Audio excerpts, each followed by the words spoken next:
Whelmed by the recent string of troubles.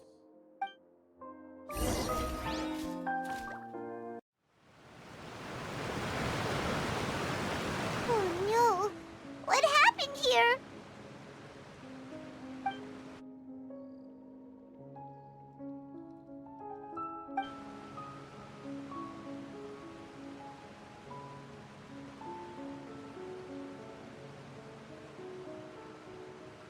Navia should be around here, right? We need to make sure she's still... Paimon means we need to check on her.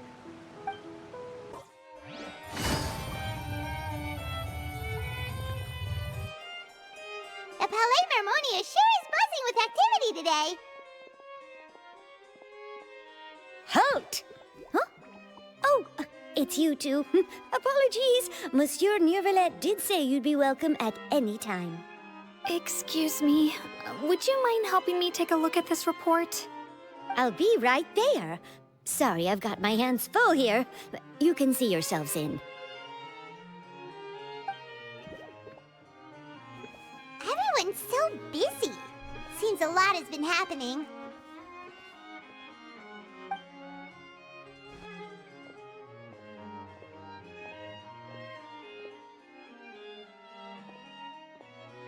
Neuvillette! Hello. You've come at the right time, but you'll have to wait for just a moment, as there are some urgent matters I must tend to first. In the meantime, please, have a seat. If you'd like to have something to drink, let the Melusine outside know. That's all right. We just ate. Very well, then. Let's take a break over there while we wait for him to finish his work.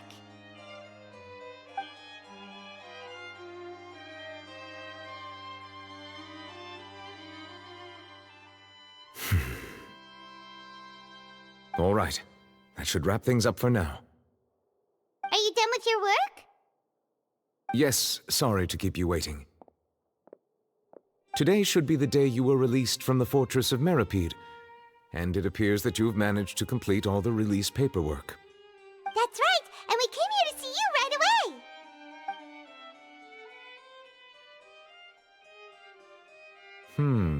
A massive whale. Do you have any idea what that might be? Judging from your description, that cannot have occurred in any ordinary waters, but rather something like the primordial sea. A whale of that size and shape cannot usually be found in the waters of Tevat. Therefore, we can only assume that Child is presently immersed in primordial seawater. Immersed in primordial seawater? But how? And is he okay?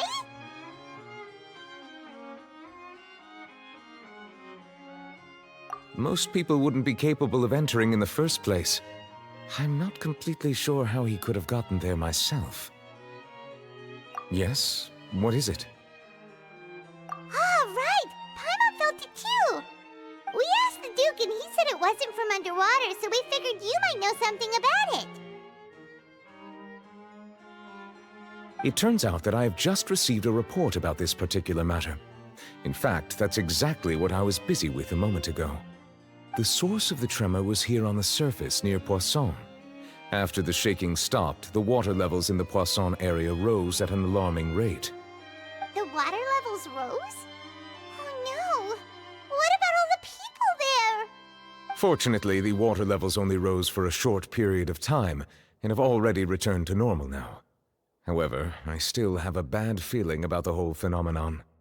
If the change in water levels is connected with the leaking primordial seawater, then the situation in Poisson may be much worse than it appears. Navia should be in Poisson, right? We need to go check on her! I would also like to go there as soon as possible, but I'm afraid I can't leave just yet. We must immediately formulate disaster prevention plans for the surrounding coastal areas to avoid potential catastrophes. I'll have to ask you two to go to Poisson first. I'll meet you there to check on the situation once I've finished things here. There's no time to lose! Let's get going! Please be careful. We haven't seen a single soul all the way here! Oh, this is getting scary! What will I ever do now? Look! There's someone on the roof over put! We're coming up! Watch your balance! All right! Just hurry!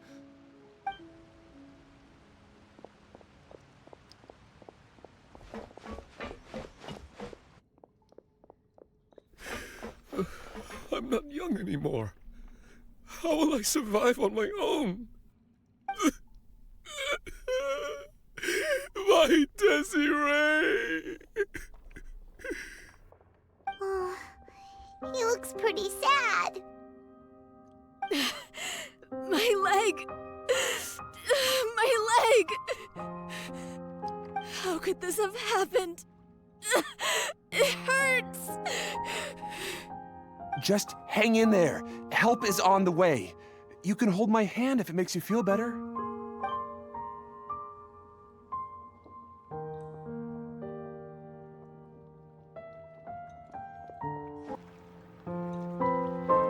Oh, it's Navia. She's over there. Hey, Navia, are you okay?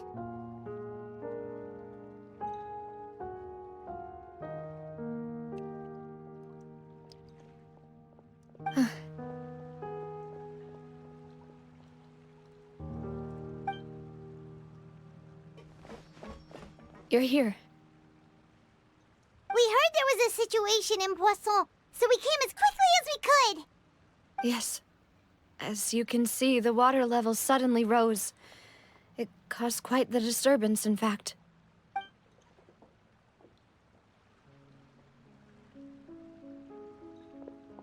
Demoiselle! There was a wounded resident next to a building southeast of here. We've already transported him to safety, but we've run out of medical supplies. He's wounded? How badly? He fell, so it's probably a broken leg. He's pretty shaken up. When the water level rose, he desperately climbed up to the roof. Once the water receded and he saw the ground, he became terrified and eventually... He jumped down then. Find the leader of Squad 1 and tell him to take the wounded resident to see a doctor. He should know where to go.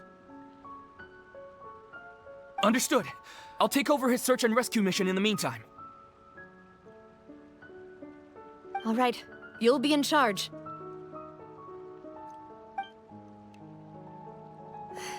I'm sorry. Where were we? The situation in Poisson? Ah, right. Allow me to explain. A little earlier, we suddenly heard a loud noise. At first, everyone thought that something might have exploded in the waterways. But before we knew it, water started pouring out from everywhere. The rushing water seemed a little odd, almost like the unique color of primordial seawater. Some people didn't realize the danger and thought it was just ordinary water, leaking from somewhere. Everyone on the street who happened to be close to the water didn't have a chance to escape. As the water levels rose, they suddenly disappeared.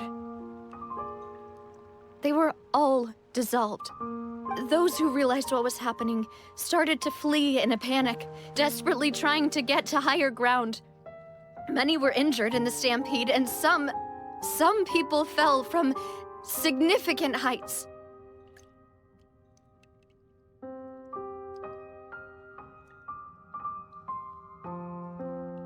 The Spina di Rosula initiated rescue operations as quickly as possible, but there have been a lot of casualties.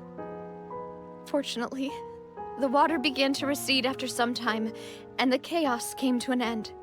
The water that flooded the area contained primordial seawater, so the lower levels of Poisson are still hazardous. To ensure everyone's safety, I've asked the people there to leave as soon as possible. No one knows if this could happen again. All we can do for now is try our best to help evacuate the residents. We still haven't completed the head count, but we'll have some numbers soon. How awful. And all of this just came out of nowhere. It was quite frightening indeed. I only wish that everything that just happened was a bad dream. Is there any way we we can help, Navia? Thank you for being so willing to help in a moment of crisis like this. You don't know how much it means to me. I really can't express how grateful I am.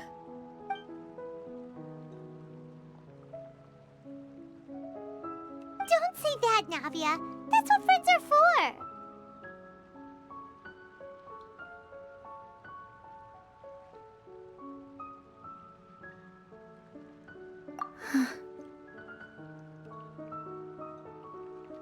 Demoiselle! We've got a situation here! I'll be right there. Sorry, I need to go for now. And off she goes. Seems it might be a while before she can take a break.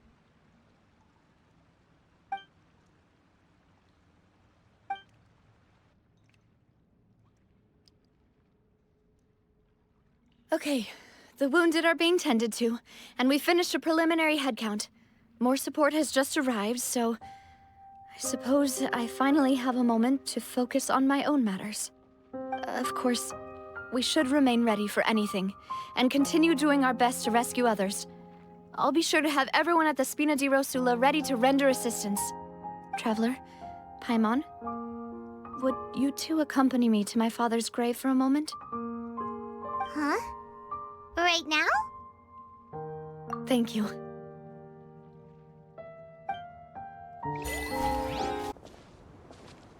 Not a lot of people here, huh? Well, given the time of day and the whole situation in Poisson, Paimon doesn't think there'd be a ton of people here visiting graves. Right. That's how things are now. The living are so exhausted that they've no strength to spare any words for the dead. Navia?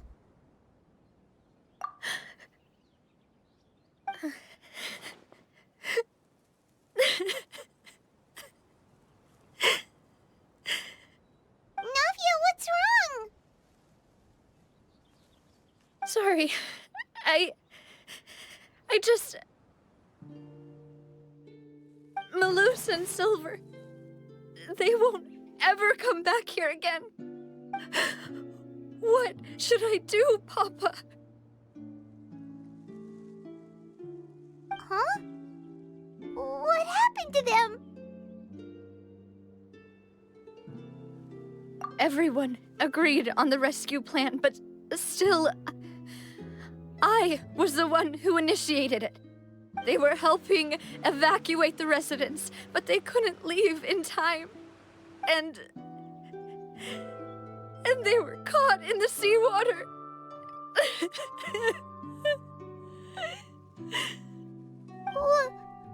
What should we do? I've known them for so long. And I know they weren't afraid. But I could at least hold a funeral for my father. And I know where he rests. But as for Malus and Silver, they're just... gone. I just can't...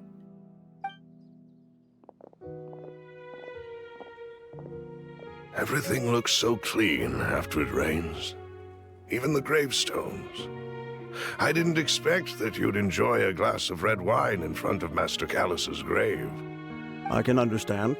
Besides, the scenery here isn't half bad. See, it's not just me. I always want to bring something when I visit Papa. Perhaps we might even have a picnic. He wouldn't be angry, would he? How could Master ever be upset with you, Demoiselle? Yet the cemetery is the home of those who have passed, is it not? Everyone ends up here sooner or later, no matter who you are. Buying yourself a plot in advance, are you? No need yet. But when I do, I hope you'll let me be buried beside Master Callus, Demoiselle. Hey, stop joking around. I'm quite serious. That way, it will save us both the trip to see each other whenever you visit your father's grave. That makes sense. In that case, could I be buried on his other side? After all, besides you, demoiselle, the two of us could certainly be considered Master's closest companions, no? Personally, I believe we fill those shoes just fine. Why are you bringing this up all of a sudden? Seriously. All right. I'll remember your requests. But I'd really prefer not to talk about this stuff. And what do you mean by saving me a trip? I'd make the journey even if I had to visit you two somewhere else. I'd promised to let them rest in peace here. But here I am breaking that promise. I'm sorry for letting you see me in a mess like this. I don't usually cry, really. Paimon doesn't know how to help you feel better. But, well, she understands how you feel. I had always thought I could make my wishes come true. But now that I think about it, that never solely relied on me. Many things can only be accomplished with someone else's help. Malus and Silver have helped me so much. But by contrast, I could do nothing for them. I'm so sorry. You can spend as much time as you need here, Navia. We'll stay with you.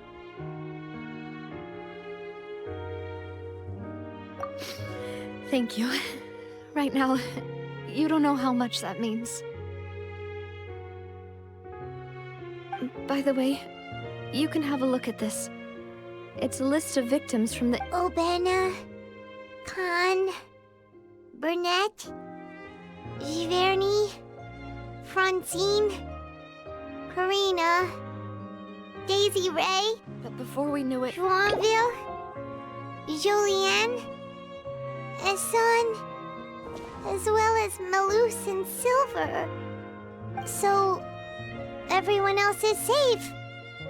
But still... It's okay. I know what you're thinking. And you're right. We lost Malus and Silver. But we were able to anticipate it. Overall outcome indicates that the cost was worth it. Right! Don't think that way, Navia. One person might be saved at the expense of another, sure, but that isn't something we should ever consider a trade. Malus and Silver were not the price for saving anyone. They're heroes. You're right. Thank you, Paimon. What you said just now was pretty amazing, actually. I'll remember your words. Oh, really? Seems you've become more eloquent in the time since we last met. The knave? What are you doing here? Is everything going well on your side? Yes, my people are carrying out the mission according to your request. All the residents of Poisson have been evacuated, and we're preparing to relocate them to higher ground. As for these supplies, we have everything taken care of. There is no need to worry. Thank you very much. Wait, do you two know each other? We just met recently. Right, Miss Navia? Usually, I would call this a coincidental encounter. But that doesn't quite fit this time. Besides, it never even crossed my mind that a Fatui Harbinger would come looking for me. Thanks to the Knave, Spina di Rosula received generous support from the Fatui, which allowed us to complete the rescue and evacuation work so quickly. Mutual aid is essential to fostering positive developments. We were already in the area, in any case, so it was nothing. That said, I must say that you're a lot sharper than you let on. I'm sure you understand what I mean. I apologize for all the ways in which I tested you previously. We've never worked with a Fatui before, and it's extremely important for us to know who we're working with. My subordinates have reported that Fatui soldiers have been observing water levels and taking head counts in various locations. I hear that they've also prepared a large amount of emergency supplies. I'm quite surprised. This is nothing to brag about, nor do I intend to. It is simply the way of powerful organizations to act forcefully, whether they are doing good or ill. You've witnessed that firsthand, in any case. As I've told this traveler before, I know of the prophecy, and I intend to prevent the impending disaster. Lending your organization a hand was a natural first step in accomplishing that. As such, do not be troubled by this token of our sincerity. Perhaps one day, you'll also be able to help me in the same way. Without your help, there would have been many more casualties. I won't forget your kindness. Furthermore, I sincerely regret what happened to Malus and Silver. I only wish that my people could have arrived a little earlier to prevent this from happening. Don't say that. You and your subordinates did everything you could. As Paimon said, Malus and Silver didn't choose to sacrifice themselves for any specific person, and they weren't the price paid for other salvation. They chose to become heroes themselves. I've never liked hearing people put it that way. It's like trying to relieve pain by saying some noble-sounding words. But right now, there's nothing more suitable. They really did become heroes. You're right. I'm sorry for your loss, Miss Navia.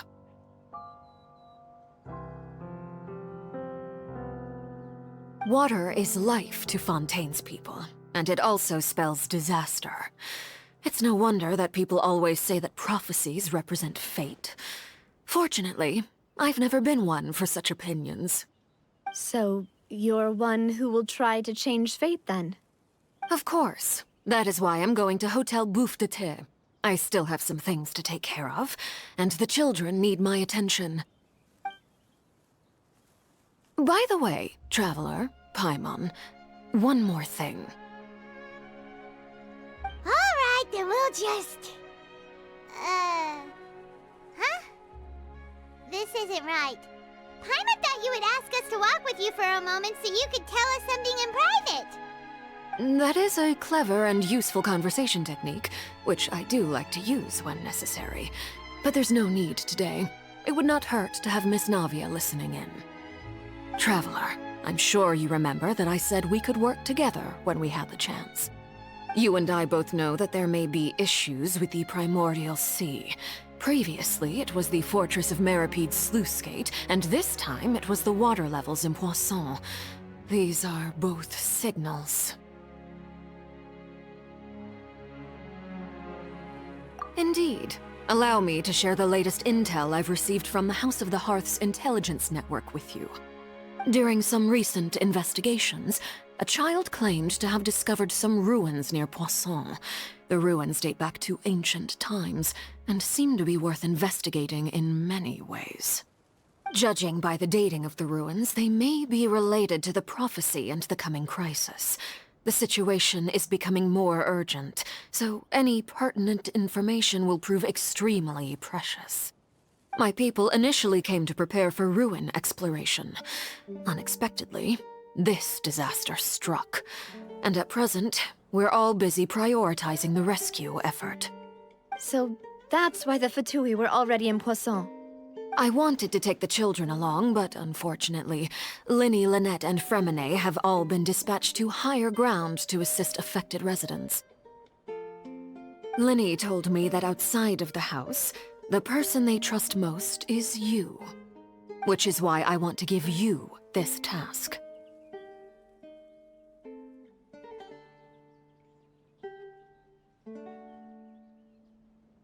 The House of the Hearth's members see each other as family, but Linny, Lynette, and Fremine said that they also see you as such, even though you are not from the house. I'm sure you already understand how earnest they consider their friendship with you to be. Oh, that somehow makes Paimon feel kinda happy. The intel I just shared about the ruins could fetch a high price. But since the children consider you family, it's only natural that I freely share it with you. Got it! So all we gotta do is go to some ruins, right? We can handle that. Excuse me, but may I tag along?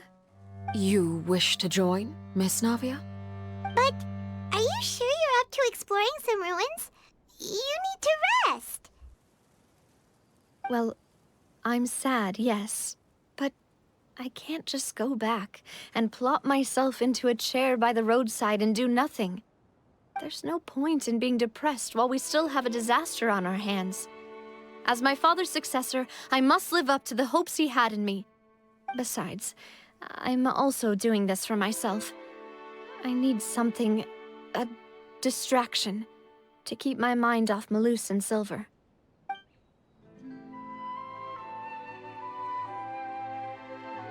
Since you put it that way, I have no objections. What do you say, traveler? All right. The ruins are to the south of Poisson. Here's the map. Okay, the three of us will handle it. Come on, let's pack up and get going. The knave was talking about? Whoa, talk about old.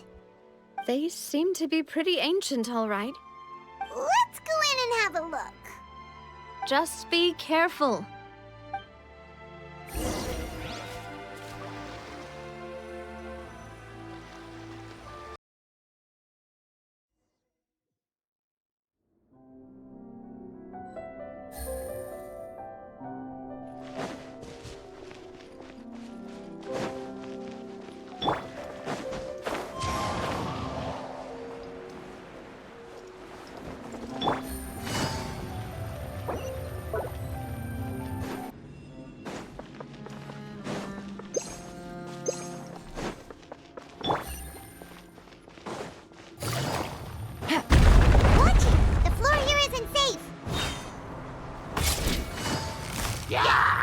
Quietly now. There is no escape!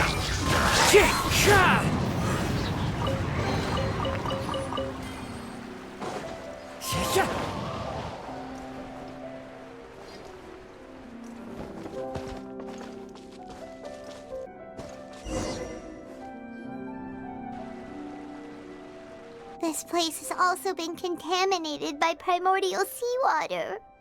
Yeah. And a lot of it, too. A Fontainian would most likely dissolve the moment they fell in.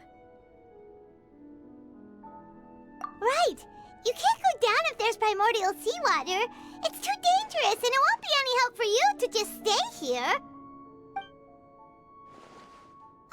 Don't get Paimon wrong. We're not saying you're useless. It's just that...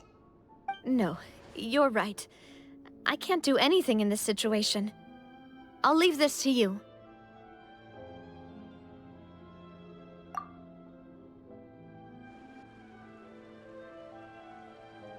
That complicates things.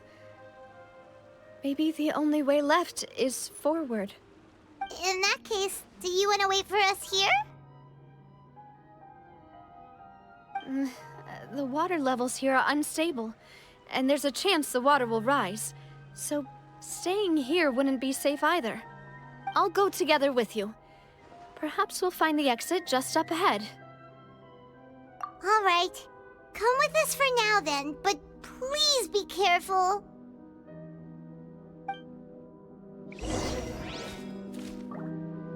Time to go. Oh no, it's a dead end! Let's try climbing over from the side.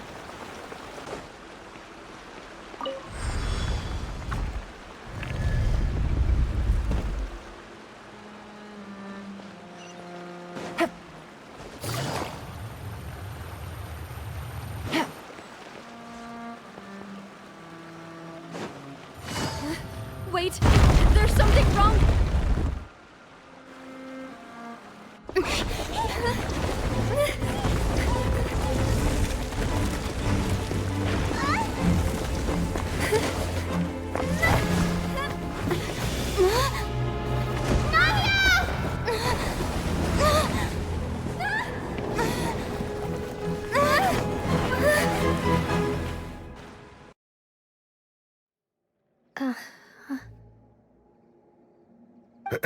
Demoiselle?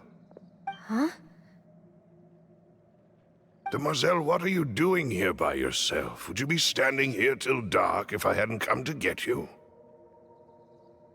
Maybe she just wants some time to herself, Malus. Oh, was I sleeping? Yes, it would appear so. I must be tired. That's quite possible.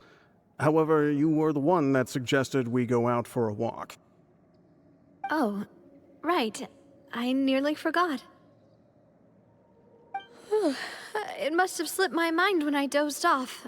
I haven't had a nap today yet. Have I? This is a familiar feeling, yet something's a little strange. Is something the matter, Demoiselle? Oh, no. No, I'm fine. I was just trying to recall why we came out for a walk. Do you remember Mr. Giverny?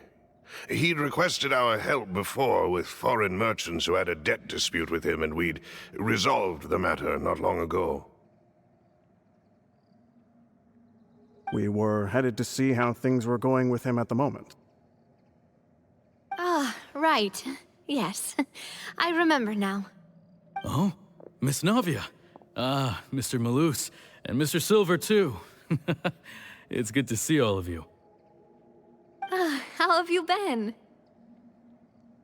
I've been great. Thanks to your help, those bothersome merchants finally realized that I wasn't the one they were looking for. Why, I wasn't even the guarantor for that person.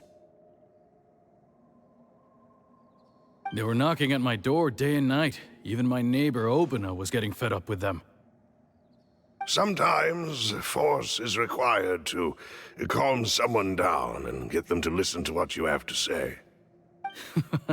That's right. Oh, by the way, Burnett, what was it that you wanted to give to Miss Navia again? Oh, yes. One moment, I have it right here. Miss Navia, these are some flower seeds that I prepared. Please take them. They're a very good variety, and they'll become very big and beautiful once they bloom. I don't know what we would have done without your help, so this is a little token of our appreciation. I hope you won't refuse. Ah, did you cultivate them yourself? Thank you so much. I'll certainly take them. Malus, we do still have some empty flower pots at home, right? Why, we can have as many pots as you'd like, demoiselle.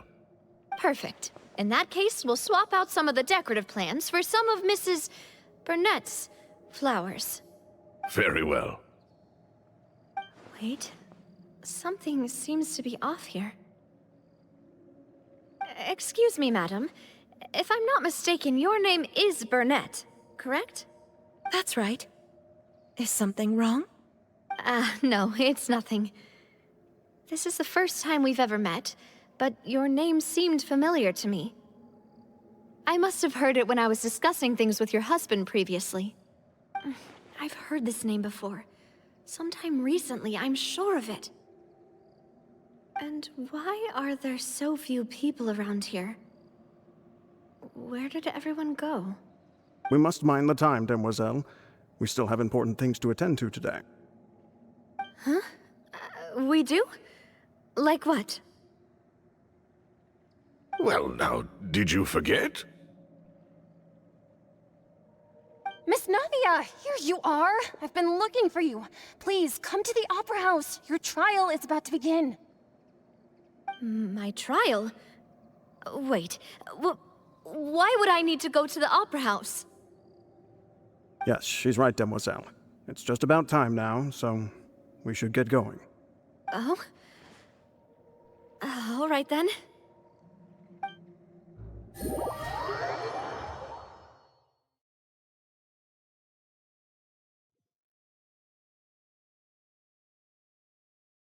Look, it's Navia! She's here! And her two attendants are with her. Goodness, everyone's finally here. There sure are a lot of people here to see the trial. And they all seem to be oddly excited about something. I even know some of these people. Karina, Desiree, Joyville, Jolien, Essen. Why are so many people here? And why do I have no recollection of this case? And as for the judge... huh? Where's Monsieur Neuvillette? Please sit in the defendant's seat. Don't worry, Silver and I shall accompany you. All right. But are you sure you can stand behind me? Typically, it wouldn't be allowed, but today is an exception.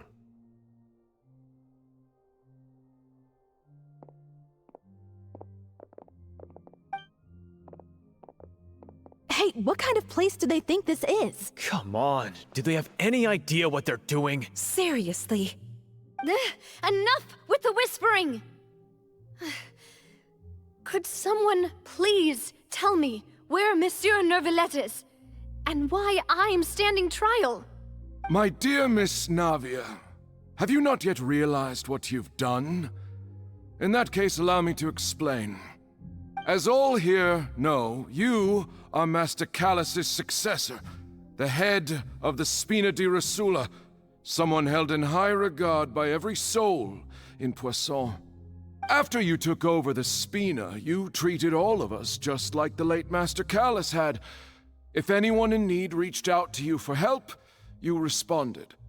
Not only you, but your butler, your subordinates, nearly everyone in the Spina di Rosula fought for the well-being of those in Poisson. Wait a moment. Aren't you just proving that I'm a good person? Yes, correct. Absolutely right. And that is why you stand accused. You have helped so many people get through so many difficulties. You are one with us. We are inseparable. We are one big family, all of us who are from Poisson, inextricably linked. And with you being so important, we couldn't possibly do without you. Therefore, this fair and honorable court shall declare you guilty, and you shall stay here. You will be together with us forever. Huh? What are you saying? Everything you have said is correct. I have indeed done a lot for my hometown, and I would be willing to be with you all, but what is the purpose of having me stand here like this? What is there to discuss? Ah, well, if that's what you think, then I have no further comments. How wonderful, Miss Navia!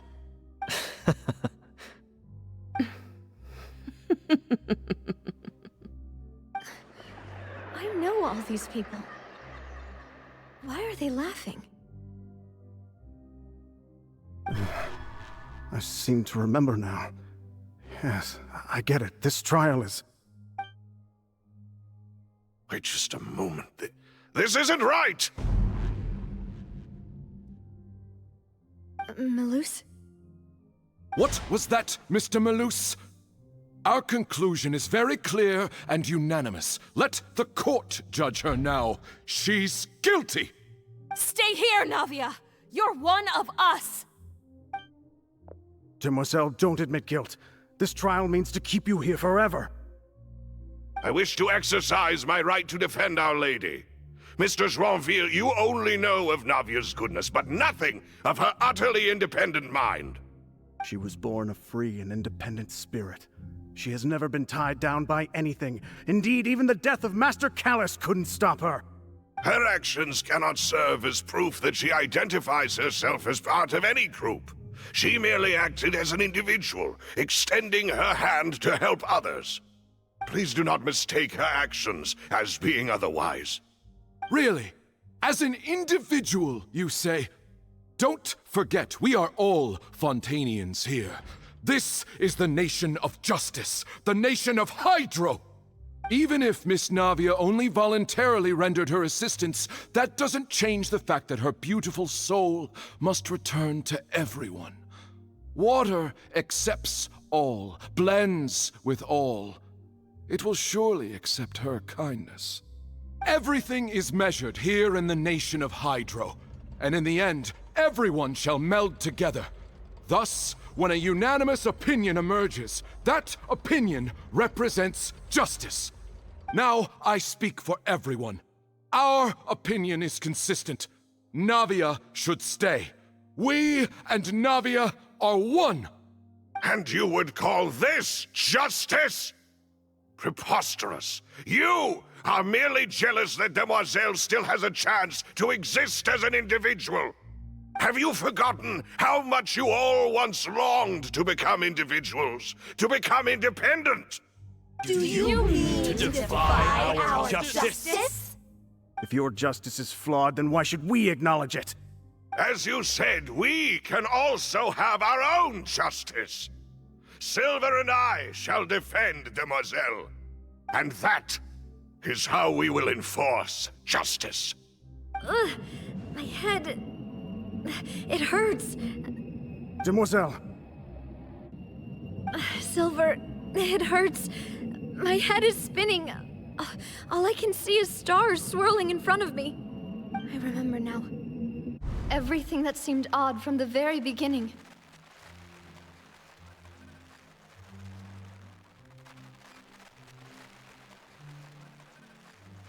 Karina, Desiree, Joyville, Jolien, Essen, and Mr. Giverny and Mrs. Burnett, who we met earlier. Even Malus and Silver. I don't want to admit it, but they're all dead. Don't be afraid, and don't admit guilt. We will protect you to the very end. Absurd! Who are you to say that she cannot be judged? We are the majority, and in the nation of trials, the majority is absolute justice. We are the will of all. Don't let them escape! We shall keep Navia here with us!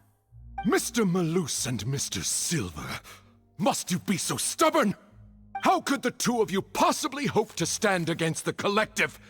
Do not resist. This judgment is fair and just. Navia belongs to us. After all that happened, she should not be left alone in Poisson. What are you saying? No more excuses! He says we're jealous. Jealous? How could she possibly be an independent individual? What's with these people? Who's jealous of her? She belongs to us! Miss Navia, she... Silence! That's...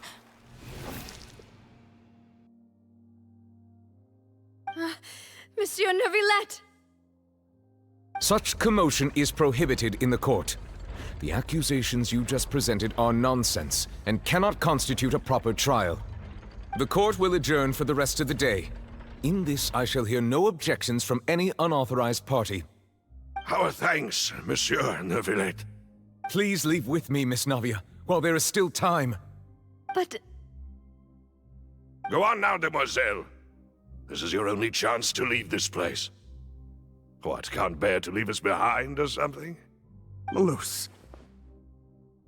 My apologies. I couldn't resist making one little joke once I realized that this shall be our last goodbye. Malus... Silver... Quickly, you must come now! Goodbye, Demoiselle. Farewell.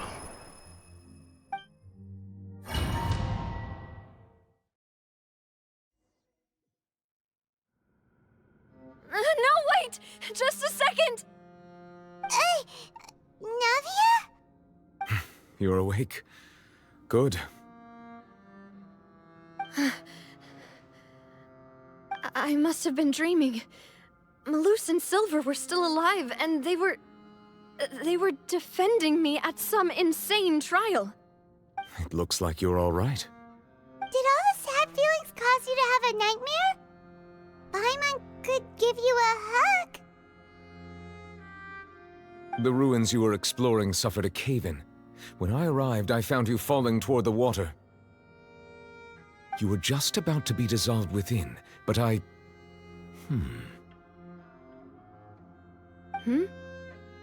What is it? I think I saw 2 Oceanids protecting you. It was only for a moment, perhaps even a fraction of a second, but they gave me the chance to retrieve you. Were it not for their intervention, I would not have been able to rescue you before your consciousness dissipated. Wait, did you say Oceanids? You mean like what happened with Vache? Perhaps those 2 Oceanids were the people you saw in your dream. I always told them that they didn't have to protect me. To think that they'd keep doing so even after death.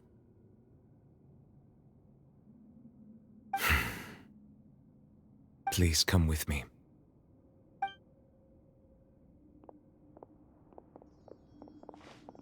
Neverlet, are you okay? Oh, I am quite all right. Perhaps there's something we could chat about? Why do you look so stiff all of a sudden? Oh, Paimon knows. You're the type who feels awkward when there's nothing to talk about, right?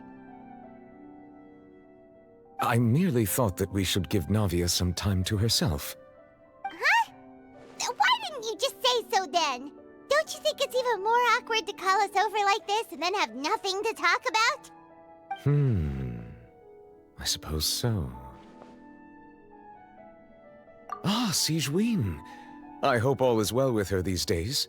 Her work in the Fortress of Meropide has not been too much for her, has it? No way, don't worry. She's doing fine down there. She's an amazing head nurse. I see. Well, that is good. I have always worried that Sigewinne would need a lot of time to understand the world of humanity, just as I have. Oh, and the Duke also says hi. Even though Sigewinne made him do that. He hopes that you haven't been overwhelmed by all that's happened lately. Thank you. I have indeed been busy lately, and I also hope that everything is going well in the Fortress of Meropide. He still doesn't know what to talk about. Let's chat about something else then. So, Neverlet, you're probably quite the swimmer, huh? Yes, of course. This isn't going anywhere. Let's try something else. How did you find these ruins? Did the knave tell you? Yes, in fact. I had arranged to meet you in Poisson, but when I arrived, I discovered that the Fatui were helping the residents evacuate. They had even transported a large quantity of supplies to the area. Amid my astonishment, I ran into the knave, and we had a chat.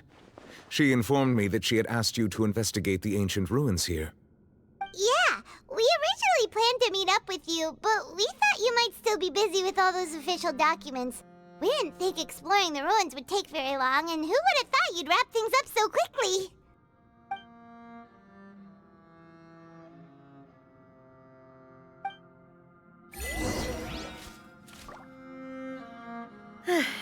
I'm sorry to have kept you all waiting like that. I'm feeling much better now. I guess we should get going again. Will you come with us, Monsieur Neuvillette? Yes, if you wouldn't mind my company. All right! Another one joins the party! Let's get going then!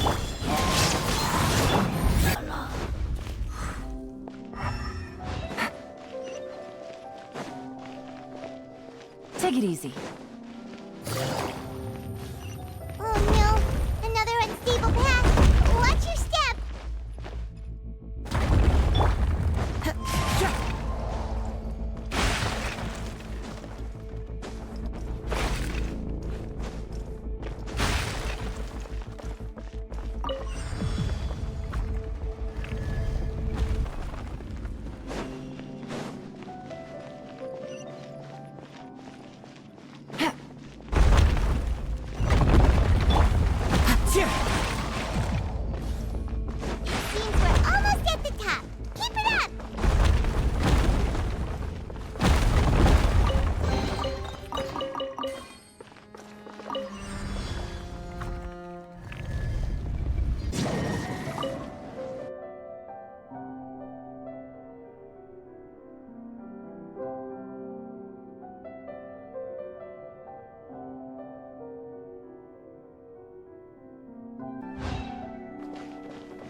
escape!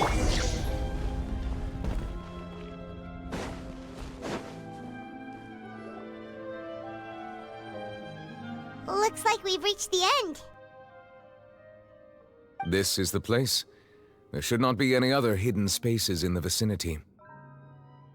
The path sure had some twists and turns, but it turns out that this place isn't actually that big.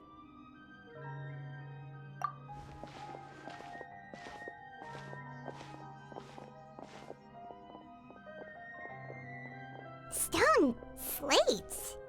It seems like they were put here as an offering. Could we take them down and have a look? Perhaps we should just leave them be for now.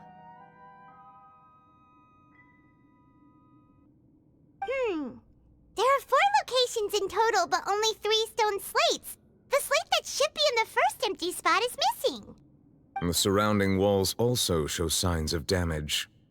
There's something written below. Let Paimon see. Reason dictates that this nation be destroyed. I shall record the history of its future here in its past. Say what? It feels like someone left these slates and these words here for a purpose. But does he mean that Fontaine should be destroyed? That would fit the circumstances dictated by the prophecy, yes. Indeed, the slate's contents correspond to it. Take the second slate, for example. There's a person kneeling here. She seems so dedicated. And there's a whole bunch of other people behind her doing the same. She's facing this... what is this? Some kind of island in the sky? And is that Lady Farina in the third image? Did the Hydro Archon fall into the water? And is that a ring of people around her?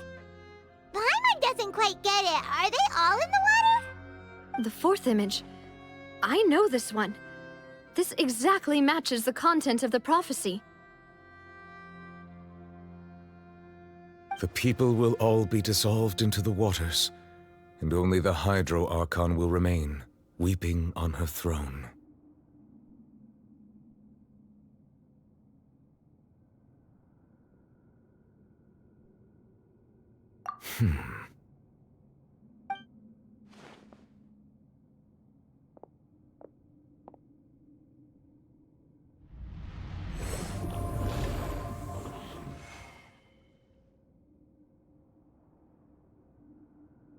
More information should be hidden in these slates, but I fear I cannot easily uncover it, most likely due to us missing the first slate. I am very sorry. Don't blame yourself, Monsieur Neuvillette. Deciphering ancient stone slates isn't one of your duties. Ooh, Paimon's getting the chills just looking at these slates. This says that it's the history of the future, right? That means the prophecy's sure to come true. I really hope it doesn't mean that. Still, Paimon feels like these images are kind of weird when you look at them together.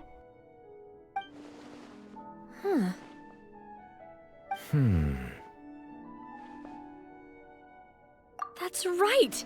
If the images are in chronological order, shouldn't the fourth, the waters drowning Fontaine, come before the third, where the Hydro Archon herself falls into the water? And yet the order is reversed here.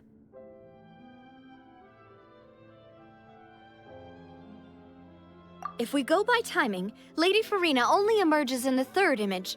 That means that the person in the second image might be the previous Hydro Archon. Egeria, then. I had never met her, but her appearance here does match the records. The previous Archon kneeling before the floating island in the skies, as if confessing a sin. Did she herself commit that sin? And if not, why would she be in such a posture? Also, I'm still wondering why these ancient stone slates are here at all.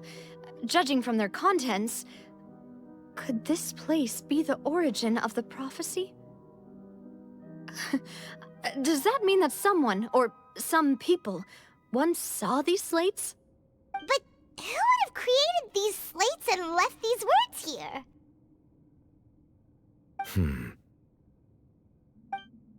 It seems that any further clues will have to come from Farina. In that case, there's no time to lose. There's nothing else to be gained here, so let's head back first. Yeah, we better get somewhere safe for now.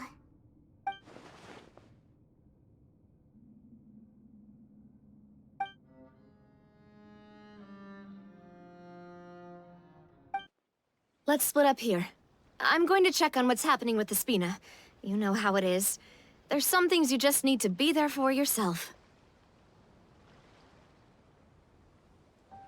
You still have energy for that, Navia? Paimon's already beat.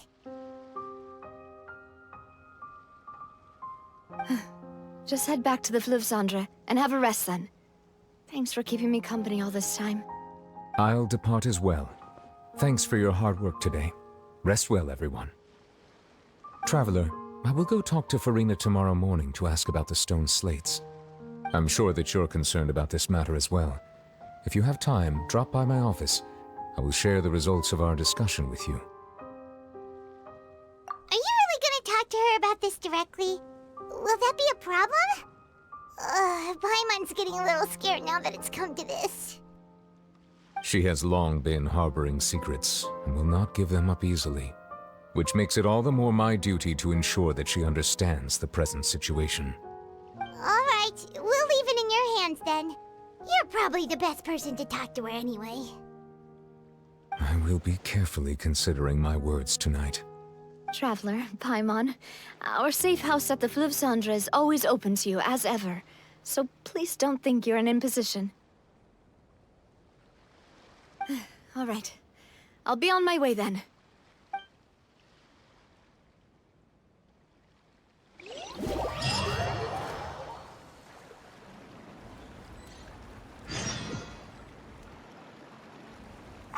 We're finally back! Welcome back. We've got a special menu prepared for you two tonight. Yay! And there's good food too! Navi, no, the boss is the best. Ooh, desserts! Nice, these are all Paimon's! Paimon's already starting to forget what happened today. Oh, that voice. Is that who I think it is? Huh? It's you two. What are you doing in Fontaine?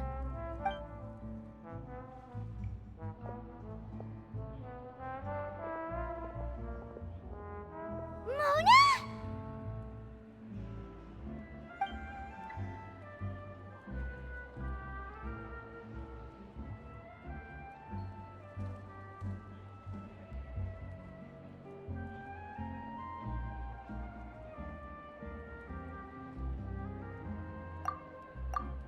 Seriously, nobody just uses a scry glass whenever they've got time to just see who they'll meet on the road. Still, we didn't expect to see you here.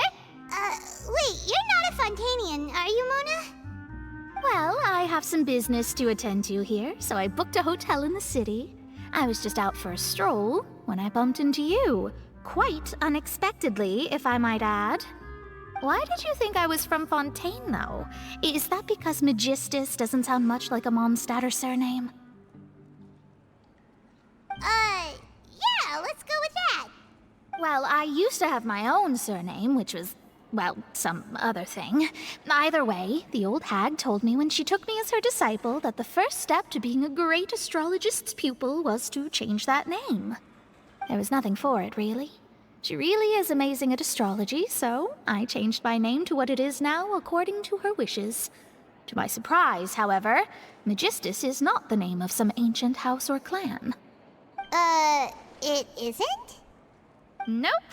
Although it is used by us in place of surnames, it generally just means great. Wow! Imagine including a boast in your name. Wait, are you gonna have to put that into your genealogy as well? I reckon so. In any case, I'd give my disciple a name like this as well, if I were to take one.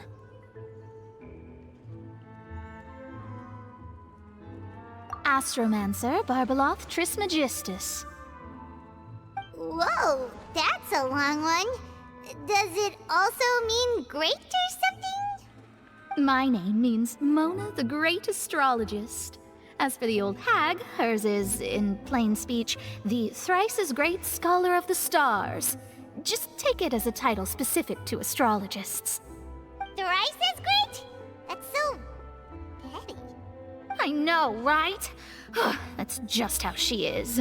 She used to call herself Magistus, actually, but when she took me in, she changed her name to Trismegistus. Talk about excessive. Magistus is thus the calling card of our school, so to speak, which makes it about the same as a surname. It's all right if you don't get it. You can look into it further should you need to study astrology more deeply. That sounds terrible! But anyway, you're not Fontainian, are you, Mona? You're from Mondstadt, right? Well, I was born in Mondstadt, yes. My parents migrated to Dornman Port, and I traveled with the old hag for a while, after which I settled down in Mondstadt City. Oh, that's a good thing then. At least we know you won't be dissolved by Fontaine's waters. Speaking of that, I'm sure you're aware that a bunch of things have happened here in Fontaine, right? I know you're not a local, but I'd avoid getting too close to any water that looks strange all the same. There's something ominous about it.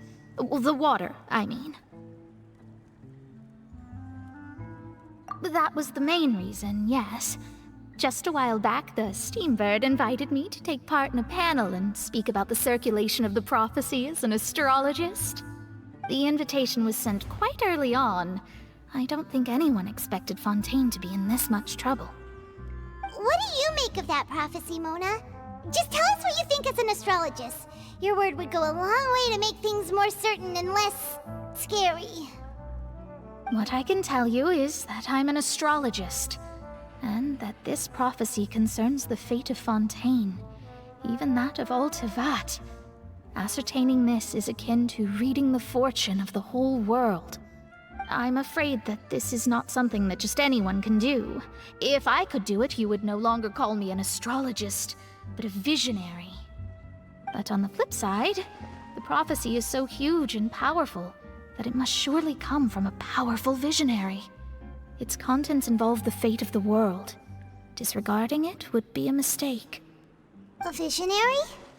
Sounds really powerful and all, but does such a person really exist? Of course. The old hag could do it, and I'd bet there are others amongst those Hexenzirkel colleagues of hers who could do something similar. Huh? Are you sure? All right, I'll help you. It isn't often that I see you with such a serious look on your face. I'll tell you once I hear back from her. Thanks, Mona! You're amazing as always!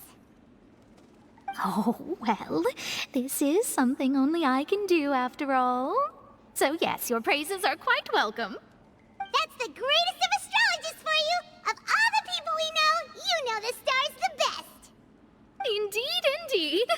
That's the spirit. Oh, sorry. I came to see what all the commotion was about. If there's anything you need, do not hesitate to inform the Spina di Rosula.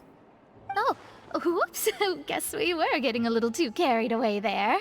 Well, I'll go tend to my own business now. If I receive any news, I'll be sure to come find you two again. And there she goes, quick as rushing water. And here we are with the Spina guy giving us suspicious looks. Right, but we were able to recruit Mona's help, didn't we? Our Fontainian friends will thank us someday.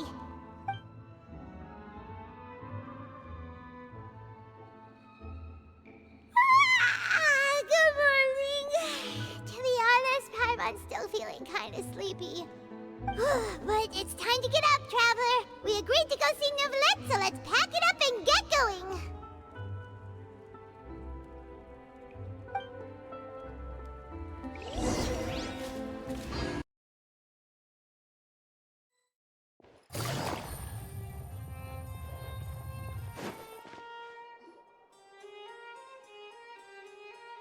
You're here!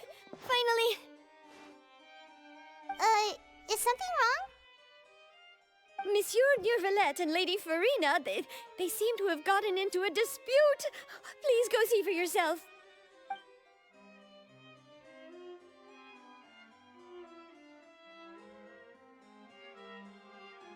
Like I said, I've already explained everything. And yet the problem has not been properly solved. There is little space for excuses between us. It is not my intention to offend you, but please, tell me where you stand. You are the Hydro Archon Focalor, are you not? Look at this. This is a list of the victims from the recent Poisson incident.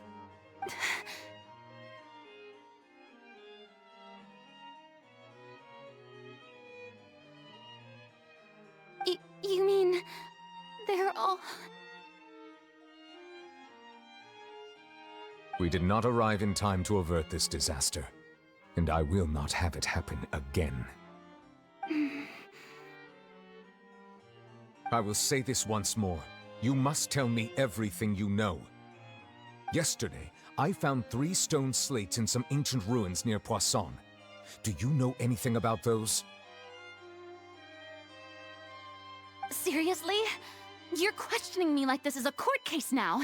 I don't know anything about that. But you found them in some ancient ruins, you say? That's correct, which is why I came to ask you some questions. There should have been 4 slates, but one of them was missing. The other 3 feature different images that seem to correlate to the prophecy. The prophecy?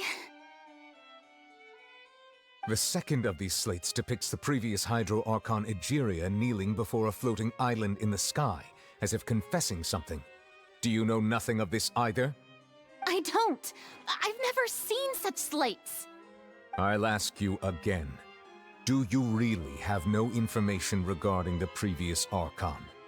My deciphering of the slates indicates that the Hydro Archon Egeria once had to confess to, or apologize for, a certain sin. If anyone would know about it, it should be you. All gods don't have the same secrets, you know. She was herself and I'm me. Is it really so strange that I know nothing? I understand your concerns, but I'm sorry. I just don't have anything to tell you. Forgive me for saying this now, Lady Farina, but I have long known of your various secret investigations into certain matters. There are several indications that you have been investigating the prophecy on the sly. This is not strange in itself, considering that you are the Hydro Archon. But it is strange that you should also claim to not know any of Egeria's secrets, as well as do nothing following your inquiries. You have never been as superficial as you have presented yourself to be, nor are you a fool. And yet, your behavior is very inconsistent.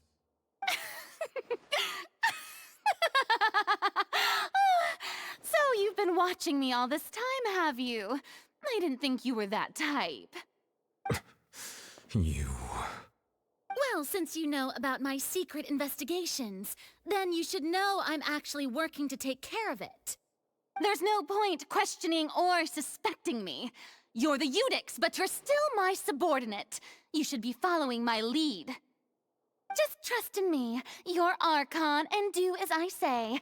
Never mind whether you can truly convince yourself to or not. It'll all turn out fine. That's all I have to say. We do not discuss this matter again. Oh, the opera's about to start. Toodles!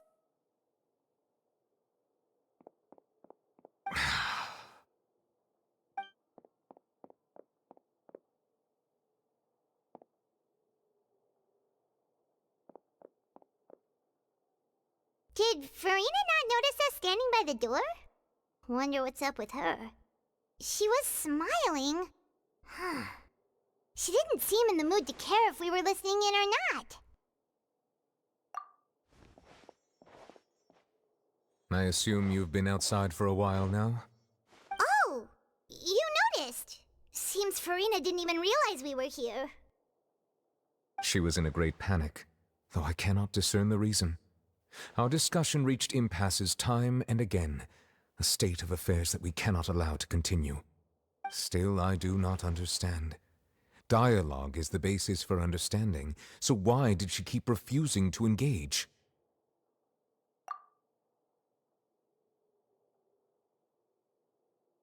Everyone in her inner circle has noticed that she is hiding some secret. The issue is her attitude. I fear that she will not reveal anything unless absolutely forced to. We may have to create a situation in which she will have no choice but to speak. Oh? Like what? Normally, people will only reveal the truth when standing trial. Perhaps we must have the Hydro Archon experience just such a scenario. But Farina's seen so many trials, and she's really good at dodging questions. How do we make sure that she won't just slip away at the first chance she gets? We will need to consider this thoroughly, join forces with various parties, and then do what we can. If at all possible, I would prefer to recuse myself from this affair, but we must prevent the prophecy from coming to pass. This may be cruel to her, but all Fontaine is in crisis. The information a god possesses is too precious, and so we must take a chance on this. But who will lend us their aid to do such a thing?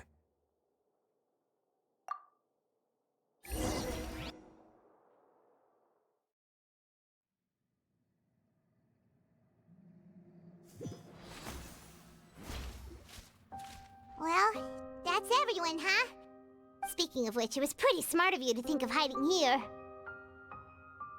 Poisson was just involved in a disaster, so it's presently devoid of people. That naturally makes it the best choice. And here you are drinking tea like it's the most natural thing in the world, huh? That's what family should do. Sit and enjoy a leisurely time together. It's nice to enjoy tea here, you know? Care for a cup? Lend me your ears, everyone. Or perhaps one of you might like to start us off. How about you, friend? Me? No, I don't think I can. Then, how about you, good sir? I fear that I will cause the mood on this boat to become as somber as it is in court. Well then, I guess we're lucky we've got a local like me to organize things. Wonderful, the spotlight at last. I guess I'll be facilitating things from here. That was a little long-winded, don't you think? Oh, you might be right. Anyway, to cut to the chase, our friend here, the Traveler, has brought us together to discuss something. As for what that is, well, let's start by saying that we'll be pooling our efforts together to create a series of traps. Oh, how intriguing. Well, it's just an expression, really. One that I just learned from Chlorand, and used on the spot. So, let's invite her to explain in detail. A round of applause, please.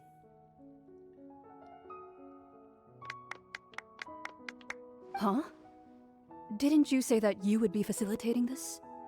Oh, come now. Your work doesn't involve much public speaking, right?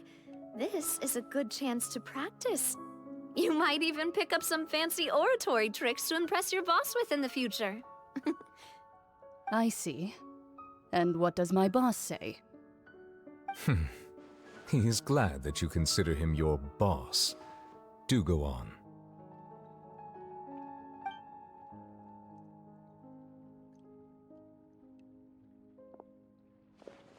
In that case, do any of you have experience hunting? Not that I recall.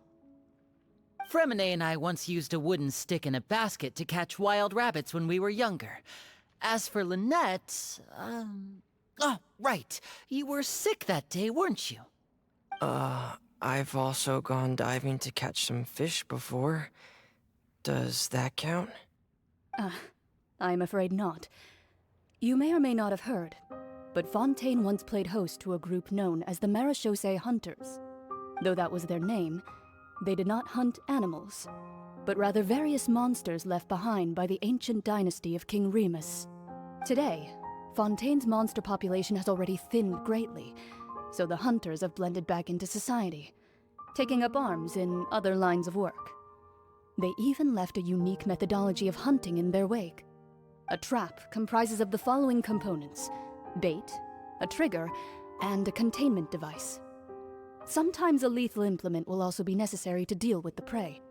So, if we were to build a trap together, right now, what would you choose to build it with?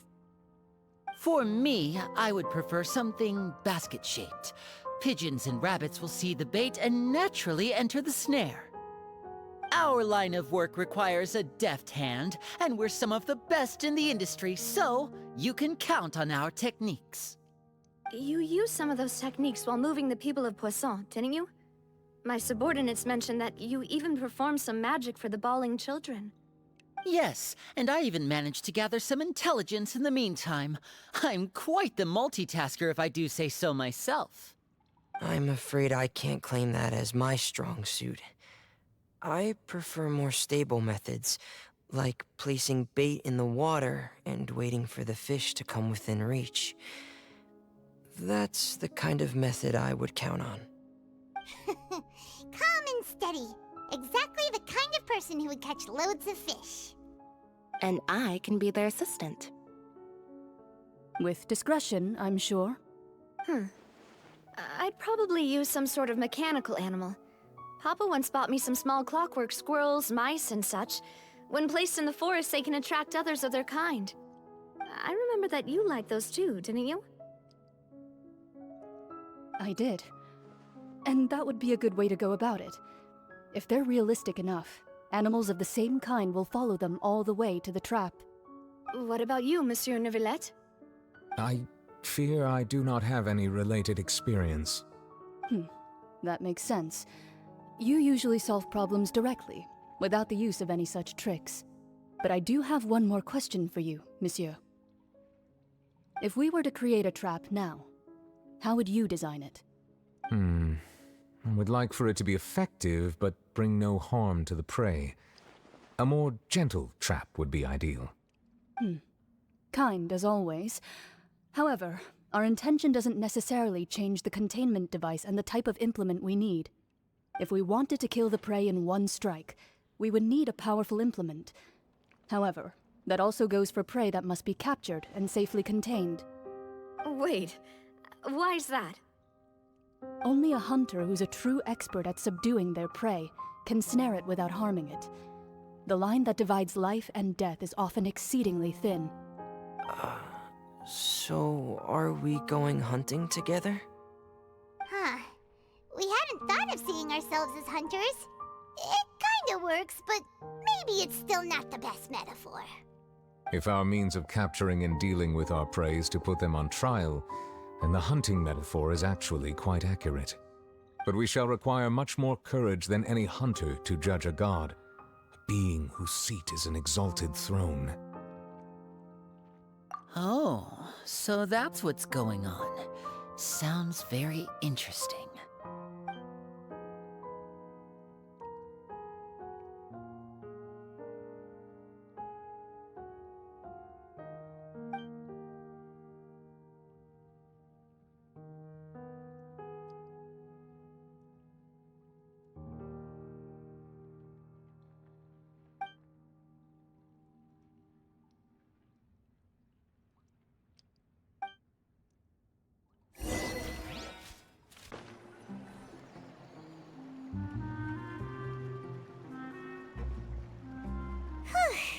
It's been a tough few days, hasn't it?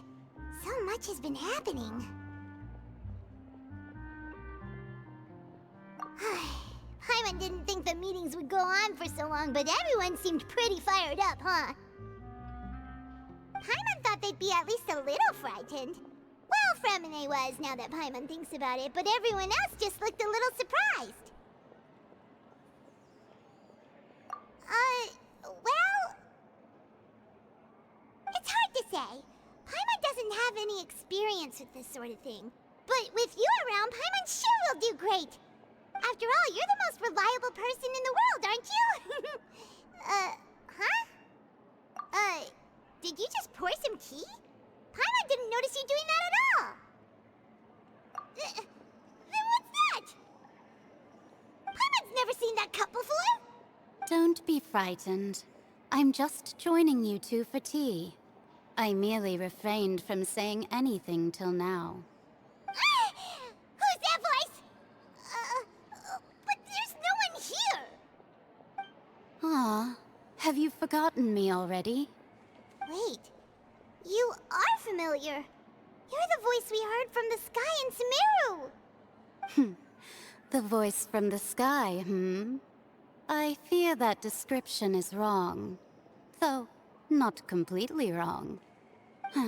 You're feeling lost now, just as you were feeling previously. I sensed that confusion and thus came to you.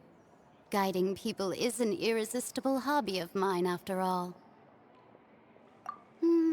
Consider me a passerby, just accepting a commission from my friend's disciple on a whim.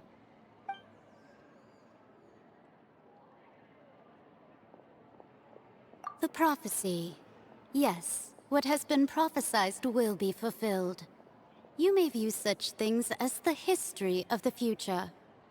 What? Then is there any way we can stop it? I believe you have witnessed a failed attempt with your own eyes. Can everything in Teyvat so easily be changed? Ah, so you've caught on. Just as prophecies are usually only the future as seen from the perspectives of the gods, could things be happening in hidden corners where the gods' gaze does not fall? Are the things that you shall see different from the fate that the gods perceive?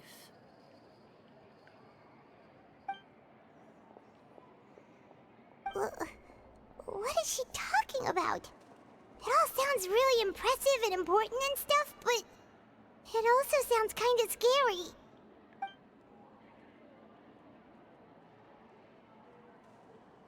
I believe that you understand, right? Some things are insignificant, but others you must reach out to change. Ultimately, fate shall serve as your only guide, no matter what will happen in Teyvat's future. All you need to do is to play your part. This was good tea, by the way. Thank you for your hospitality. Well, that'll be all for today. The voice. It's gone.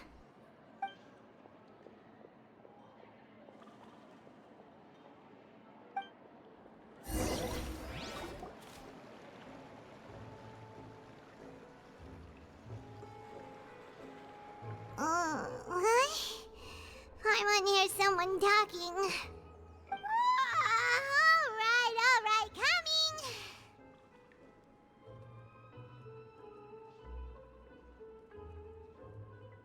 Hey, it's you who's getting lazy, okay? Well, I see I've walked in on some lively banter. Luna! Fine, just fine. I went to take part in that Steambird panel. It turned out to be more interesting than I expected. Not all Fontainians are pessimistic about this. One journalist mentioned that sitting around and waiting for the end to come would be wrong, and that they should make their own rescue preparations. I agreed, so we had a brief chat with her. Did she have pink hair by any chance? Why, yes! It was Charlotte. You remember her, right? That daredevil journalist? I'm in full support of her view. Prophecies are very important, but how can people allow their lives to be commandeered by just a few words? That's right! Paimon's glad to hear something sensible for once. Ah, yes. About what we had discussed before. I did try, but I'm afraid I couldn't reach the old hag. I'll try again tonight, but I wouldn't get your hopes up. Huh?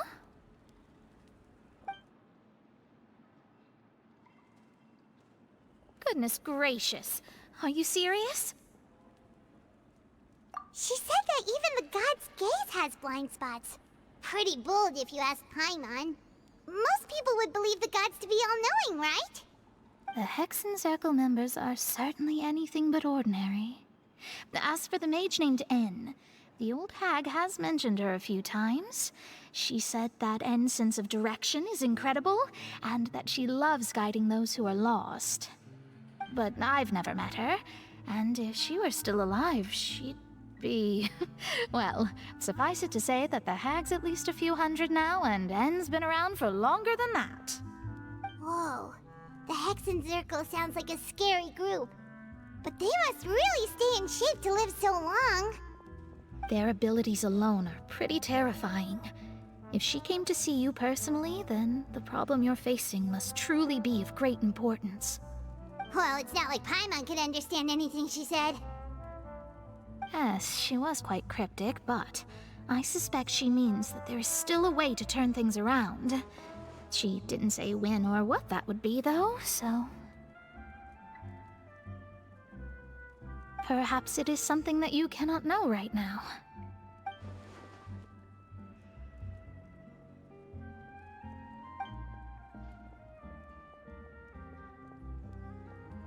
Traveler, Paimon, are you two all right? Oh, we're fine. We're just a little down right now. It kind of feels like the end is coming, you know? I see. I feel that same sense of desperation, too. I guess you could consider me someone who has often witnessed fate. So far as I have seen, it cannot be swayed. But even so, I still hope for, and believe in, miracles. Astrology is eternal and rational, but fate may not be. It is cruel, but it can also be beautiful. Perhaps that's what En was trying to tell you. Not to lose heart, and to believe that what you are seeing playing out before you is not yet set in stone. I did originally think of steering clear of all this, but I couldn't. Even if this is all futile, I still wish to help everyone. If we don't struggle to the last, then how can we face the end when it comes? Huh. You do have a point. There I go, talking about astrological principles again. Sorry about that. The moment I start talking about work-related stuff... I need to get going. It was worth trying to comfort you, even if only a little. I believe that you'll help those who are struggling in the same way I did. I suppose that might be why we always seem to meet by coincidence. Paimon feels kind of moved by what Mona said. But also kind of sad, too. Hey, Traveler. Paimon suddenly feels like going outside for a walk. Let's go.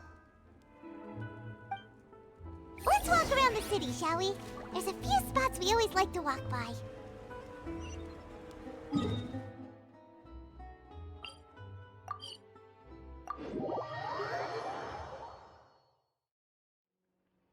Take it easy.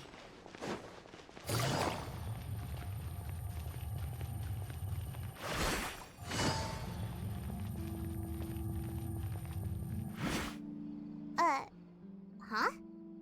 Our names are written in this newspaper. What's going on? Let Paimon see!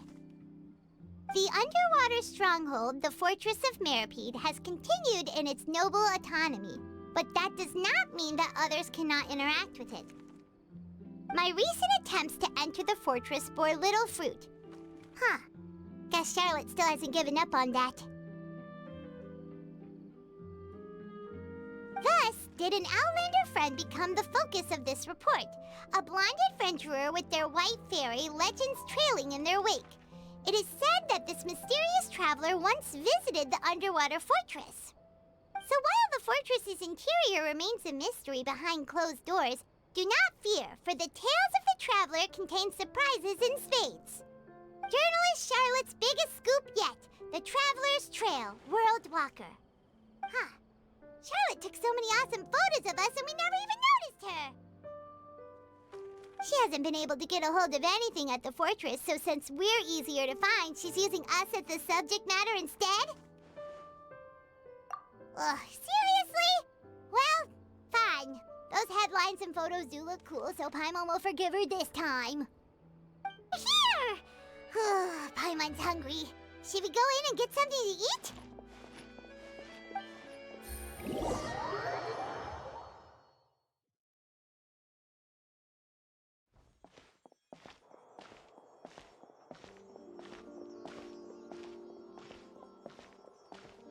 Hey, quick! Look! That's the limited edition only 16 slices a day cake! It was so delicious the last time we tried it! Despite the tense situation we were in, let's give it another go. I'm sure it'll be great! One slice of cake, please. Someone showed up after all! Oh, wait, you're the one from the Palais Mermonia. Oh, are you here to buy cake too? It seems Monsieur Nervalette was right. You really can eat. Wait, did he really say something like that? That's right. Even he has his own preferences when it comes to food. As for me, I love the cake and coffee here. Do you come here often? Usually every day. Every day?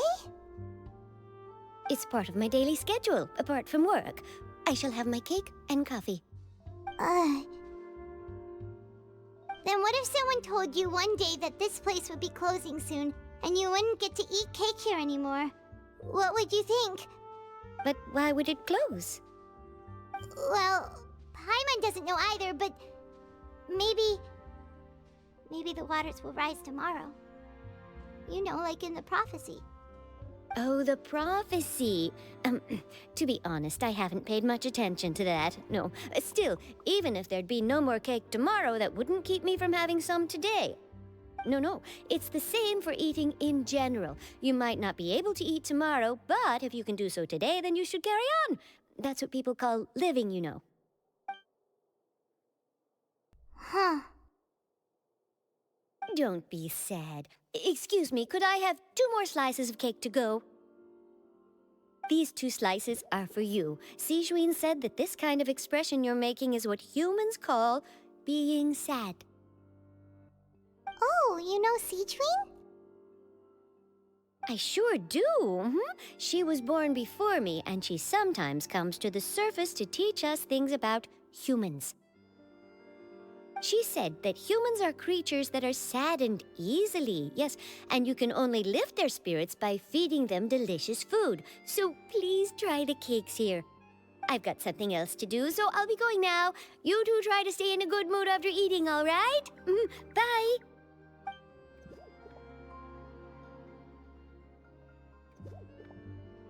And there she goes. All right, let's dig in. I'm sure this cake will be delicious.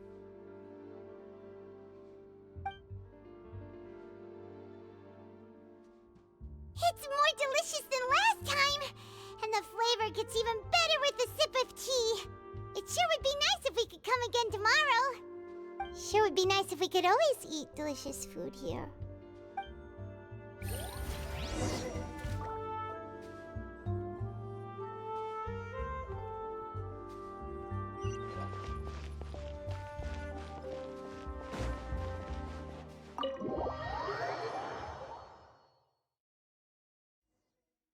Oh, we're near the Steambird office. Let's go look for Charlotte and have a chat.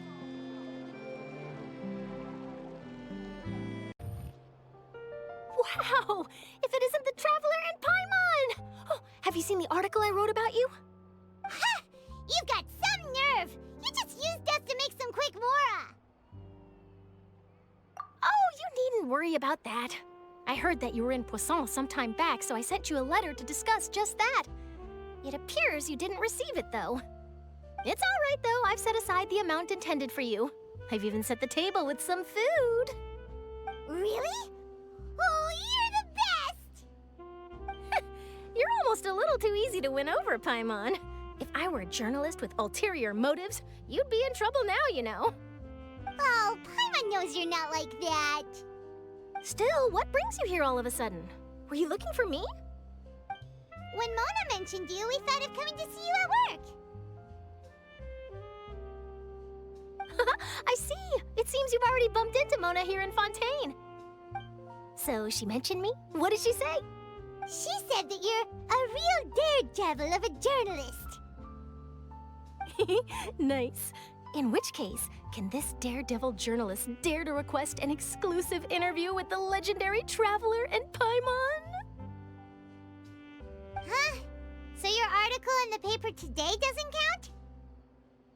Oh, of course it doesn't. That was more like live photography. What I'd like to do is dive deeper and ask you to talk about the things you've seen and experienced. Yeah, are we even qualified enough? Why not? If I say you're worth an interview, then you're worth it. But not right now, of course. I'll need a few days to prepare. Oh, in that case, we'll just chat when you have the time then? Oh, so that's a yes? Ooh, splendid! I'll tell the editor-in-chief immediately. I'll have to apply for lighting, a venue, some props, and... Whew, so much to get done now. Talk to you later. Wait, Charlotte, Paimon's still got a question for you. And what's that? If, just for example, Fontaine were to be flooded tomorrow, what would you do today? Huh. That's the prophecy you're talking about, isn't it? I mean, I do hear about it often, but I've never once thought that the day could be tomorrow. If you're seriously asking, then I might try and think of a way to leave Fontaine. Oh, but I'm still a journalist first and foremost. That means I have a duty to be reporting from the scene. And secondly, I wouldn't forsake my homeland that easily. From what I've seen, most people don't know what they'd do should the worst come to pass. In truth, it might be better just to behave like normal rather than worry over such an end. So in all likelihood, I'd probably still be prepping at the office for that interview of ours. I know what you're thinking.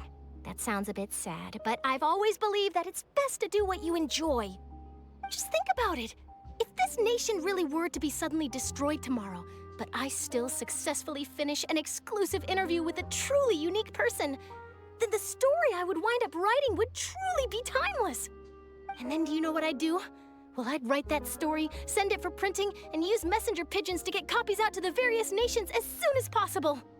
I'm not a dreamer, nor am I a workaholic, but I do love my job, and I'd be proud of leaving such an article behind.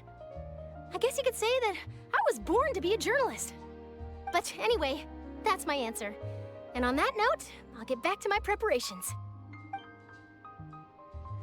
That's so nice. All of a sudden, Paimon actually kinda envies her. Anyway, let's go and take a look at the sea, shall we?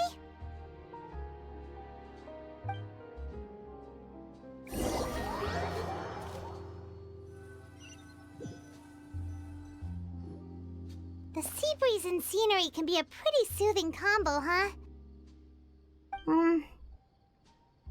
Paimon's been thinking. If it wasn't Fontaine, but all of Tevat that would be destroyed tomorrow, where would we go and what would we do? No, Paimon should ask, if you could choose, what would you like to do?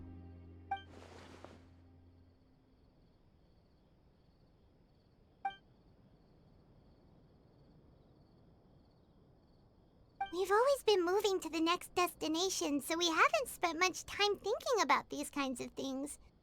We didn't have to either, with us always being on the road and whatnot. You mean, still traveling? Huh.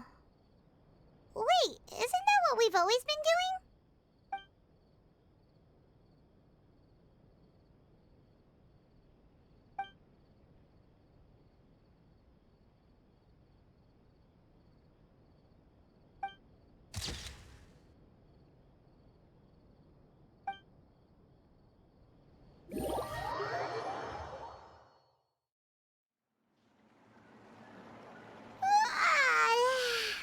Feels like you'll grow mold if you stay here long enough.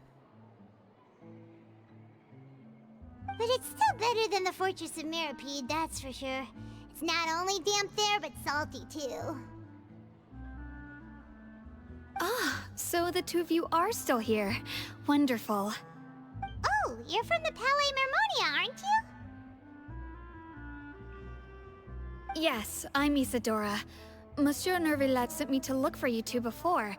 I heard that afterward you went to the fortress of Meropide. Not at all. I'm well aware that you're friends of his. Actually, I'm here to pass along a message from him. Yes, inside the Opera House. The Maréchaussée Phantom has declared the incident a small-scale riot. A riot? Well, that said, I don't personally think it was that serious.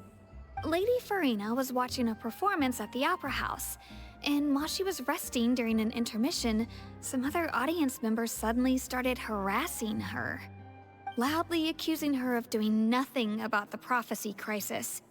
And before she could respond, others started to join in. The crowd continued to grow, and protests against the Hydro Archon started to break out. So people have started to put the blame on Farina. Guess they finally found an outlet for the pressure they've been under due to the prophecy. I agree. People will naturally rely on gods, as is customary. But the moment people feel threatened, gods are also the first to be blamed. So what happened after that? Is Farina okay?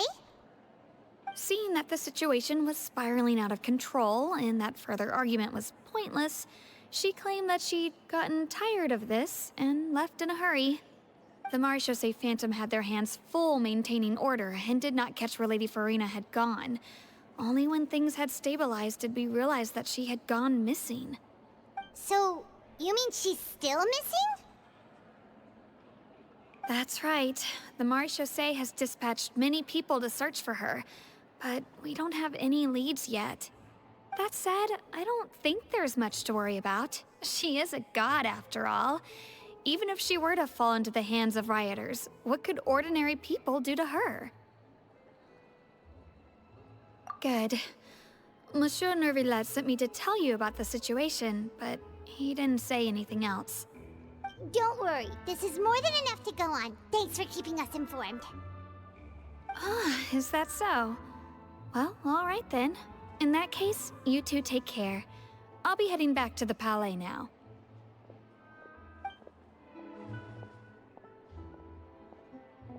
Well, sounds like we should hurry over to Poisson then.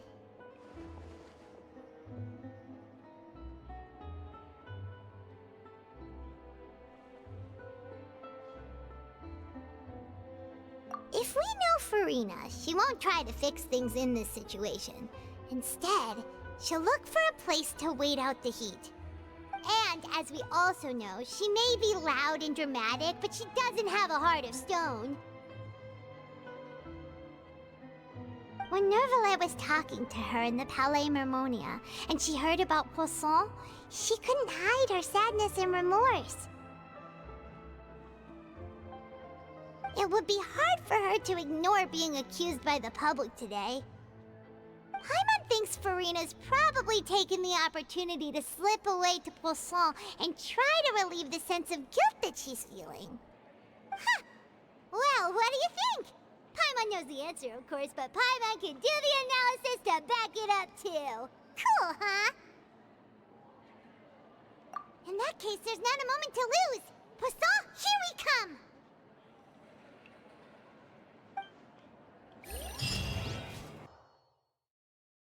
This place looks deserted. Guess all the survivors must have evacuated already. All that's left here are signs of devastation.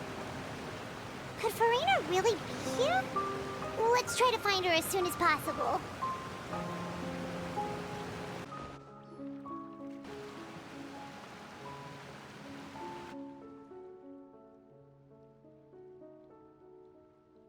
Ah, that's Farina, right over there. She really is here all on her own.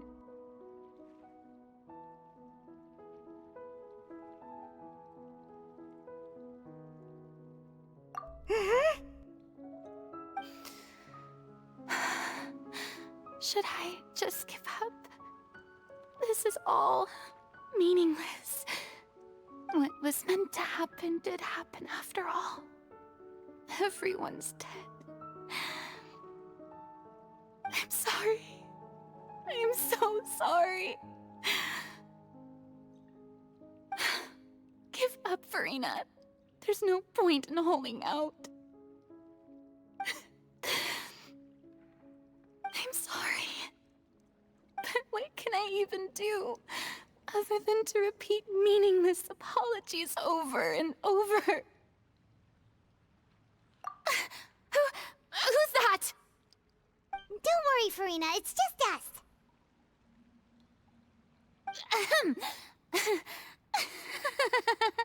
So it is you, blonde traveler from another land. Why, I almost thought you were someone from that mob of my ignorant subjects. Come to kneel and beg for my forgiveness. Farina, you were crying just now, weren't you? The tear stains on your face are obvious. What do you mean, tear stains? Oh, I remember. The show at the Opera House earlier this morning was so moving. I'm still trying to process it. Who did that uncivilized rabble think they were, disturbing my enjoyment of the arts? They even dared to tout their Archon. I must teach them a lesson. I can just imagine their twisted and frustrated faces once they realize that I'm nowhere to be found. Oh, and I'm sure Nouvellette and those people from the Maréchal Phantom are freaking out right next to them, too.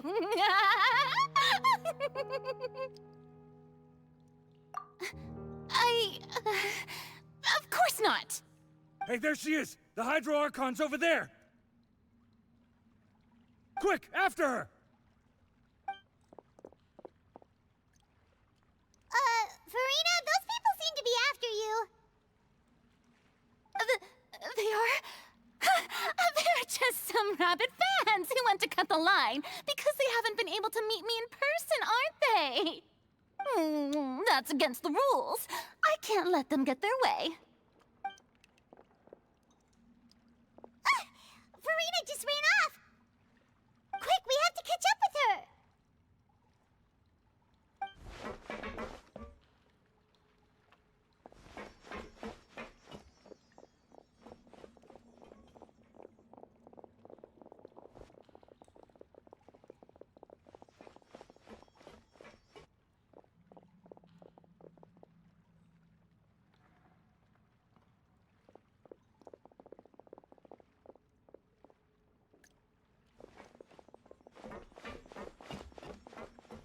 This should be the place, right?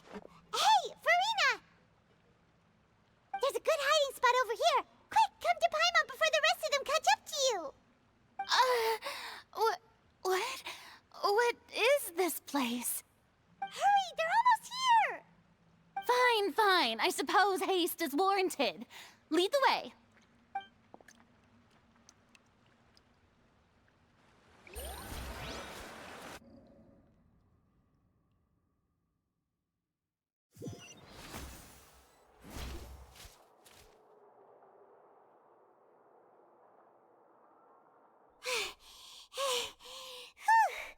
Paimon's exhausted.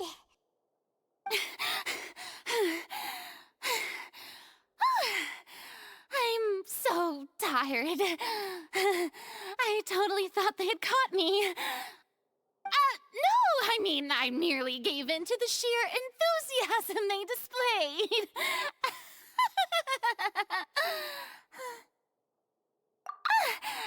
You're right. Yep, that's a good girl.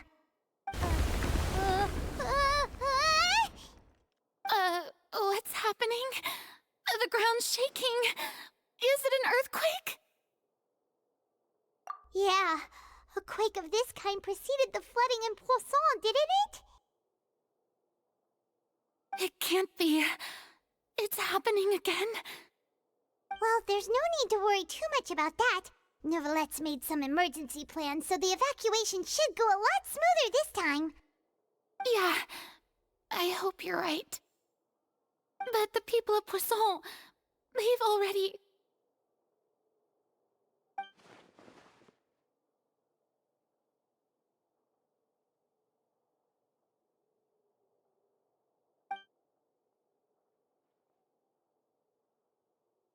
It's true.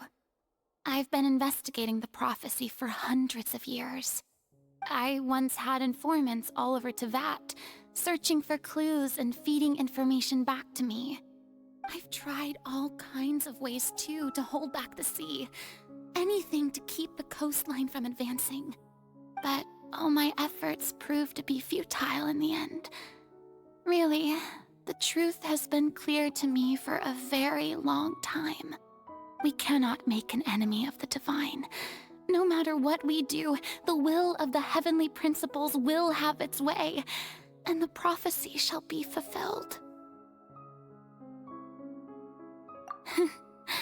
Give up.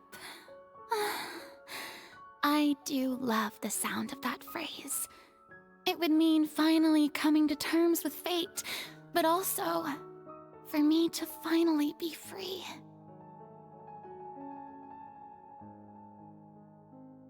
Indeed, I've thought about giving up so many times, especially after we almost lost Poisson. Fate is really unreasonable, isn't it? It has no heart and obeys no rules. The prophecy has only just started to come true, and so many people have already lost their lives. But just now, it all became clear to me. I still don't have the right to come to terms with fate on behalf of everyone else. As long as the final moment hasn't come, it's still not too late. Don't worry.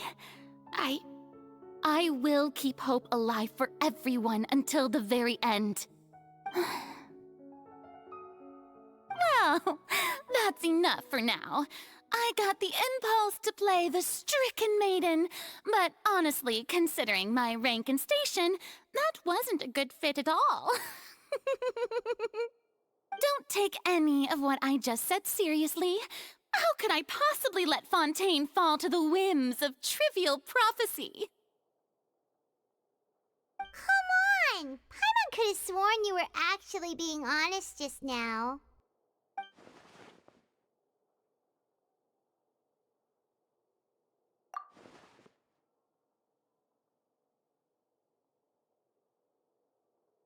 Share my burden. That's impossible.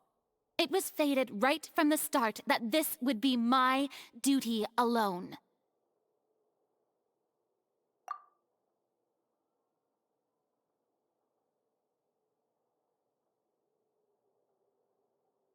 A witness.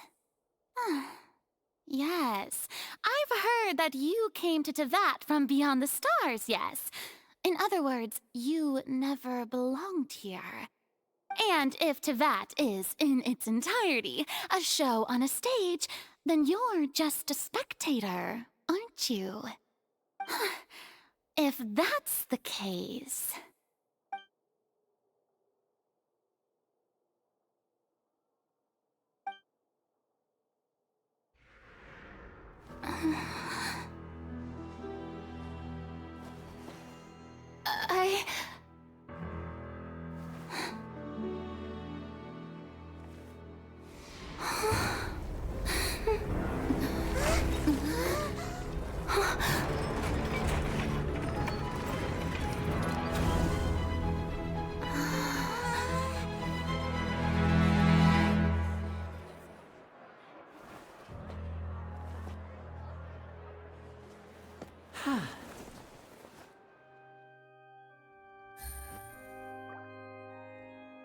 Ladies and gentlemen, this concludes my opening performance.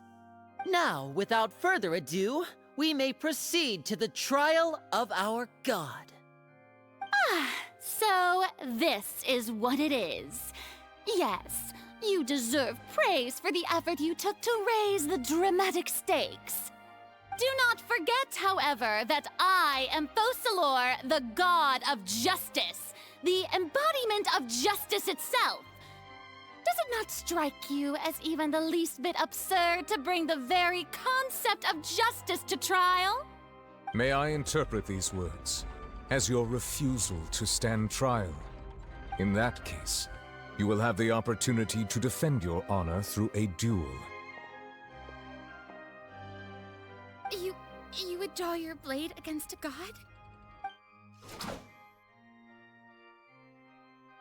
I see.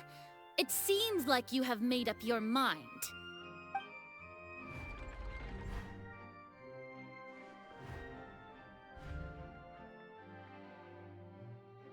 Paimon can't believe it.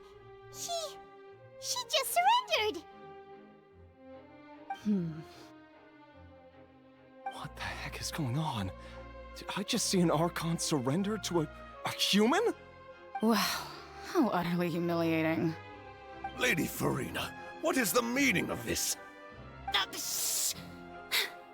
It would seem that there has been a misunderstanding. To be clear, the raising of both hands is not always an indication of surrender.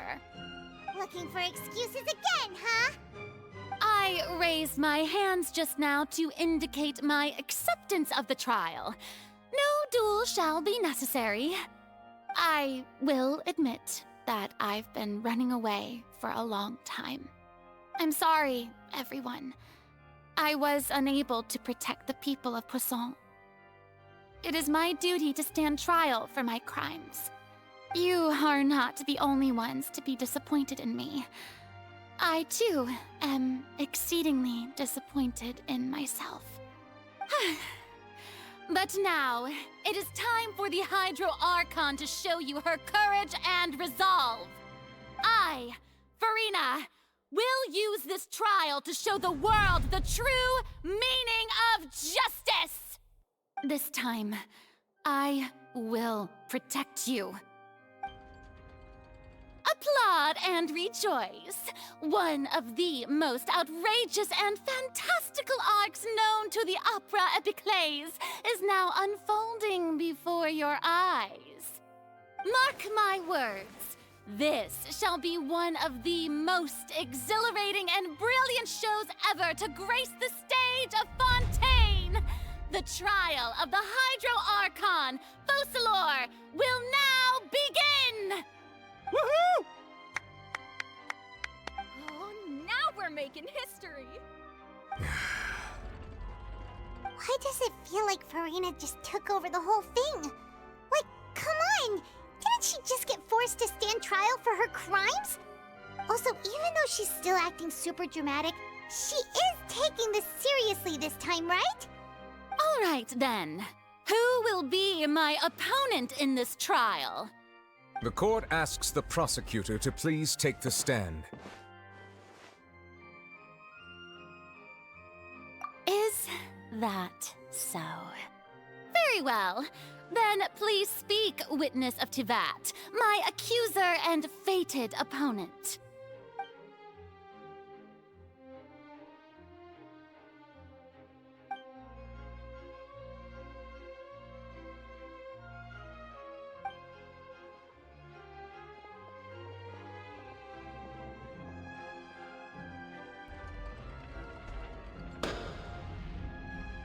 Also, please allow me to ask, as a final question before the trial begins, just how much work did you do to force me onto this stage?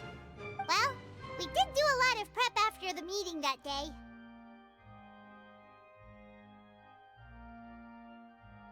I can go over the tasks assigned to the Spina di Rosula, since they were rather straightforward and easy. Navia, the president of the Spina di Rosula. Most of the people who participated in the disturbance this morning were my subordinates. They changed into plain clothes and came to the Opera House as regular audience members, waiting for the perfect opportunity to incite insurrection against you. The people's resentment against their Archon has been building as more and more of the prophecy is fulfilled. A spark was all we needed to turn smoldering anger into a flame. Moreover, according to our understanding and analysis of you, when something like that occurred, you would likely flee the scene and head to Poisson by yourself. So, we arranged for a second group to lie in wait there. So, you mean, the ones who scoured the settlement for me were also from the Spina? And their goal was to force you to step into the giant magic box so you may personally participate in the greatest magic performance in all of Fontainian history. That's right. That house was a magic box, rather than someone's residence. As the super ultimate version of the setup that I used when I first performed at the Opera Epiclese, the volume of the box was increased by a whole order of magnitude, and the distance it traversed was the entire gap between Poisson and Araneas. Its cargo, of course, was an Archon instead of a human. My thanks, Farina. Without your help, we could never have pulled off such an extraordinary performance. You're welcome? Of course, this performance was only made possible with Father's support. The House of the Hearth spent a massive amount of labor in Mora to pull this off. We had to select a location, construct the giant magic box, dig a tunnel, and open up a path through the water. It was a lot of work for all of us. So, in other words, the earthquake that we felt within the giant magic box was just a normal tremor from the transportation of the whole house? That's right. It wasn't a sign of another disaster to come. Then, I can guess Nervilette and Cloran's parts. You gathered a crowd, prepared a stage, and made sure that the champion duelist would be immediately ready for a fight. Also that as soon as I appeared on the stage, the trial may commence without a hitch. Am I right?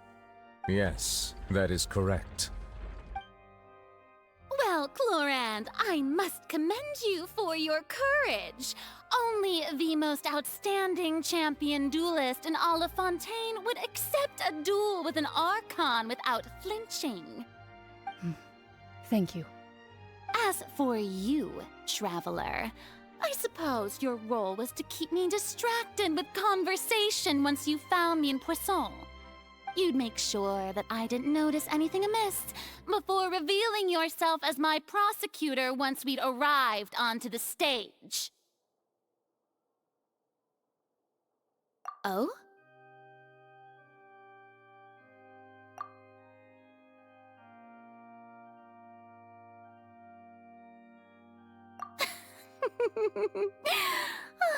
Is that so? Then I suppose I must have missed my final chance. It's fine. It matters not. What's done is done. The stage is already set, so there's no reason to disappoint the audience. Let's see this trial through to the very end.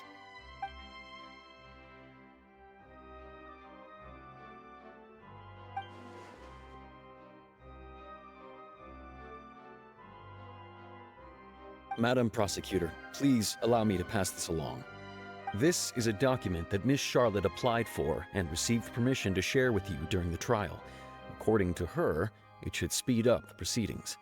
Huh? Charlotte wanted to give us something? Oh, so she's here too! Hey, Charlotte! Oh, let Paimon see. Isn't this the exclusive interview that she did with us before? So she's already finished it, huh? Wait, then that means this document is a perfect timeline of everything that's happened ever since we stepped foot in Fontaine! So in other words, we can refer to this anthology of evidence every time we want to use something from our journey as evidence for an argument! Let's quickly confirm the information in it. Just think of it as a refresher, alright? The prosecution and the defense are both in position. The trial shall now begin. Oh, come on, Nervilette. There's no need to repeat all the unimportant legalese. Just fast forward to the part where the prosecution lays out my offenses. As the defendant and the lead actress of this performance, I still haven't even been informed of my supposed guilt in all of this. Of course, it is only natural for humans to struggle to understand the actions of a god. However, you will need more than that to convict me of a crime. That's true, but my charge here is unrelated to your conduct as an Archon. Instead, I would like to charge you as a fraud who's never been the Archon in the first place. Wait, what was that? Lady Farina's a fraud? Hey, I came here thinking that we were going to try the Hydro Archon for forsaking her duty, but did I hear that right? She's not our Archon at all? Charge accepted. Lady Farina, do you plead guilty to the charge?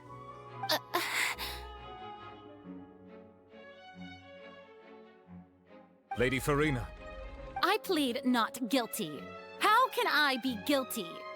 There is no way that I, Focalor, otherwise known as Farina de Fontaine, a member of the Seven and the Regina of all waters, kindreds, peoples, and laws of Fontaine, could be anything other than your true Archon. Yeah, even though Lady Farina can be rather eccentric, isn't it going too far to doubt her very identity? Yeah, I've never questioned her identity either. Sure, Lady Farina can be super irresponsible, but what grounds does that prosecutor have to make such a huge claim? I have cause to believe that common sense will prevail in this case. Many of the members of the audience have known me as the Hydro Archon ever since they were born. There would be no fooling their memory. See? Even the Oratrice has decided to show me its favor. Are you sure you want to commit to a charge that will never be upheld?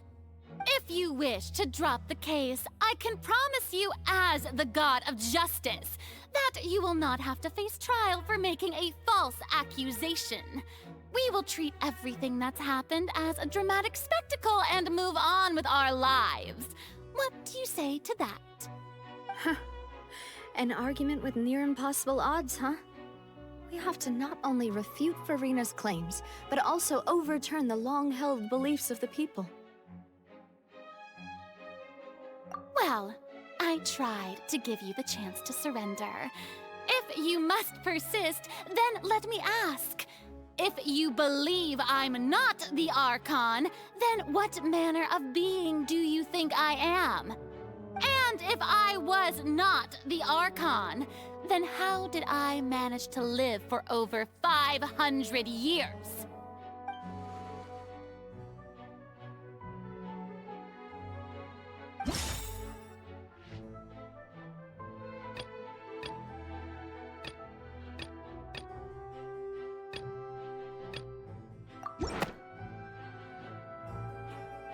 First of all, you may be a member of another long-lived race, which would allow you to naturally possess an extended lifespan.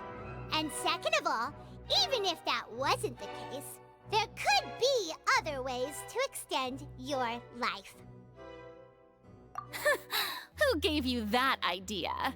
Was it the knave? You'd sink so low as to use a harbinger's words against me. A curse? I once thought it possible that the aura of an Archon might naturally resemble a type of curse. But in light of this claim, perhaps what I sensed was not your divinity, but a curse after all. You sensed it too, huh, Nervalet? Lady Farina is actually a human? Well, it is true that it's extremely difficult to tell humans and gods apart just by looking at them. It's not impossible.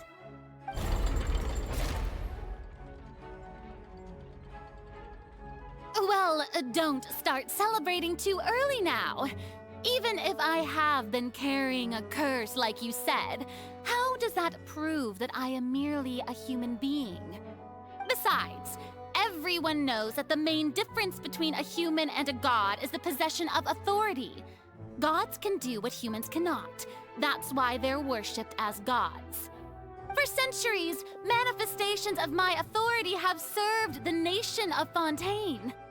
One need only to turn their eyes towards the Oratrice Mécanique d'Analyse Cardinal in this very opera house, or consider the endemidium that is used in every aspect of life.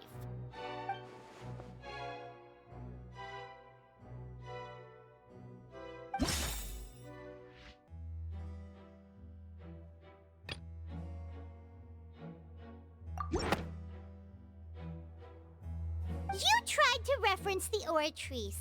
But weren't you as confused as all the rest of us when the Oratrice declared Child to be guilty without any proof? Otherwise, you should have come up with a good explanation for that by now. Didn't I make myself clear at the time?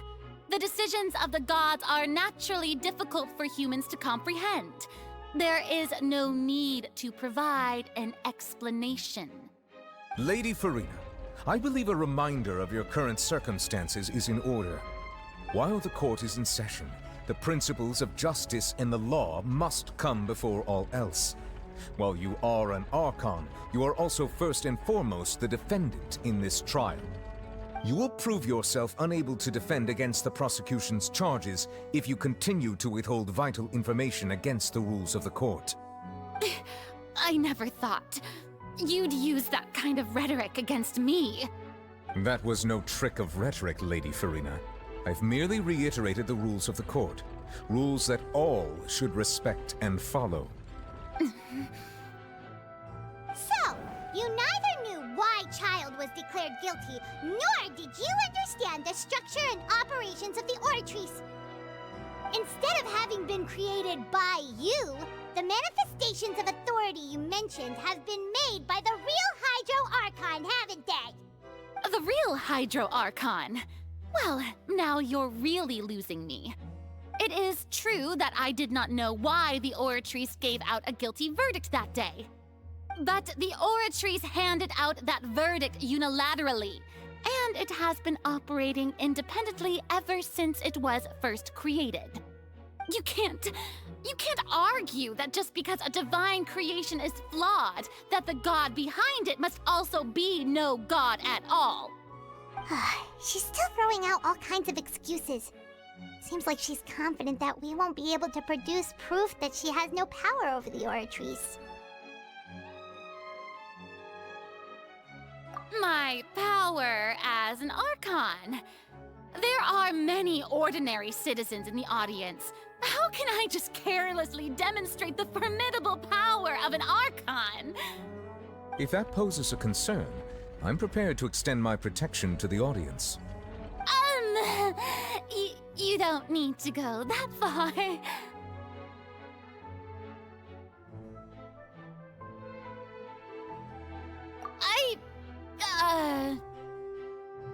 Aren't you the Hydro Archon? Or is it that you can't even wield the power of Hydro, much less the authority of a god? Indemnitium! Yes! It's all because of Indemnitium!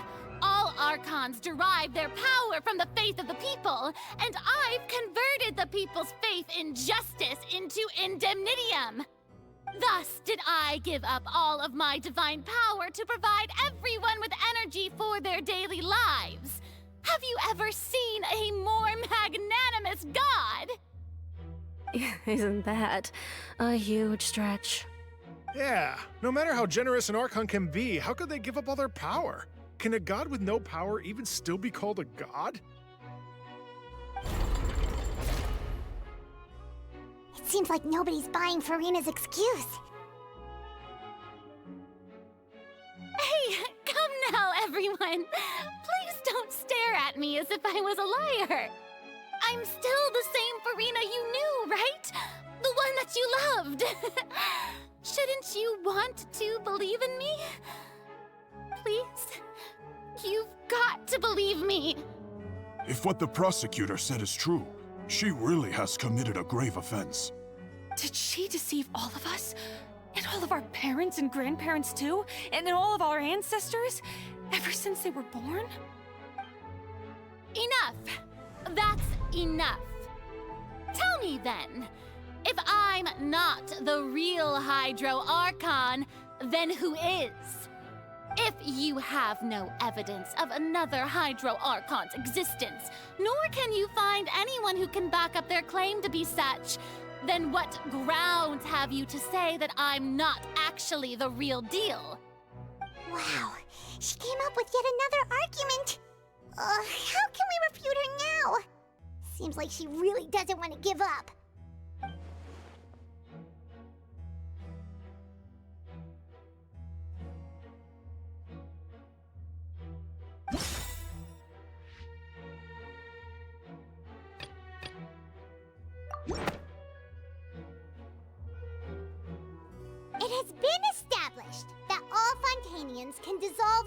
water from the primordial sea. And that means... Since you insist on claiming to be a god and not a human, then there's a method that you can use right here and now to eliminate all suspicions of you being the latter. Miss Navia, please apply to serve as a temporary attorney for the prosecution before addressing the court. Though you act in partnership with the prosecutor, you must still adhere to proper procedure. Super sorry, Monsieur Chief Justice. I swear this really will be the last time that I'll speak out of turn. Now, I've brought some seawater from Poisson. As everyone knows, a massive flood struck the area not long ago, taking many lives, including those of some of my closest friends. So, Miss Farina, would you dare to touch some of the seawater? If we are to believe that you are indeed the real Hydro Archon, touching the seawater would have no effect on you. All it should do is strengthen your case. But if you don't dare to touch it, then we would have basically proved the reverse. Oh, and I must remind you that after the disaster at Poisson, nobody wants to see any more people dissolve. I do hope you'll act prudently and choose the simpler path of admitting guilt. Navia from the Spina di Rasula. The Spina has governed Poisson for many years. I guess her suggestion is valid.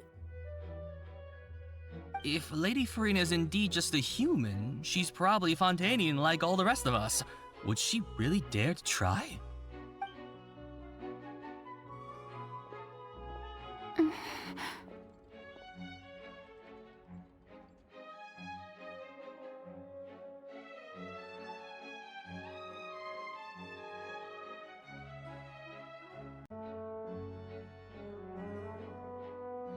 Lady Farina, this test has been unilaterally proposed by the prosecution.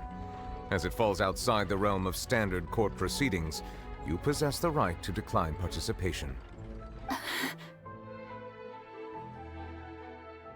Well, of course he had to tell her that. But refusing to participate is basically the same as a confession of guilt. She's just staring at the water without saying a single word. It really does seem like she's quite terrified of it. That could only mean... What's going on? Is she really planning to... that's not what we thought she would... Due to the inherent risk of the test, Lady Farina, you may... Hey!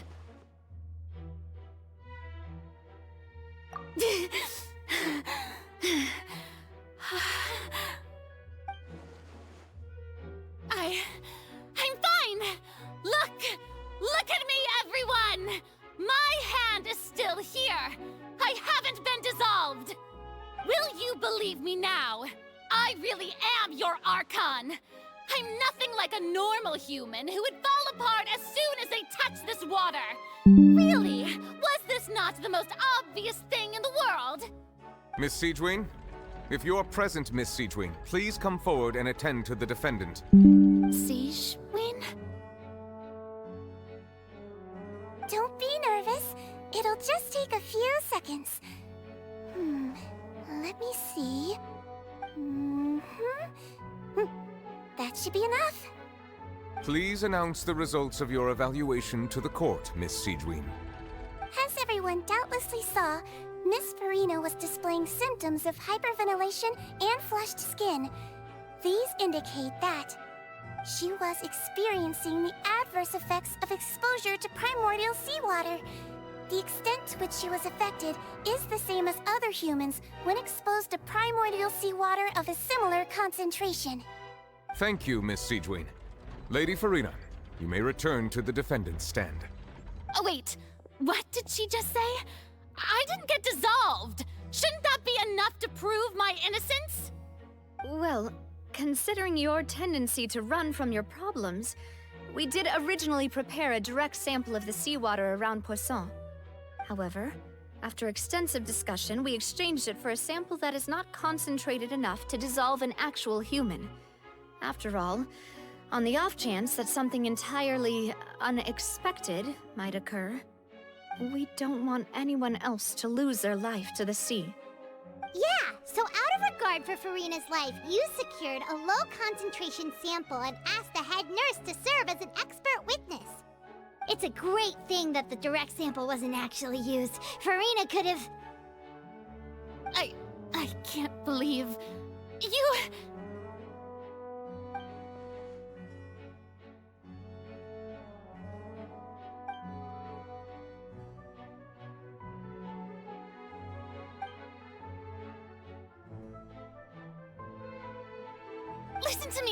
Listen to me, everyone! Please don't give me such cold and disdainful looks! What happened just now didn't prove a single thing! Think about it! How can you conclusively prove that an Archon can't also be affected by the primordial seawater? Also, if I was really just a human, why would I dare to just put my hand in that kind of water?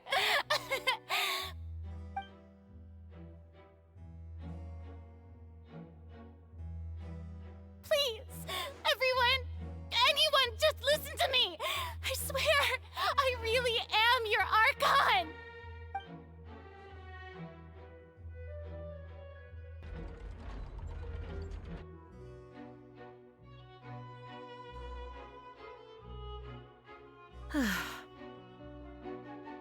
I don't think anything she says at this point will sway anyone.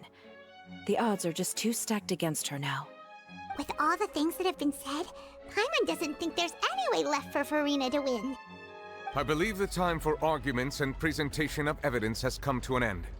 If there are no objections, we will move on to the final judgment.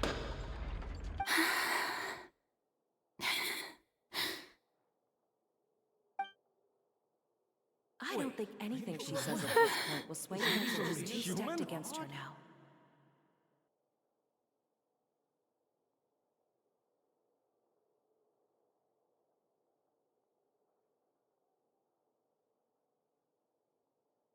In my capacity as Chief Justice, I shall now render judgment on Furina's misrepresentation of herself as the Archon of Fontaine. As a human who knowingly deceived her fellow citizens, Furina is... guilty.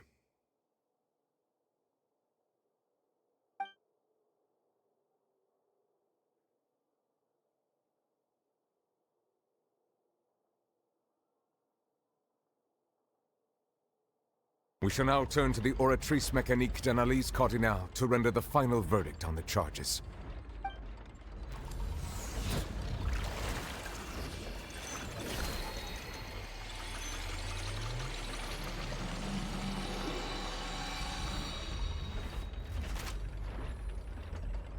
According to the judgment of the Oratrice Mécanique d'Analyse Cardinale, Furina is...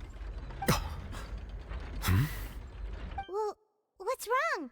What's the Oratrice's verdict? No, the Oratrice also displays a guilty verdict. Isn't that correct, then? However, the exact wording of the verdict is thus: the Hydro Archon, guilty, to be punished via the death sentence. The death sentence? That's actually one of the available sentences? I've always thought that it was just a myth. The one and only time the death sentence has been handed out at the court, and it's been given to the very person we've worshipped as the god of justice? What an unexpected twist. Furina's been sentenced to death by the Oratrice? We just wanted to use the trial to show her the seriousness of things so she'd tell us the truth. How did things escalate this quickly? This outcome is indeed quite strange. According to Fontaine's current definitions of justice, as well as its recommendations for criminal sentences, is this sentence really appropriate for the crimes that have been committed? Yeah! Even Fauché wasn't sentenced to death by the Oratrice. You know, the real evil mastermind behind the serial disappearances case. Indeed. Not only is Furina's sentence overly excessive, the very point of our trial today was also to prove that Furina has never been the Hydro Archon in the first place. But now, the Oratrice seems to have deliberately invoked the title of the Hydro Archon. What does this mean?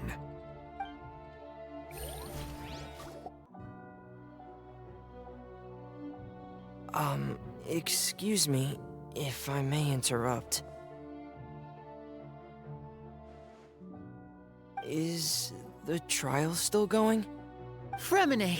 Oh, you finally made it. I assume this means you've completed your mission? Mm-hmm. Any mission Father assigns to me will always be top priority.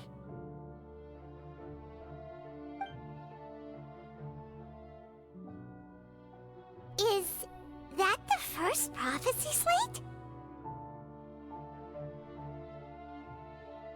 Huh. So the knave privately arranged for Fremine to try and find the missing slate. I looked everywhere and finally found it at the bottom of the sea. It took me a long time to get around some dangerous stretches of water. But has the trial already concluded? Then doesn't that mean I've come too late? Oh no. Father will be disappointed in me.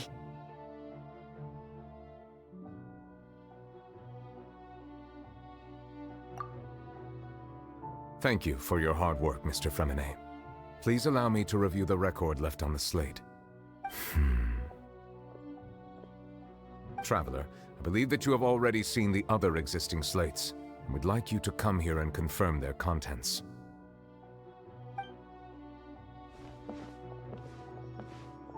Huh? So what do you see? What is it?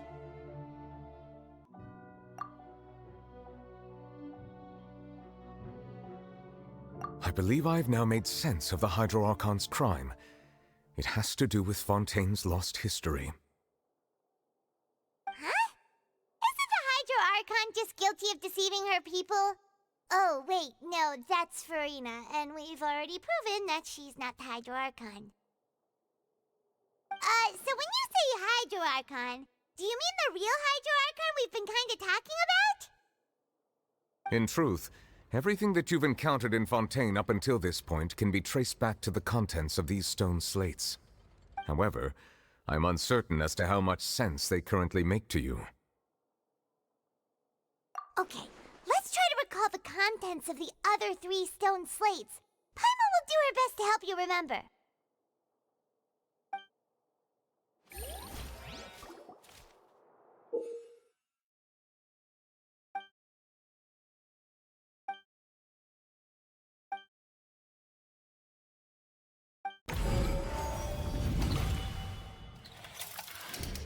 The first stone slate describes what you just said.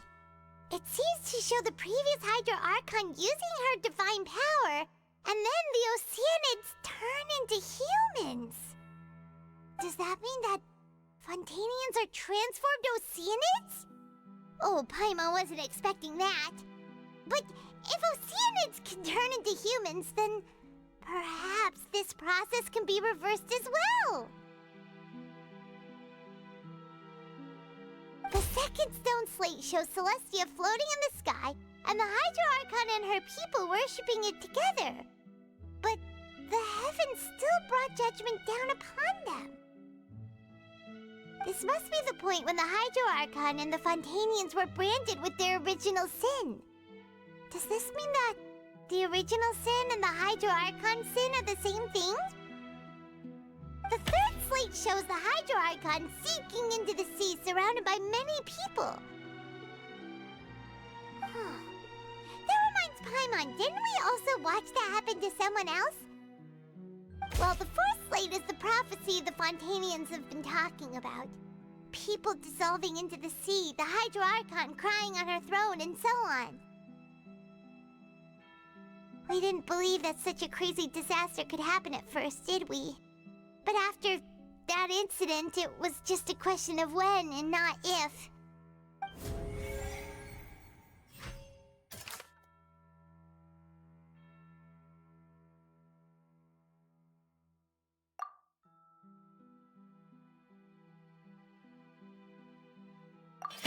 We know from the case of the serial disappearances of young women that Fontainians can be dissolved in primordial seawater, And the first stone slate tells us that long ago, the Hydro Archon used her power to turn Oceanids into humans. This might be the reason that Fontainians can dissolve.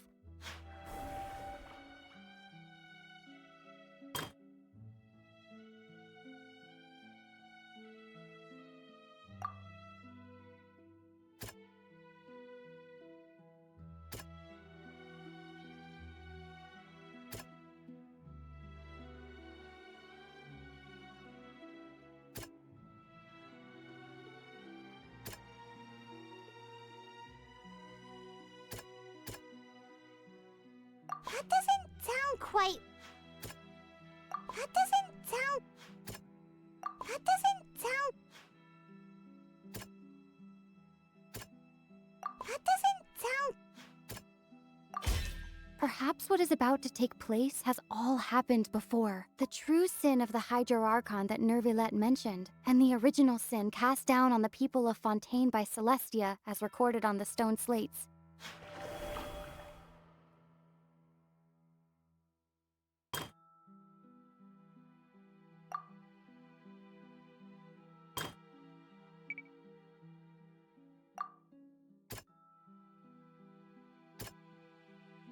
That doesn't...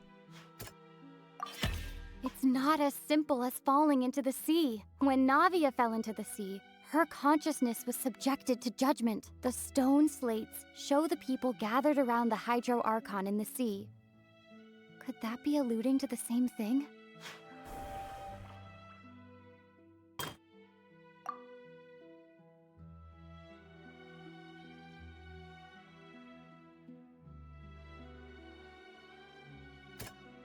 That doesn't sound...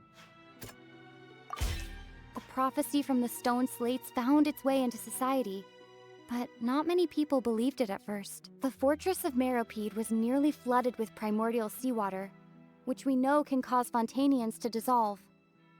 It seems increasingly likely that the prophecy may come true. If we hadn't dealt with it in time, things could have gone very badly.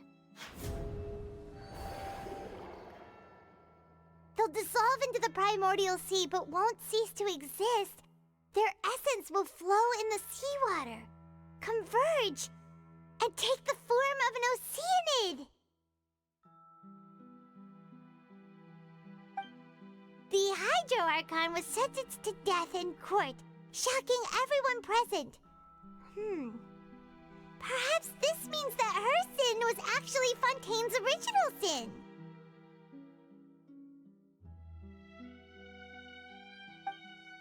Navia fell into the water inside those ruins, and she nearly dissolved. She was surrounded by the people of Poisson in a court within her consciousness, and was forced to take part in a trial meant to make her stay. The eruption of the primordial sea at the fortress of Meropide was the surest sign that the prophecy was about to come to pass no matter what.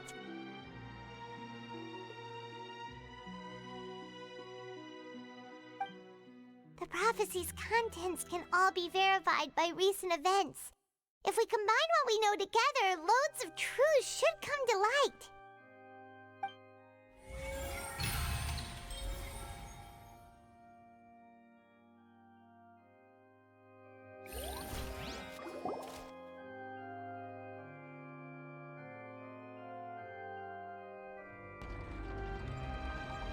Huh? Oh, Paimon gets it now! So that's how you can make sense of it. But then it feels like we're going to have to share some truly shocking revelations. Let's hear them. Incredible. Linny, did you hear that? We're not real humans.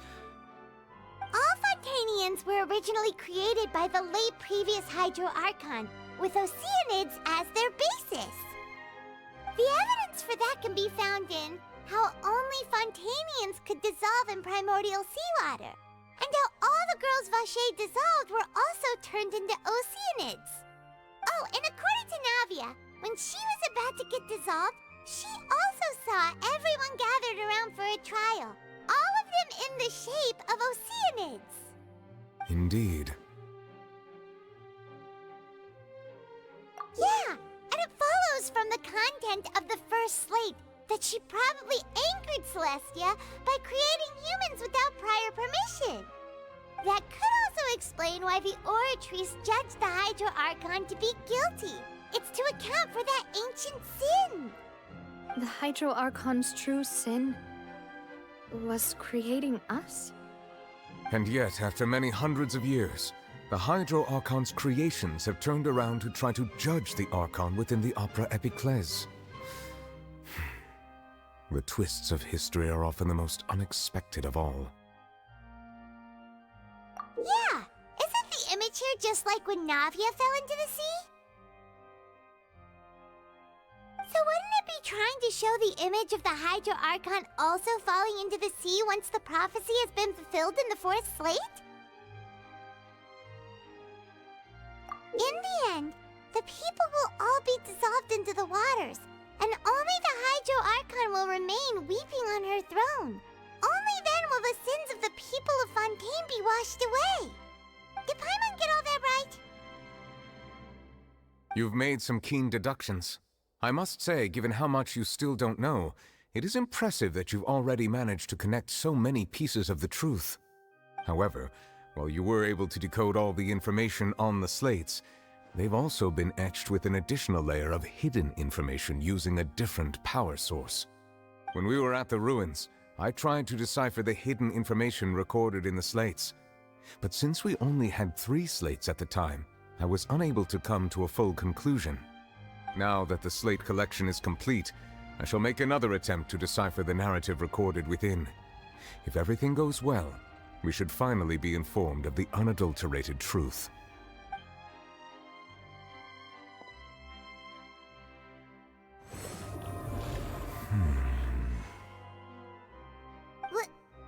Well?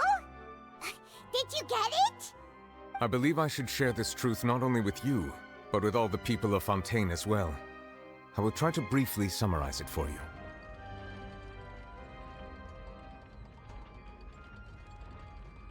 Your hypotheses regarding the origin of Fontainians and the sin of the Hydro Archon were both correct. In the Fontaine of old, the previous Hydro Archon sensed the yearning of her Oceanid familiars for life on land.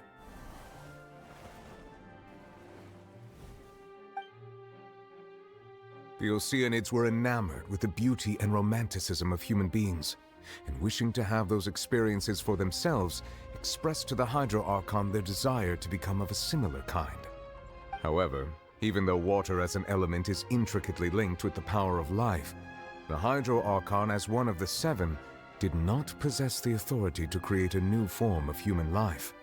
Not one to give in, she eventually found a way to create permanent humanoid bodies for her familiars by appropriating the power of this planet's primordial sea. She poured primordial seawater into the Oceanids' blood vessels, creating humanoid mimics in the process. But if Fontainians were to ever come into direct contact with water from the primordial sea, the power within their bodies would escape these artificial restraints and return to the sea.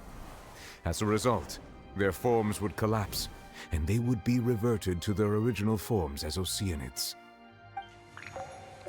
Of course, the Hydro Archon never received permission from the heavenly principles to create a new human race.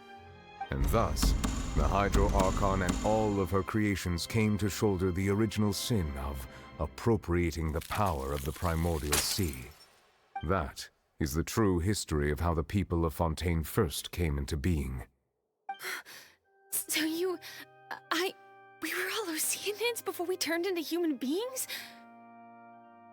That's way too much information for me. I think I'm just going to pretend that I never heard a single thing. Wait, but if that's the truth, we can't let the Hydro Archon be sentenced to death.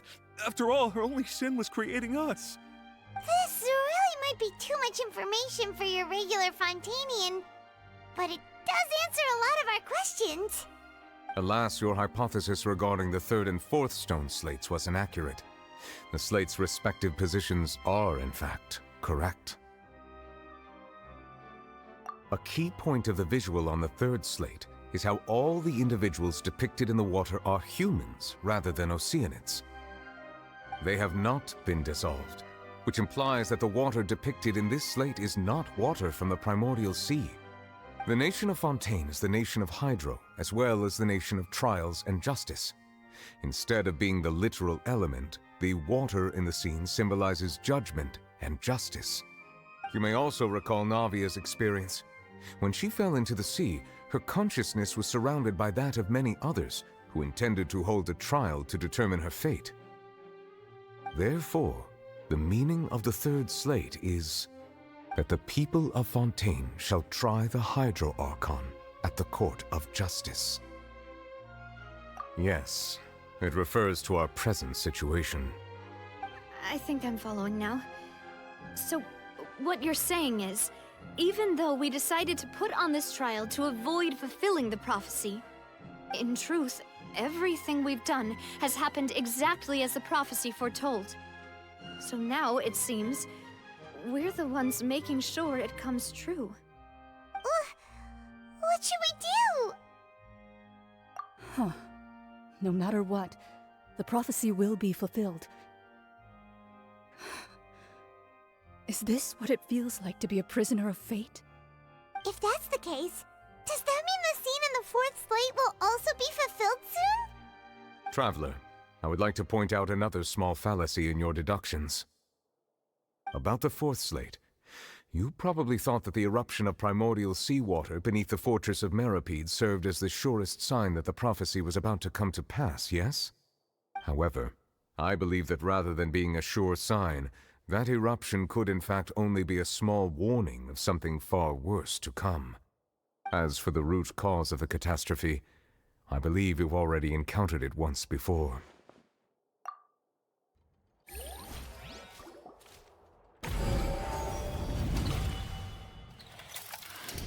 This eruption was just a small warning of the things to come. We must find the root cause of the disaster.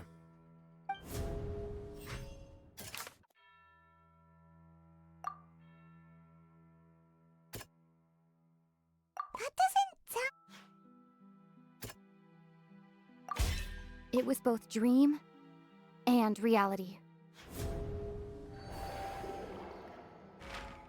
If we're talking about a true culprit, that could only be that thing inside the primordial sea, right? The truth, the original sin, the trial, and the root cause of the disaster.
That was way too close! How did that thing just burst into the Opera House? Wait, was that the huge whale you saw in your dream?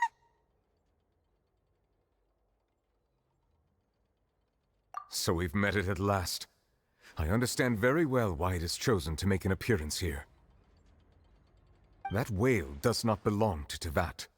It is a monster that has traversed the stars, weeping all the while. It has been greedily consuming the energy from the planet's primordial sea, using it to grow. That is the main cause for the rising sea levels. And once it has finished consuming all of the energy contained within the sea, its next step will be... You said that when the Hydro Archon first created Fontainians out of Oceanids, she filled their blood vessels with primordial seawater. Precisely. That whale finds the blood of Fontainians nigh impossible to resist. Therefore, when it left the primordial sea, it decided to make its next stop a packed opera house full of food. Food in the form of Fontainians. We just barely managed to push it back, right? In that case, won't it come back to target the people again once it's managed to recover its strength? That is correct. Indeed, it is more accurate to say that we should thank that Harbinger for buying us some time. Without him, the whale would have likely come onto land far sooner. From the way he looked, he must have been fighting the creature for quite a long time. That battle maniac. We've always known that he had a special connection with that whale, but we definitely didn't expect it to help us out like this. Anyway, now that we know that this whale is the actual cause of the disaster recorded in the prophecy, all we need to do to stop the prophecy would be to find a way to beat it up, right? It is too late.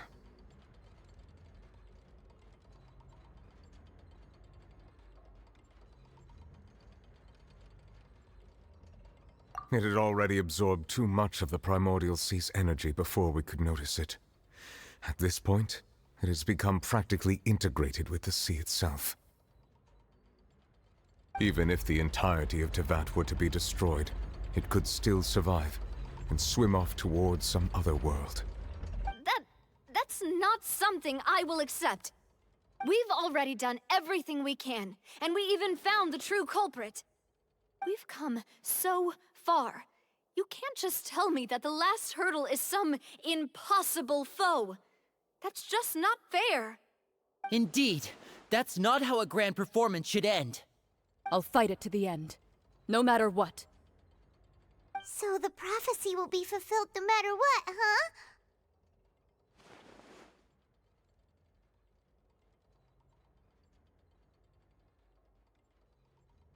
The prophecy. Yes, what has been prophesied will be fulfilled. You may view such things as the history of the future.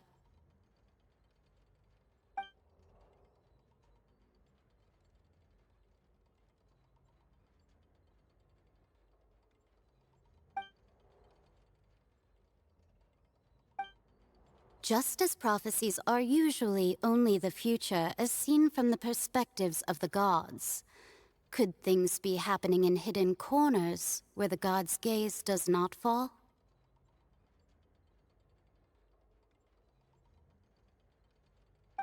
Ultimately, fate shall serve as your only guide, no matter what will happen in Tevat's future. All you need to do is to play your part.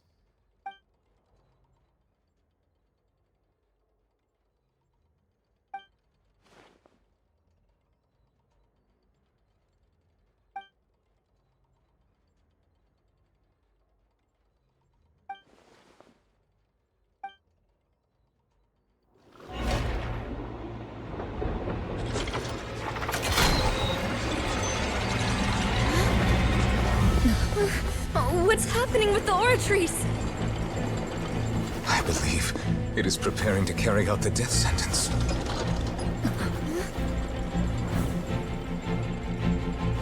Farina!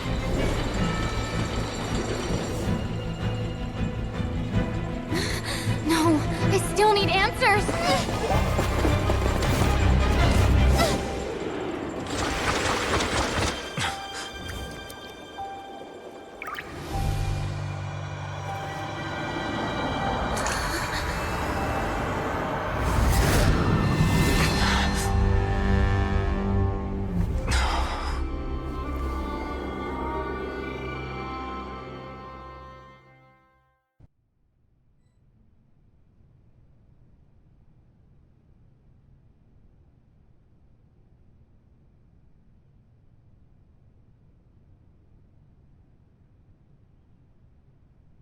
You...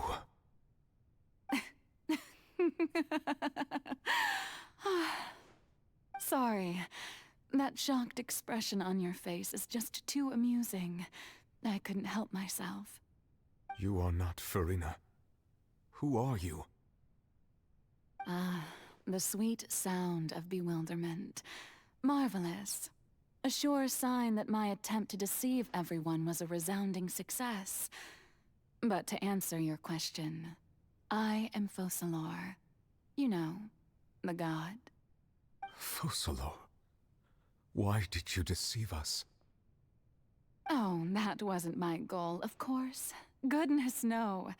But I had to fool everyone else too, if I was to stand any chance of deceiving the heavenly principles. Deceiving the heavenly principles? It's all because of that pernicious prophecy. Dreadful, wasn't it? Everyone doomed to dissolve. Fontaine condemned to be flooded. One was not amused. In fact, one was positively bemused when that problem was thrust upon me by my dearest predecessor. That's the former Hydro Archon Egeria, for the uninitiated. It hardly gets more disastrous than a preordained national catastrophe, now does it? Full well that the prophecy would surely come to pass. And one of the seven, she also knew full well that one defies the heavenly principles at one's peril. So yes, as you have no doubt surmised, it was a rather impossible situation that I found myself in. I spent a terribly long time mulling it over, alone on the ocean floor. And I was almost growing barnacles by the time I finally realized there was only one possible solution to this confounding conundrum. I had to outwit the heavenly principles, allow the prophecy to be fulfilled, ostensibly at least, while saving everyone at the same time. I'm a genius, I know. I can only assume that's why Egeria chose me as her successor. Although, looking back now, it was hardly the inheritance one dreams of. Between the task of saving the nation, the quotidian duties of the Hydro Archon, and not to mention the original sin of creating a new race of humans, I dare say she left me quite a colossal mess to clean up. But one can only play the hand one is dealt. I did not choose this, any more than I chose to be one of her Oceanid familiars. So you were also once one of the Oceanids, transformed into a human by Egeria's hand? Yes, I was. I always dreamed of becoming human. And I still do, even now. In my eyes, to be human is to be part of the greatest opera ever known. After becoming a god, I separated my divinity from my body and spirit, leaving behind only a self that was as naive and bewildered as my past self on her first day as a human being. The me you see before you now is that divinity. And the human counterpart I left behind, I named Farina. She could feel joy, sorrow, and everything in between. She could be as vain and conceited, or as meek and vulnerable as she wished. Her strengths were of a kind only a human could possess, as were her shortcomings. But in my eyes, Farina's humanity was what made her perfect. She was perfectly human in every way. The person I always wanted to be. Anyway, so then I cursed her. All part of the plan, of course. The plan to deceive the heavenly principles. Do you still remember the final scene of the prophecy? The Hydro Archon alone, weeping on her throne. In order that the prophecy might appear fulfilled, I invited Farina to be an actress, to play the part of the Hydro Archon in the prophecy. Under the curse I placed on her, so long as I, Focalor's divinity, continued to exist, she could not die. But nor was she free to live her life in the pursuit of happiness. Instead, she was forced to take the stage in the opera house, to embrace the role of leading lady, to forever play the part of the god from the prophecy, all to create a deceitful appearance of that prophecy coming to pass. I suppose now you probably understand why your court is called the Opera Epiclese. But Farina is only human, isn't she? Even though she has had a long life, her mind is no stronger than that of any other ordinary human being. I cannot begin to fathom what she has had to endure. It must have been torture for her. It has indeed. And although she is, in a sense, me in human form, I most definitely owe her an apology for it. It's been 500 years, and all along, she's been playing her part in the most unimaginably long, unbearably lonely, and agonizingly painful opera of all time.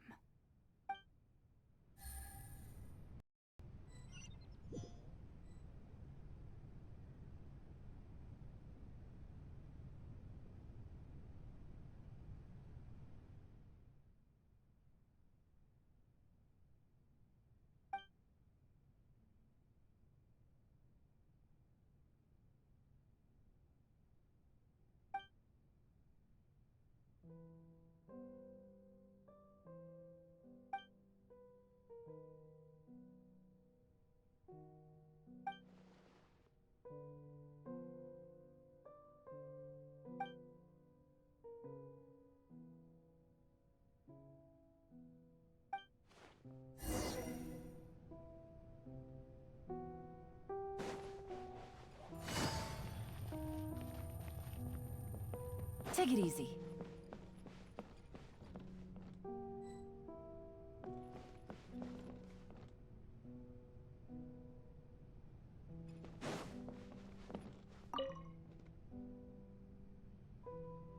Oh, who permitted you to come onto the stage? Now, I understand your admiration for my august self, but I must ask you to keep to the rules. All right. It is not my intent to reprimand you. There is no need to state your name. Just be off with you. Do not distract me from my performance. Oh, do not jest. Can you not feel it? I am Focalor. The eyes of countless Fontainians are upon me. I must, at all times, display the utmost elegance and nobility.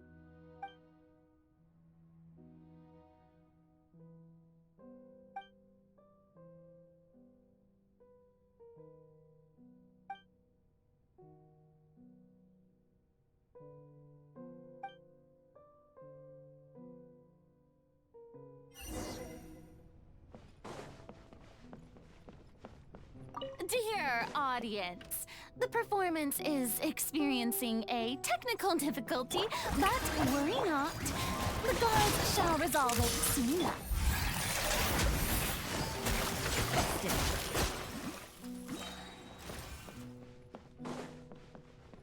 Hey, what gives? The audience is still watching me, you know. Guards! Wait, where are the guards? Guards!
Furina.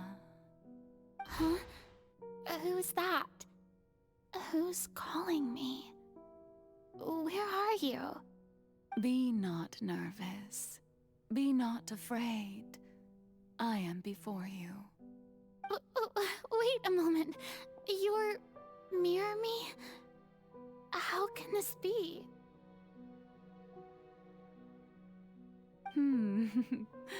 Mirror you, huh? You know what? That's not bad. Let's go with that. Mirror me? What do you wish to say? The prophecy. Have you heard of it? What prophecy? Wait. I know. I think. I don't know why, but it's in my head somehow. The people will all be dissolved into the waters, and only the Hydro Archon will remain, weeping on her throne. Only then will the sins of the people of Fontaine be washed away. Oh, very good. You know it well. What's going on? I can't seem to remember anything clearly. The only thing I know for sure is this prophecy. Will it really come to pass? Yes, it will. And that is why I've come to you. Disaster will come to Fontaine sooner or later. Things will develop just as the prophecy declared. There is no escaping it. But doesn't that mean everyone will die? I'm a Fontainian just like them. Will I dissolve too? Oh, don't worry. Magical meetings exist in this world precisely to give people a chance to turn things around. It is the reason why you met me today. I will tell you how to save everyone, but you may have to suffer somewhat. Oh, so there's still hope after all. Goodness, you frightened me. You spoke so much and with so much certainty. As for the suffering, well, I will admit that the first thing that came to mind was, why do I have to be the one to suffer? But if the prophecy will come true, I'll also die anyway, right? So if I've already met you as my magical meeting in this world, if there were scales, with all the people of Fontaine on one side, and my pain on the other, is it not obvious where the scales should tilt? You truly are the perfect human. My ideal. I suppose this would also be the justice that belongs to you. Huh? Don't worry, it's nothing. Listen well. Fontaine has just lost its Hydro Archon. I need you to play a role. That of the new Archon. Play as a god? That's right. You must begin a never-ending masquerade. You must never let anyone suspect your identity. If you can keep it up, then I shall have my way of defying this prophecy. But should your identity be revealed, then all hope will be lost. But how will I do this? A human assuming the role of a god without being exposed. Don't worry. What you must do is not to turn yourself into a real god. You simply need to play the role of a god as humans imagine them to be. Being a human yourself, I'm sure you already know what such an entity would be like. Remember, your true challenge will not be pursuing divinity, but contending against humanity. I'm still not sure I understand, but I'll try. I'll try to do this. So, How long am I going to have to play this role? To accomplish this mission, you will have to stay on the stage for many, many years. You will endure and not grow old until your task ends. But I promise you, all will eventually end in a magnificent and dramatic trial, and everyone will be saved. A trial, huh? How exciting. I'll be looking forward to it.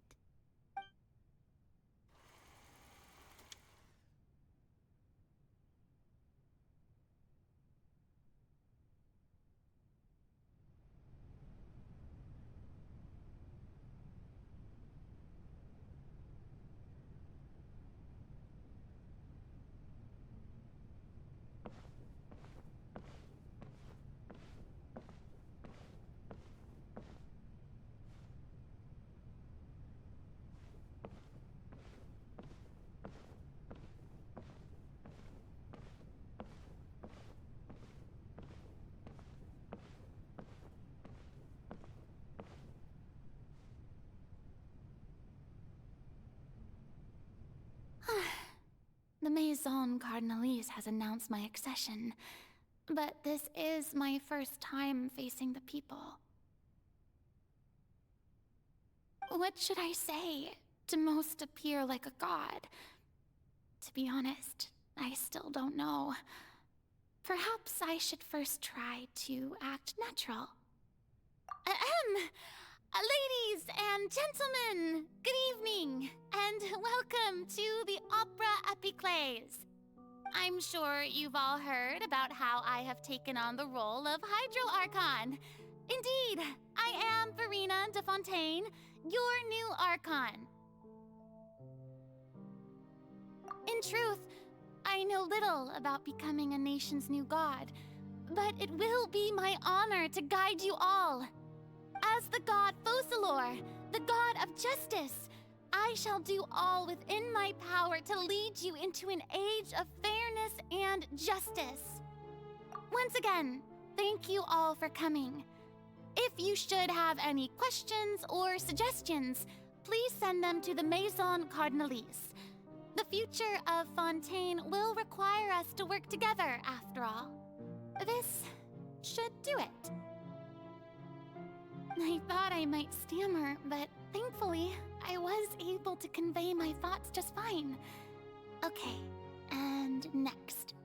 That's the new Hydro Archon. Is this some kind of joke by the Maison? I would have thought that a being that surpasses humanity would be a bit more assertive. Hey, did you hear that? She even told us to send her suggestions there at the end. Shouldn't gods be all-powerful? She's being so modest. What's the difference between her and an ordinary person, then? If you ask me, perhaps the succession didn't actually happen. She might just be a Maison-back puppet. Wait, what's going on? Why is everyone suspecting me of being a fake? Oh, this is bad. If I get exposed here, there'll be no saving the people from the prophecy. Right. Mirmi said that I just need to play the role of a god as humans imagine them to be. Calm down, Verena. Think. What do the people want? How would they imagine a god to speak and act? Assertive, with a strong sense of presence. One who can dispel all doubt. That is the character I'm fated to play.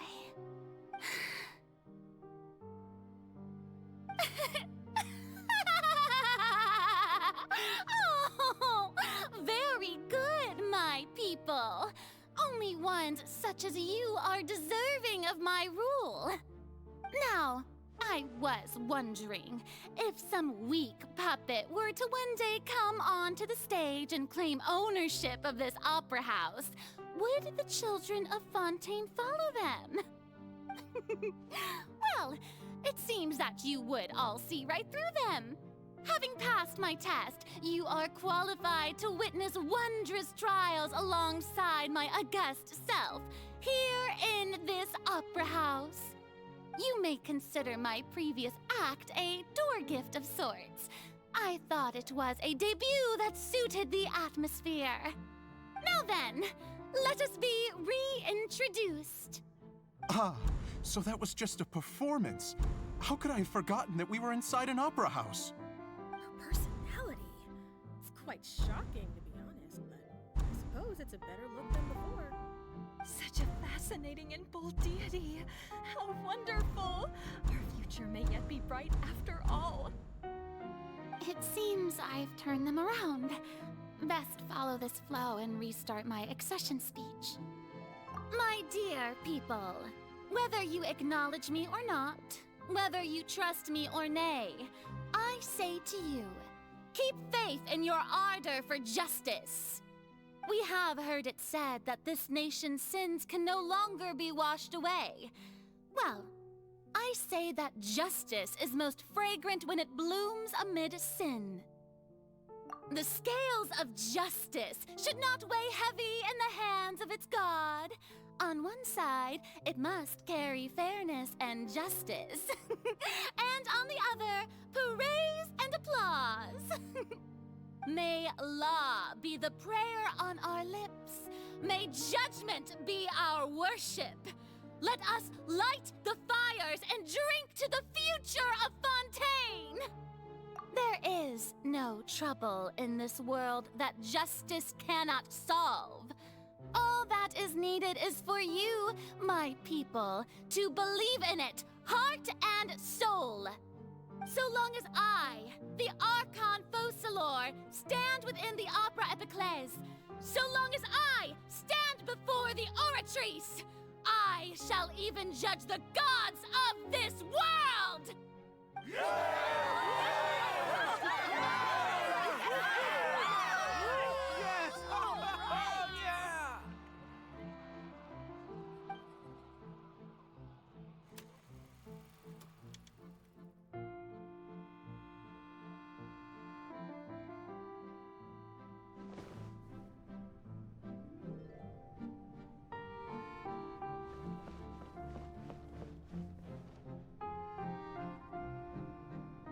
Lady Farina, here are today's case reports, as well as a summary of the follow-up for your perusal.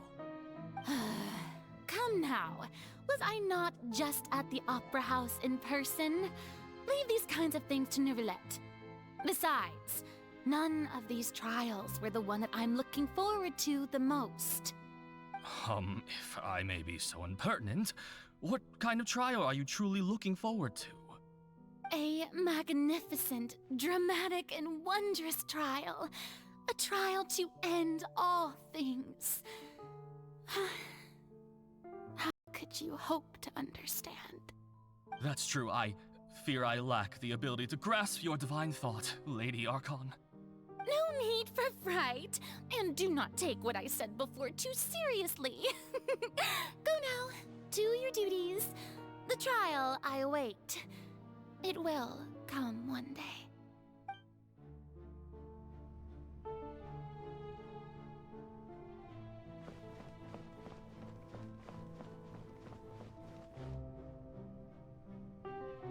Lady Farina, I don't know what to say. Thank you for agreeing to see me. No need to thank me. Or rather, thank your own sense of perseverance instead. Long have you stood in line to meet me, have you not? Oh, I'm afraid that's just an inevitable consequence of my divine charm. All right, Deuteria, is it? How is your son's illness? You remembered me, and you knew of my family, too. He is doing much better now. In fact, he is far more of an ardent believer than I. He was the one who forced me to seek an audience with you, and to bring your words back to him. Oh, good. Very good. If this should happen again in the future, please do not hesitate to come and tell me. Going down to citizens' homes every so often, while not usual practice, should serve as a fine change of pace. You're such a gentle and wise god. Thank you once again, on behalf of my son.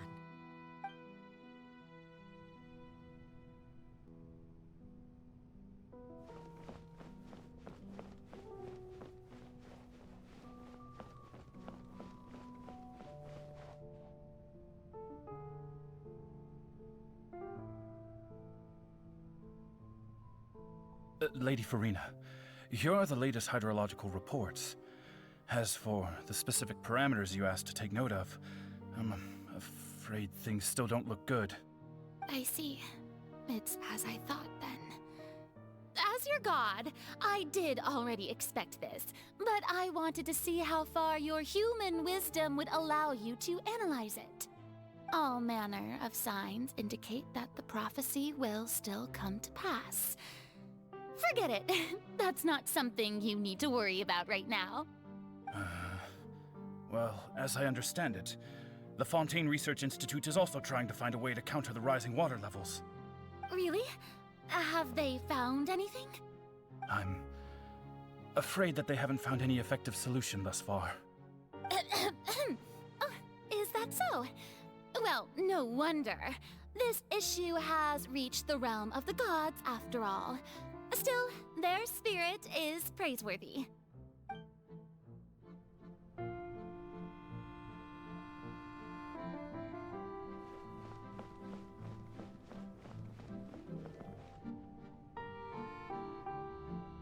The day is finally over.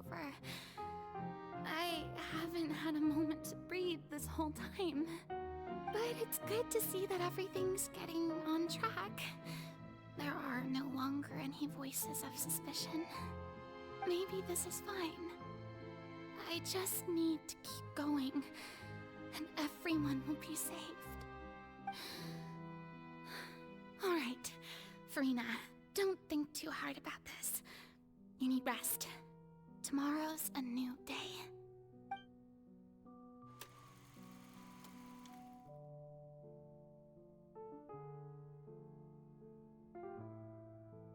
Lady Farina, here are the new trial reports for the latest cases, as well as a summary of the follow-up.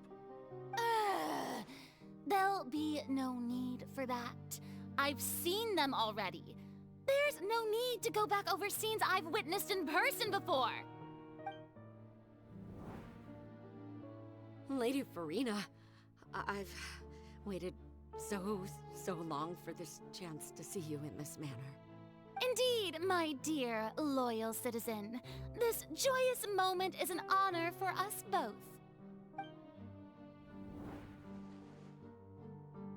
Lady Farina, we're detecting significant hydrological anomalies near Poisson. Understood. Keep monitoring. Keep me informed should anything come up at the Institute.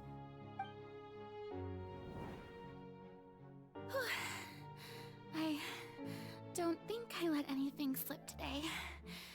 I must show the people that there is nothing to worry about. I just don't know when these days will end. I feel utterly exhausted. Best to rest early today, too.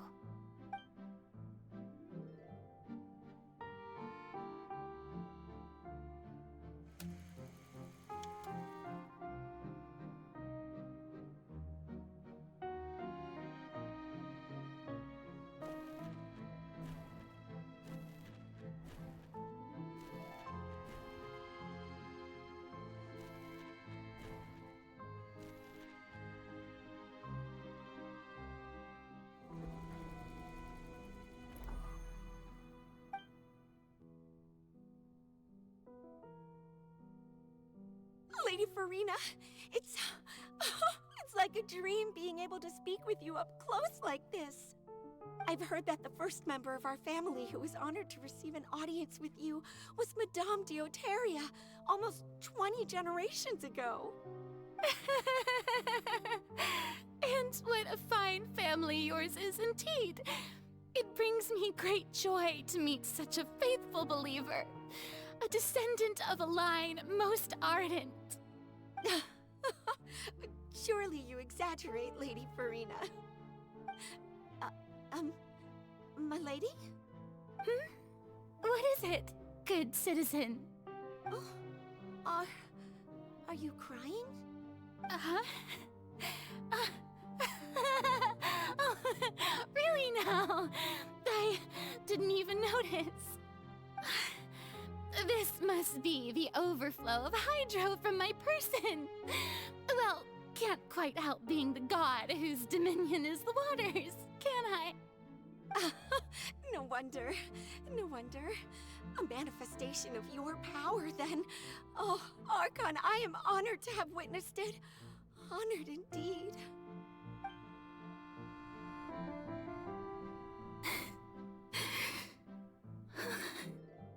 So interminable. So lonely. Just how much longer? Hundreds of years must have passed by now. Perhaps the show must go on for hundreds more. I never imagined that it would hurt so much. Have I reached my limit? No. Perhaps I reached it long ago. Today I didn't even notice my own tears. I want to tell someone, anyone, about this. But would that not destroy all I've done so far? I've conducted so many investigations across the centuries, but there's not even a sliver of hope that we might break the prophecy. All I can do is keep heart. I must maintain this act. It is the only way to save Fontaine. Please, mirror me. You have to succeed.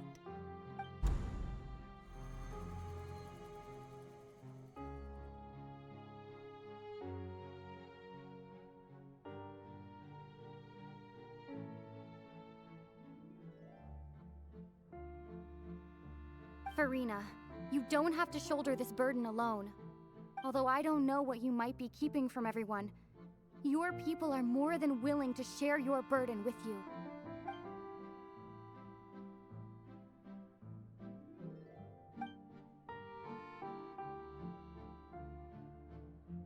Share my burden. That's impossible. It was fated right from the start that this would be my duty alone. But even if your burden doesn't need to be shared, you can still choose to confide in someone. Just share it with me. I'm what you'd call a witness. A witness? Yes, I've heard that you came to Tevat from beyond the stars, yes. In other words, you never belonged here. And if Tevat is, in its entirety, a show on a stage, then you're just a spectator, aren't you? If that's the case... She's right. I could confide in her, couldn't I? But if things don't play out as expected, the people of Fontaine will be the ones to pay the price. No, Farina. You shouldn't be selfish. But what if it's really alright? Farina, you've worked so hard for so long. Surely it would be okay to put yourself first for once. Just this once. Is it such an outrageous thing to do anyway? To find someone in whom you can confide your frustrations and sorrows? Surely it could not hurt. If you let this opportunity slip through your fingers, it might never come by again. Think about it long and hard.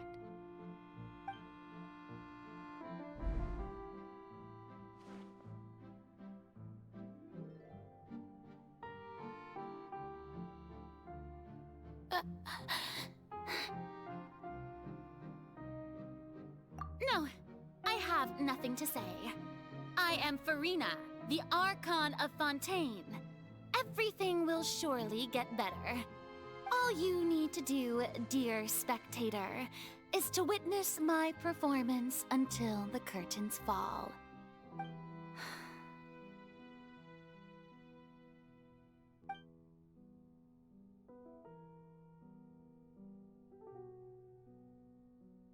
Fine.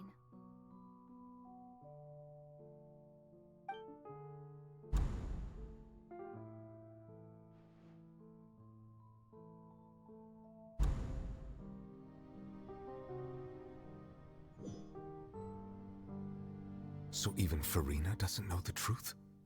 You've never once let her in on the full plan? Yes, it had to be done. To deceive the heavenly principles, you must first deceive yourself. She did very well. If she had let her resolve falter even once in these 5 centuries, Fontaine would have been doomed to the most tragic fate. It seems that trusting humanity was the right decision after all. I believe that I understand how your deception works, but that is only half the truth, is it not? How would you build on this foundation to save the people of Fontaine? That is the most important thing. Ah, good.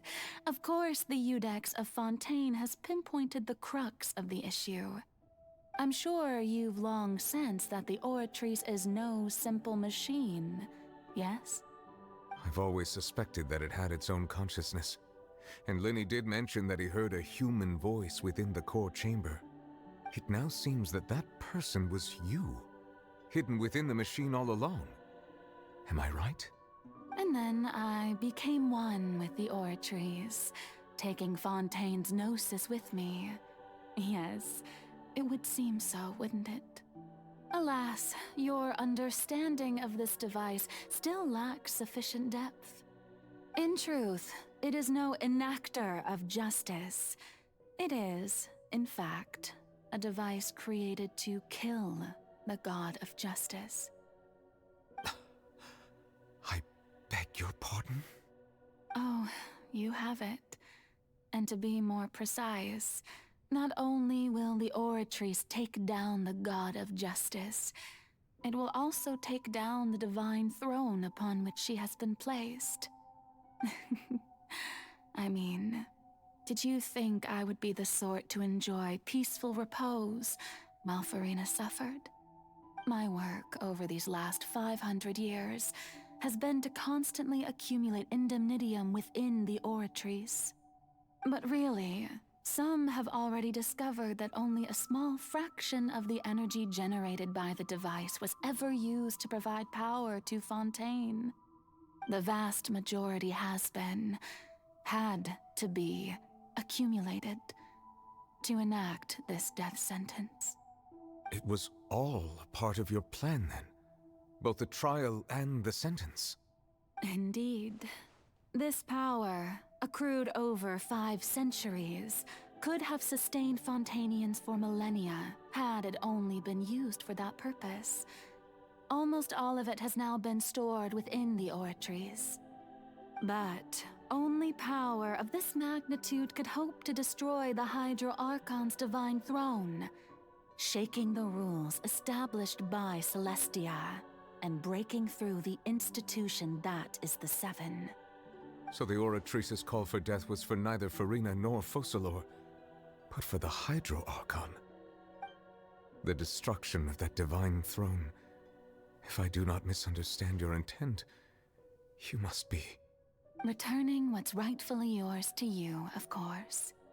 In other words, this was all done to return the authority of the Hydro Archon to the Hydro Dragon of this planet. But...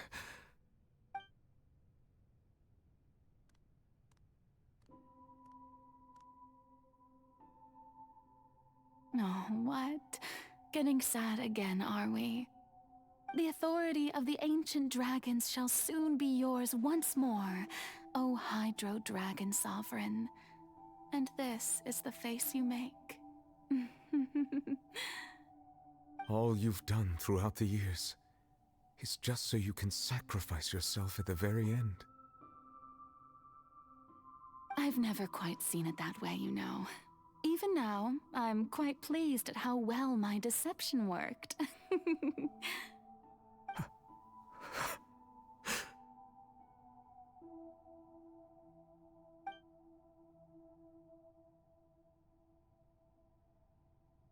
Hydro Dragon, don't cry.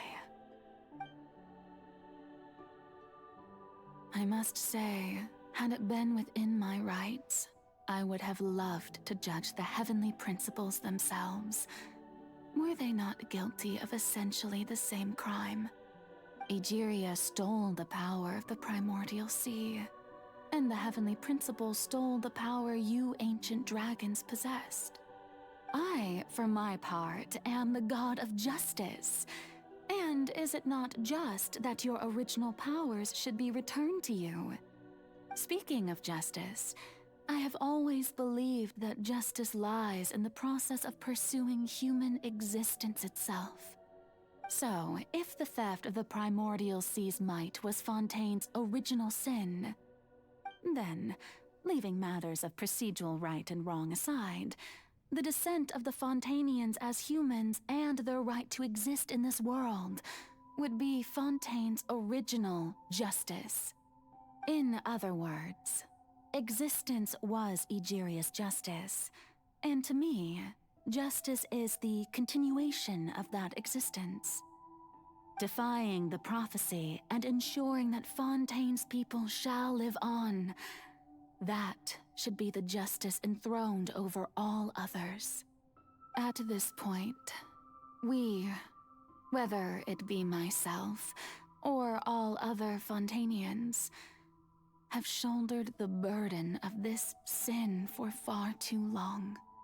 Eudex Neuvillette, the highest judge in our land, when you regain your full power as an elemental sovereign, what verdict shall you pass upon us?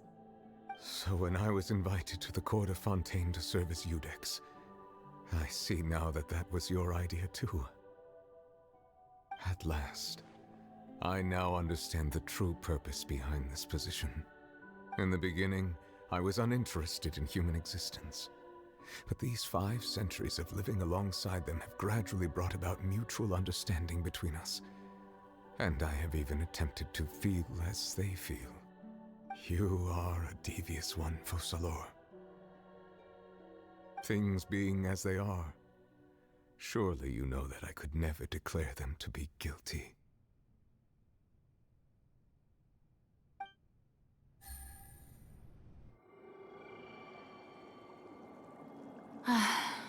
The hour of my execution is almost here.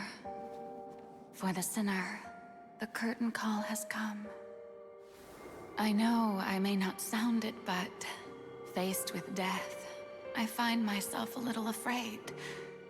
Perhaps this is one thing both gods and humans have in common.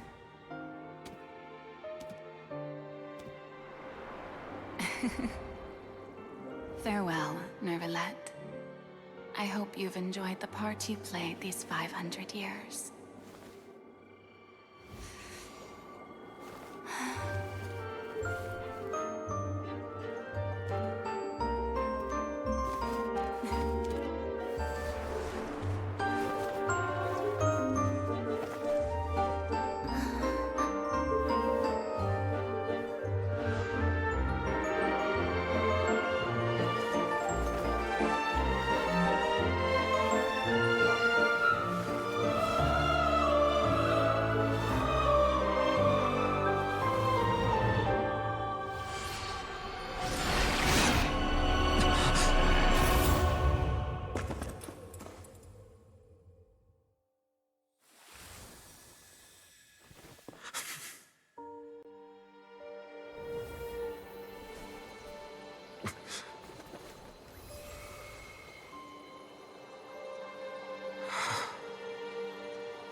Eudex Neuvillette, hereby declare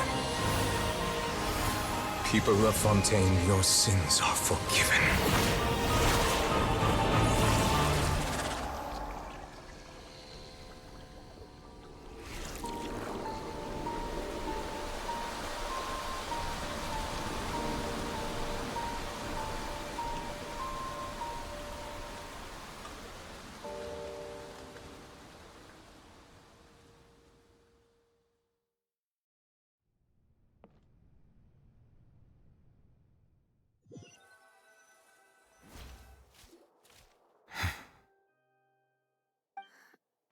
What just happened? Has the death sentence been carried out? Was that bright light some sort of misdirection? I have a feeling that something huge just happened. But since we're all still alive and haven't been dissolved, I assume whatever happened was good for us. It's time to end this. We must mete out punishment to that beast. Didn't you say just a moment ago that it can't be defeated? I have gained the strength sufficient to deal with it. Through certain means, I now have the ability to separate the power of the Primordial Sea from that creature. We should seize the opportunity to pursue our quarry. Traveler, now that the oratories can no longer function, I require an executor to help me mete out justice. The root of the calamities befalling Fontaine, the beast that enacts the prophecy. Its name is the all-devouring Narwhal. Come with me, traveler. The hour of execution has come.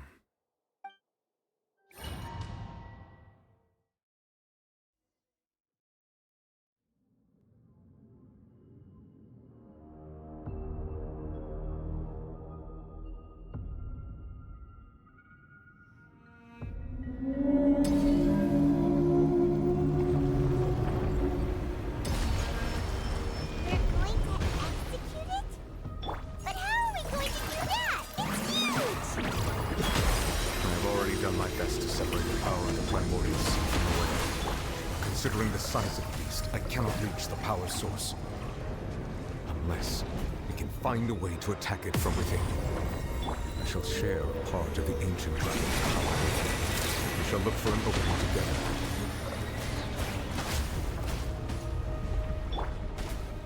I can feel its sorrow turning into hostility.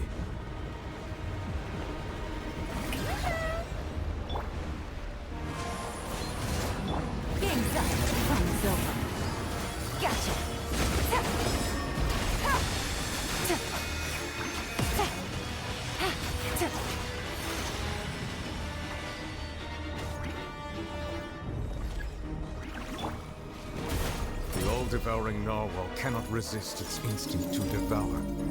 Continue to trigger its hostility. A chance will present itself.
Thanks for helping with the cleanup.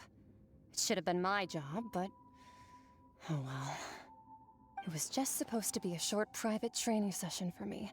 I didn't think that my disciple and my master's pet would start brawling in the meantime. Well, actually, I had a feeling that it would happen at some point, but they bumped into one another earlier than I thought. What a blunder.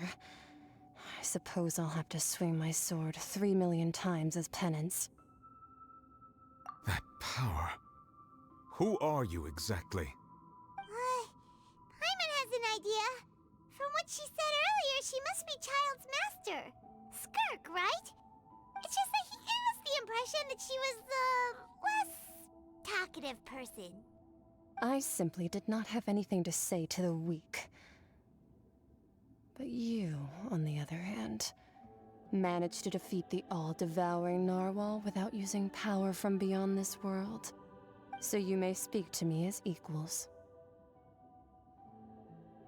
I have to agree. It's a strange use of a planet's primordial waters just to raise an all-devouring narwhal. That kind of power is wasted on it. It's not cooperative, it eats too much, and I have more important things to do with my time than pet sitting. The only thing that creature has going for it is its looks. All in all, it fails as a pet. Miss Skirk? I think you might have missed the point. The point being? Well, being that this pet almost destroyed an entire nation. So what sort of person is your master? Well, Child's master's master. Wait, is that right? Oh, right. So you don't know him. Sorry, I assumed you did. His name is Sir Deluge. I am unfamiliar with that name. Huh. So Master isn't sufficiently famous. How should I describe him then? Have you heard of the name The Foul? The Foul? Still nothing? Well, how about the Visionary? Vetterfulnir then? Or Gold Rhine-Daughter? Ooh, that one we've heard!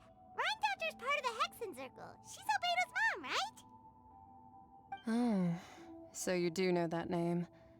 To be honest, I also heard all of those names and titles from my master. I don't actually know them either. But I suppose you understand now, yes? My master is likely a similar sort to Rhine-Daughter. They are both pursuing some form of perfection. Wait! Didn't you also mention a visionary person? Paimon didn't quite catch their name. Actually, never mind that. I believe it expedient to inform you that the all-devouring narwhal used up nearly all its strength fighting you. Such roiling hydro energies will prove difficult for the planet's deep seas to digest. As such, the Fontaine back on the surface has most likely been thrown into chaos. In other words, the prophecy that you've been fretting over should now be in full swing. What?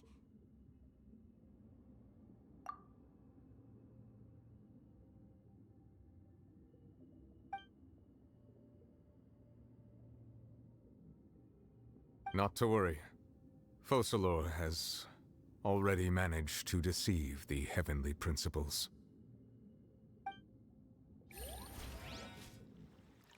In the end, the people will all be dissolved into the waters, and only Furina will remain, weeping on her throne.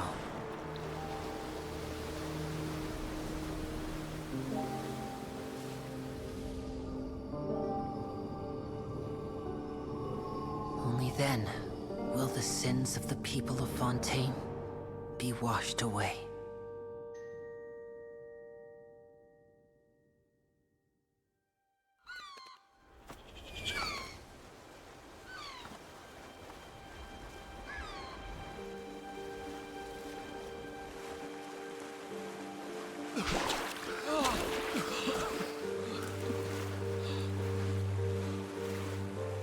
Hey!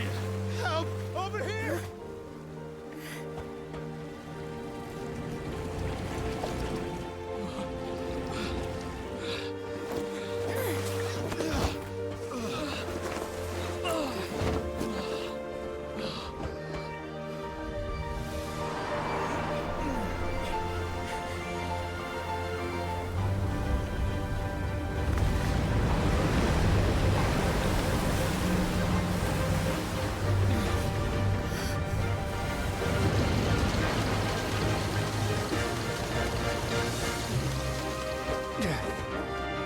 Archons initiate emergency rescue!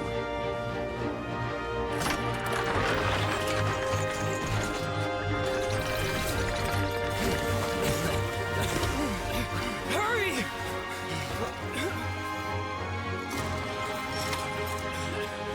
Hey, lend a hand!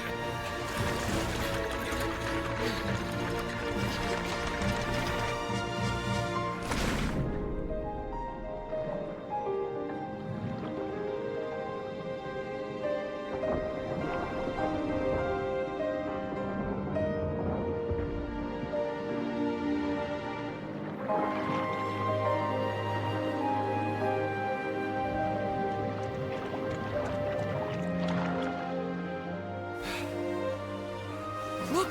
The water's receding!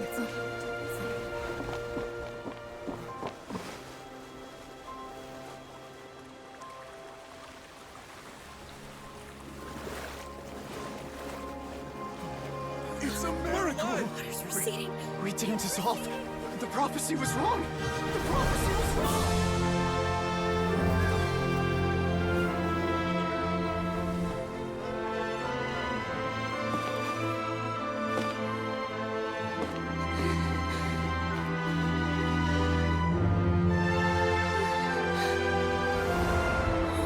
Are you alright? Yeah. We're safe. The prophecy was wrong.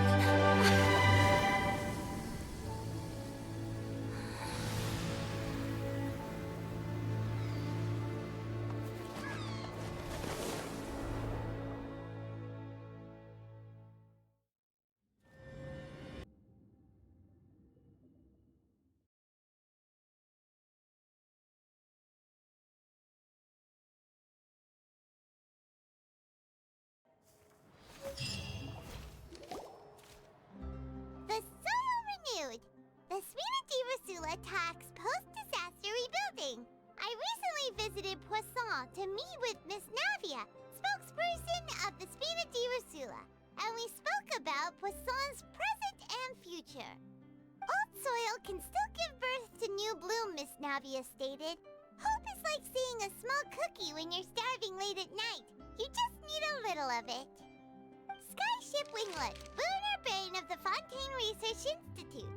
The various disputes that have arisen on account of Mr. Edwin have suddenly become a shield over the Institute, with Jurier turning out to be a once overlooked hidden gem. People always call the first researcher mad, but few know what to call the second. And should that latter person achieve a miracle, they would find it all the harder to find a word with which to classify him and his team.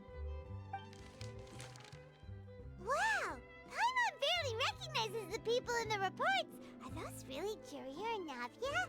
They sound like real big shots. What do you think? Pretty enthralling, huh? The Steambird's idea was pretty simple. With the disaster just having passed, we would print a free edition packed to the margins with good news to calm people down. The value for these big scoops lies in their inevitable follow-ups. We'll publish further reports and go into the stories behind those people. Edwin's assistant, Jurier, created a true flying ship, while Navia is leading people in the reconstruction of their home. I'm sure that these stories could draw even your well-traveled eye.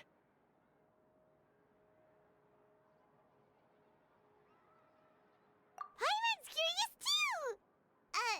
Wait a minute. Didn't we watch everything happen from start to finish? What's there to be curious about? And that's exactly why I'd like you to come conduct interviews with me. You're the best incubators of news, if you haven't noticed. And also, with you around, I'm sure I'll get to see that Duke. Are you sure? Hasn't he turned you down several times already? Oh, this time will be different. Come on, let's head to Poisson first, and then make a trip to the fortress. There are some things you'll only know when you get there.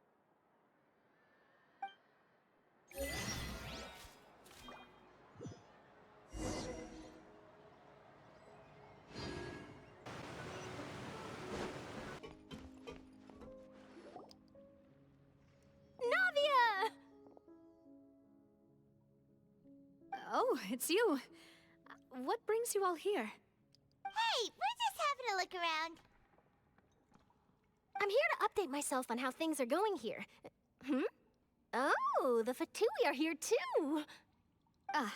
Let me introduce you. This is Mr. Garunt Snezhevich. He represented the Knave in sending us a large amount of supplies, and is helping with our work. Our residents are hard at work as well. Thanks to everyone, work is progressing nicely. We've lost a lot— Hello, Miss Charlotte. I'm a big fan of yours. I especially like that article you wrote last year. Drake. But if you don't mind, could you not emphasize our role too much in your report? It's not charity we're doing here. We just happen to share the same interests as the Spina. I get where you're coming from. I'll keep it as simple as possible. Or would you be willing to feature as friendly neighbors? That would be fine. Thanks! Oh, you're back too. How are things? We finished laying down the construction materials. It'll be another hour before the workers are able to go over there. Huh? You're here too, Clorinde? Well, her reputation's greatly risen after that whole duel business with Miss Farina, so she's here in Poisson to wait out the heat. All right. She really came here to help me out. There's too much to consider in the reconstruction of Poisson. The Spina has need of more decision-makers. And, well, I do already happen to be connected to Mr. Callis. Oh, wait just a moment. Do you mind me asking a few questions? You know, about how you felt before the duel, about what it was like facing down a god. There's lots of exciting material there, I bet. Forget it. I'm sure you can find a better theme than that, Miss Charlotte. I see you're the same as always. Couldn't you do me a favor, for Navia's sake? Well, if we're talking about doing things for my sake, you might as well just take a few more photos of me. Or of the Traveler. It's better than wasting time persuading Clorinde, at any rate. Of course I will. I'm not gonna let her off that easy. All right, then everyone who wants to be in the photo, gather up. And smile.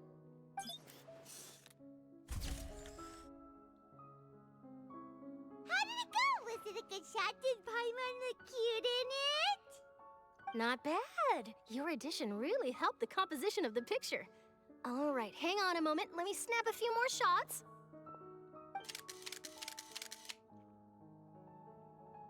All right, that should do it. I'll be back here later anyway, so let's call it a day.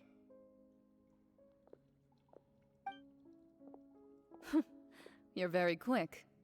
Speed is of the essence when it comes to the news, and freshness is the key. Also, not to brag, but I'm pretty good at building connections.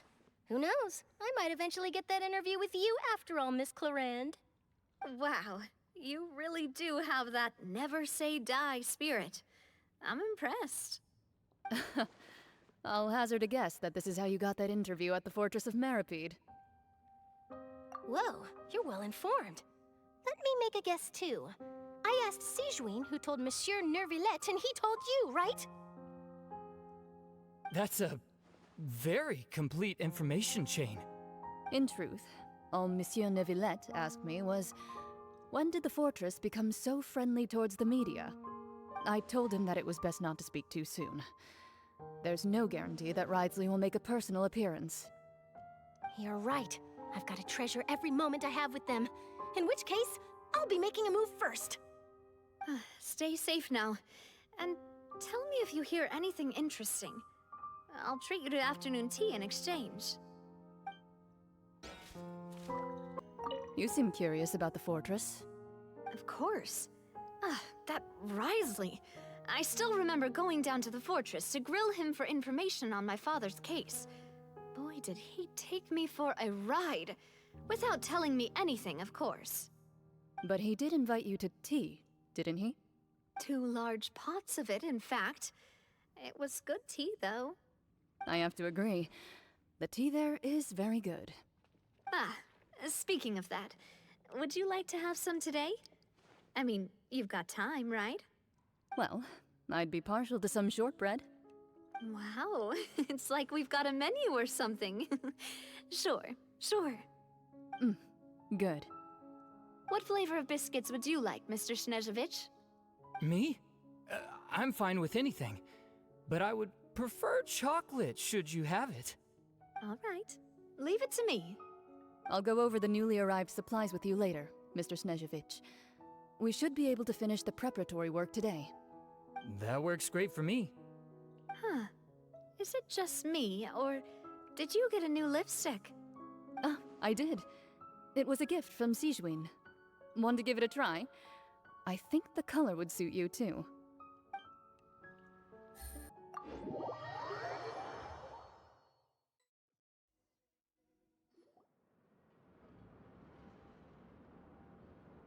Wow, guess we're here again, huh?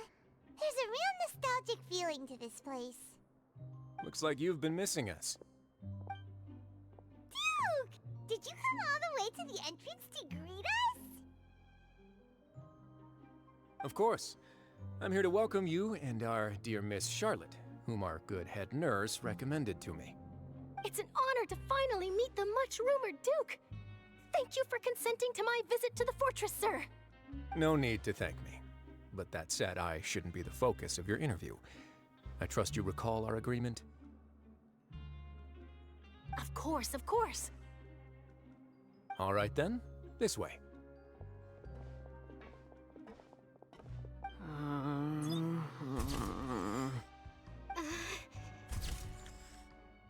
Hey, no need to be so nervous. I've already taken all the photos we need. Miss Charlotte, do these pictures really need to be published on the cover of the Steambird? It would seem that Miss Lorvine doesn't want her face to appear beside that of Mr. Jurier, Sir, please don't say things like that. But it looks like dear Mr. Jurier denies it. Might this interview be very important to you then? No, I just... This is my first time being interviewed, and I'm very thankful to the Steambird for... Now, I might not look it, but I actually did meet Mr. Edwin once. And I'll be honest, I enjoyed chatting with you more. You've definitely got more of that genius vibe going on. The boat that brought about a miracle, the ark that saved the people. Why, you recreated a myth back there, like an emissary of legend. Still, if I might ask, where's that flying ship now? Huh! Looks like Charlotte's trying to get herself another exclusive scoop. I have to apologize, but that ship is presently in the bowels of our factory. I'm afraid it won't be easy for you to get a shot of it. Really? Well, then in that case, could I have an interview with you to make up for that loss?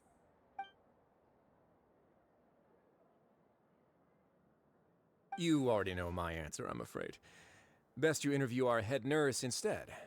Or perhaps you'd like to take another photo of this couple of researchers? Did you really have to use the word couple? Well, then, 2 solo photos will do. Is my hair messed up? Please, someone help me have a look. Things sure are getting pretty lively here.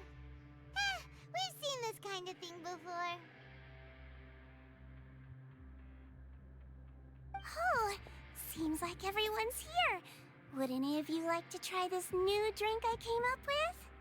Ah, Sigewin. Hey, Miss Charlotte. Why don't you, take some pretty photos of our head nurse? Sure. Come on, Miss Sigewin, over this way. Let's find a brighter spot. Huh? Sure. Do I have to smile? So, how have things been at the fortress?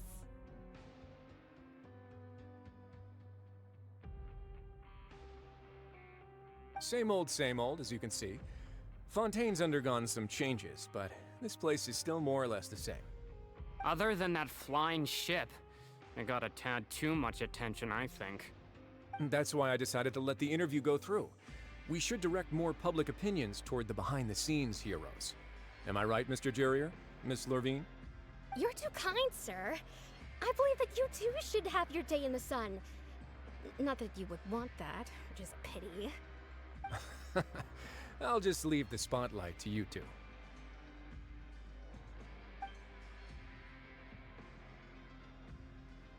I see. Lots of things happened that day, huh? Anyway, regarding that Harbinger, I'm not sure you remember, but his 3 young followers are still waiting for his return. He sure did win them over, huh? I'll tell them that there's good news and bad news. The good being that their boss seems fine, and the bad being that they must face extended sentences for abetting his escape. Oh, actually, what about you? Are things gonna change for you too? What change can there be? The fortress will keep chugging along, and so will my duties.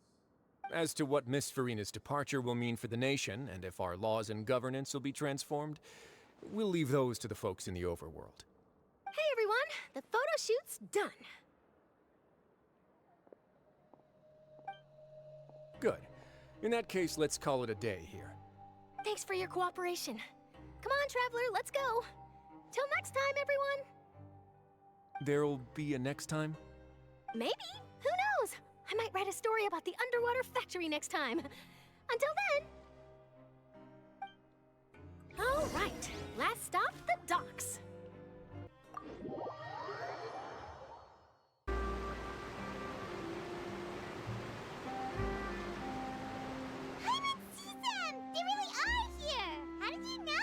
Navia mentioned that she stayed in touch with Linny and the others after working together.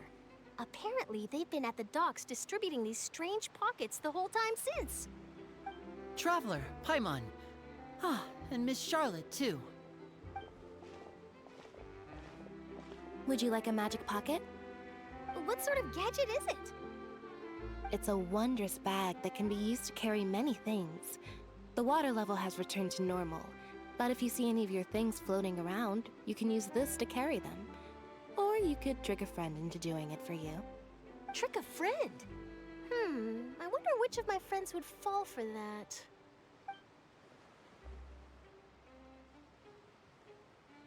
You could just make a friend like Fremine here.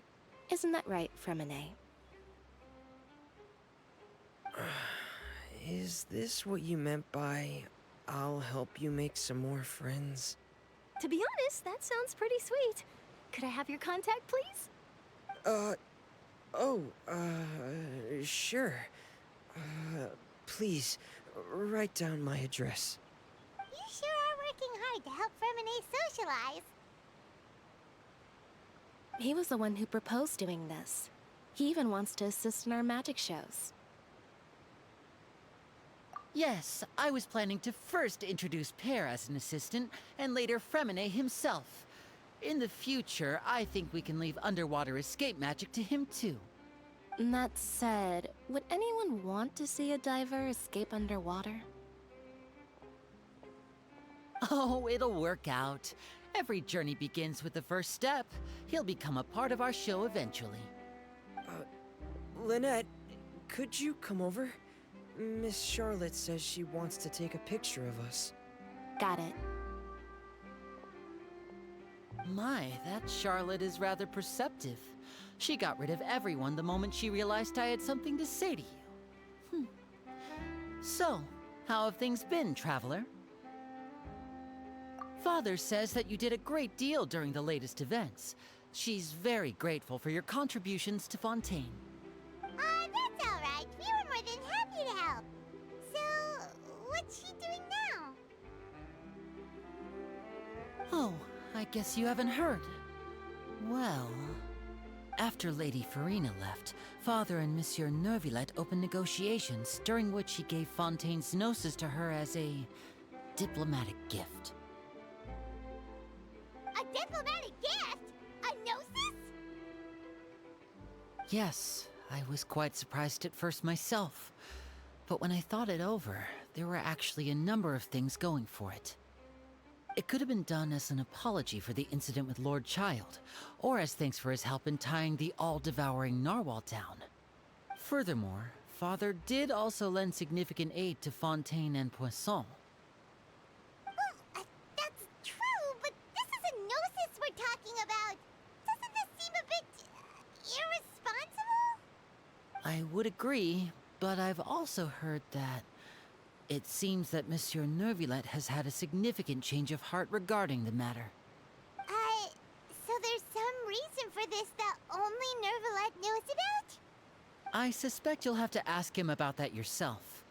Ah, yes, speaking of which, I did see him strolling around the entrance to the Fortress of Maripede a while back.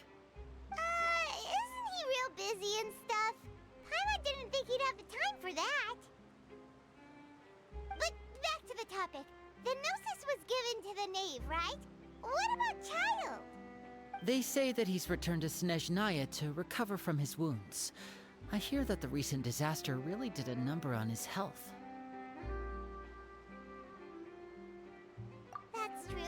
When you think about it, we've had loads of run-ins with the Fatui.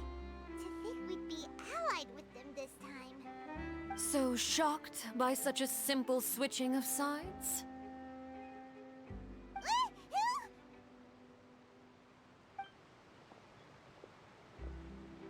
Father! Well, what do you know? Come to the docks to see how my children are doing and meet the Traveler by chance. Please do not pay my accomplishments in Fontaine too much mind. I would have done them regardless. Are you going to take the Gnosis back to Snezhnaya? That is our duty as Harbingers, yes. Don't be too preoccupied with sides. The goal of the Fatui concerns not a single place or person, but the entire world. With such a grand goal in mind, it is inevitable that we must wear many masks. Switching my masks is something I've always done. Well, that depends on many things. No one truly knows what the future holds. What good is honesty if you can't rely on it forever? As for you, I very much look forward to our next collaboration. Good things cannot be achieved alone, and you've proved yourselves to be great partners. A vision? All right. I'll remember to return it. Thank you for keeping it safe for him this entire time. And that's a wrap for me. Huh? You're... Greetings, Miss Journalist. Hello. If I'm not mistaken, there are diplomatic channels I'll need to report to take a photo of you. That is correct. So forgive me, but I will not be able to serve as a subject in your article. However, feel free to write as much as you'd like about our dear magicians and our upcoming rookie talent. I will. The sea breeze is quite pleasant. I shall continue my walk while the weather remains so agreeable. Farewell. Farewell, Father. Oh, she has such an intimidating presence. I didn't even dare to take a picture. Thankfully, I've already wrapped up all my pre-scheduled interviews. Thank you all. This'll be more than enough for me to write about, I'm sure. Don't be too nervous. Why don't you take a magic pocket before you go? Here, Traveler, Paimon, you take one too. To move things about? That's right. Funny. I was giving out magic pockets when we first met too. And what do you know? I'm doing the exact same thing right now. So many things have happened, but the pockets are still the pockets. I guess this must be life. We will all follow our own paths, and serendipity will lead you to your fated friends. All right then. We'll be handing out pockets in some other districts later, so we'll get going now. Have a good day, you two.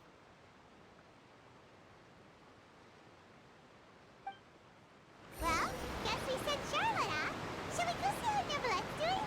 As long as he's not so busy that he doesn't have time to chat anyway.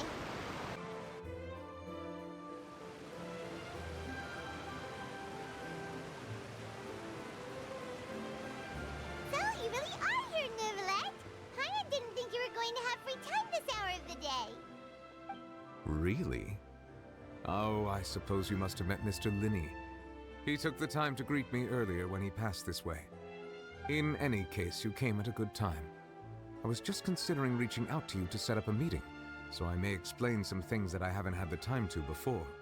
Aw, Paimon's glad that you remembered. Thank you for keeping us on your mind, what with you being busy and all. Alright, let's have it then. How was Fontaine actually saved? The whole business is still quite the mystery to us.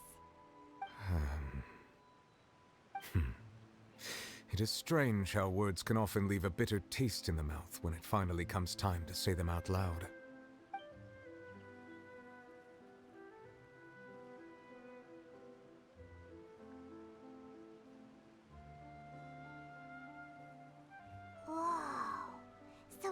That's what happened? Focalor destroyed the divine throne of the Hydro Archon and restored your power to you, transforming you into a fully fledged elemental dragon sovereign. But Paimon still doesn't quite get what you did to save the Fontainians from dissolving. For me, the authority of the ancient dragons refers to absolute control over the hydro element.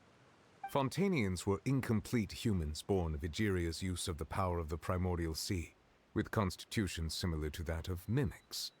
But so long as those primordial energies remain within them, I could use the ancient dragon's authority to grant them true blood, after the fashion in which life was first brought into being on this planet.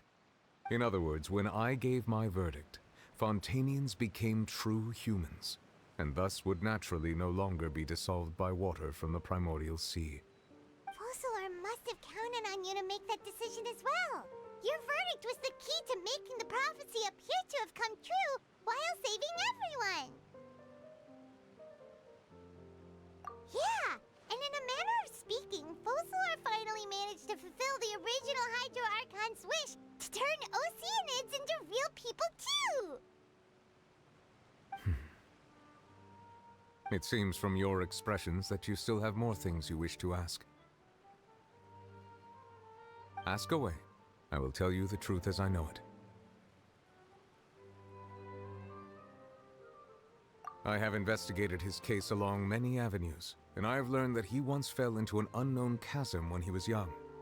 There, by chance, he awakened the all-devouring narwhal. But whether it be by sentiment or reason, that should not have been enough to consider him the root cause of the disaster. At most, he would have had tangential liability.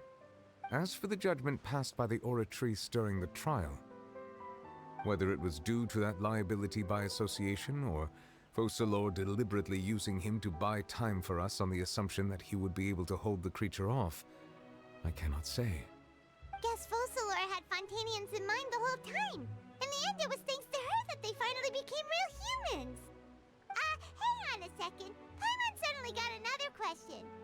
Back when Fontainians hadn't yet become real humans, were the children they had also transformed Oceanids? Life has always flowed like water.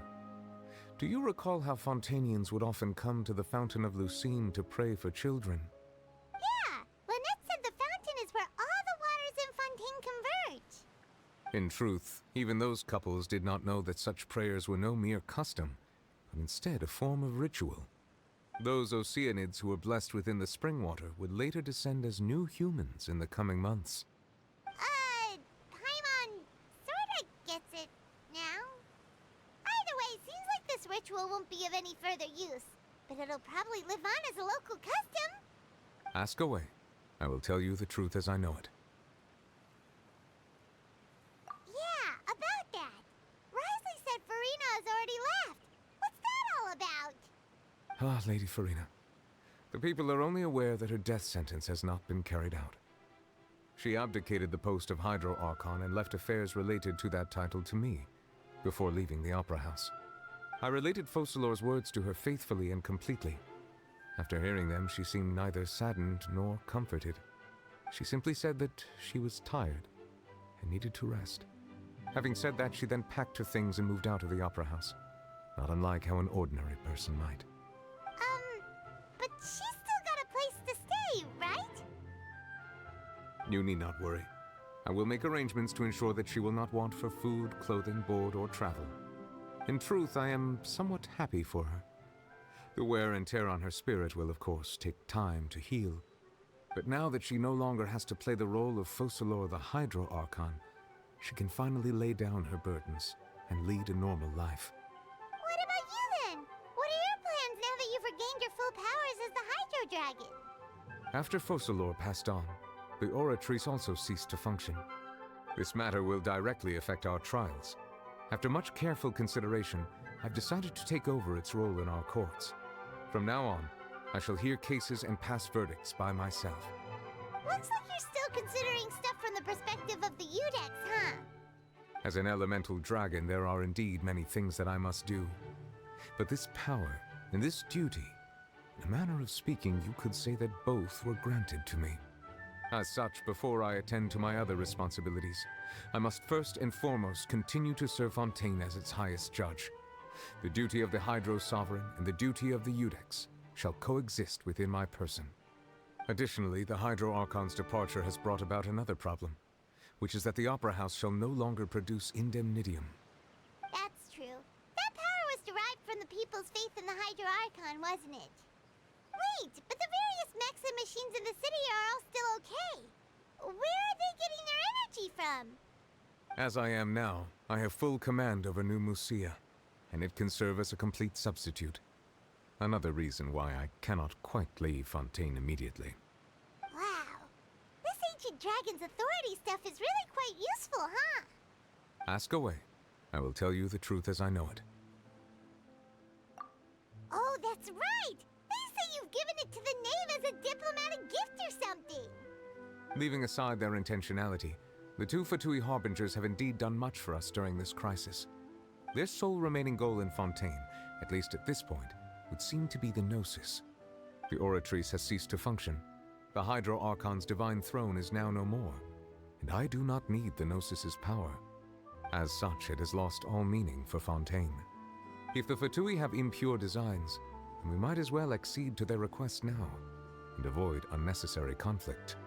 What complicated considerations! Paimon thought you were just giving it to them out of gratitude to the knave and as an apology to Child. Ask away. I will tell you the truth as I know it. You will soon be heading to Natlan, I presume? I'm afraid that I have little talent as a travel guide, so all I can do is tell you what I know about that land. As far as I'm aware, Natlan can be said to be a nation of dragons. A nation of dragons? You mean like you? No, I suspect that I would not find myself welcome there. Unlike ancient dragons such as myself, the dragons of Natlan have undergone long years of development and evolution. Large numbers of them have entered a form of coexistence with humanity. Natlan is also the nation of war. War ravages those lands like an undying flame. There is one other piece of information I got incidentally from my negotiations with the Knave that I believe may be useful to you. The Harbinger known as the Captain has thrown his hat into the endless ring of war. The Captain. Sounds like a real tough customer. Seriously, everywhere you look, there's a Fatui Harbinger doing their thing. I suggest that you fully prepare yourself before going to Natlan. In the meantime, Fontaine's doors will always be open to you. Ask away. I will tell you the truth as I know it. Hang on a sec. Paimon's still got a question about the Gnosis. When we spoke to Linny earlier, he mentioned that your attitude towards giving away the Gnosis had clearly changed. We guessed that there might be some reason for it that only you were aware of. No wonder the House of the Hearth is the Fatui's intelligence division. They are certainly sharp. So regarding this specific issue, I was just getting ready to share something with you. What is it? In truth, I exchanged some further words with that lady named Skirk after sending you two back to the surface. It went something like this.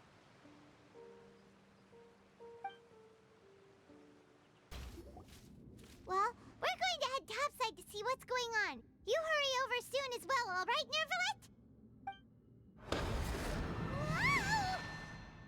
What next? The all-devouring narwhal isn't here, so I'm no longer getting any interference. I can finally catch the scent of your power, what it's made of. It is the authority of the planet's primordial dragons, but with something very similar to a god's curse mixed in. It's quite a novel blend. I'm sure I've encountered something like this before. What was it again? I do not know what you speak of. Ah, of course.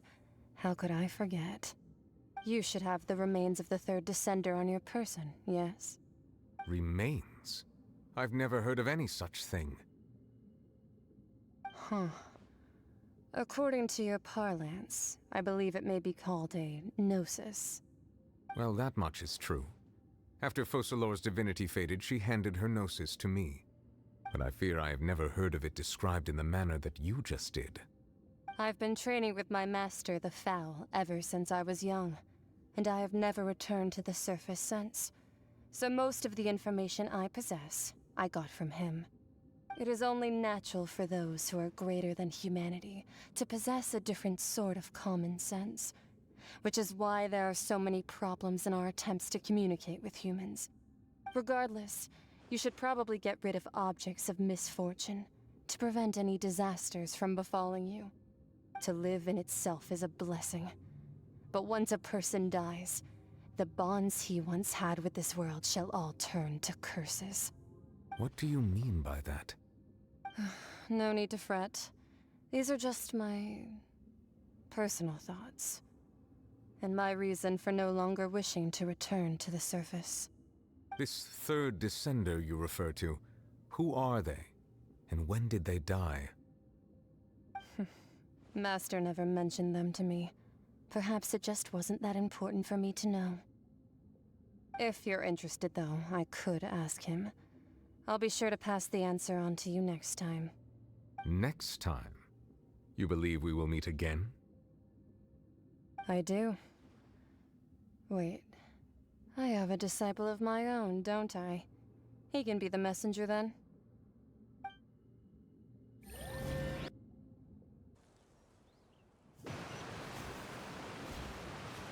That's what she told me.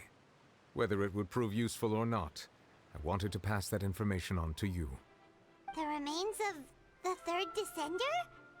So that's what the Gnosis actually are. Paimon just thought they looked like chess pieces. How could they be a person's remains? All the same, assuming that there was no misunderstanding or special metaphor at play, that is what she meant to say. And she said that it would bring misfortune and that you should check it, which is why you gave it to the Fatui. If she speaks the truth, then I would simply be putting Fontaine at unnecessary risk by keeping it here.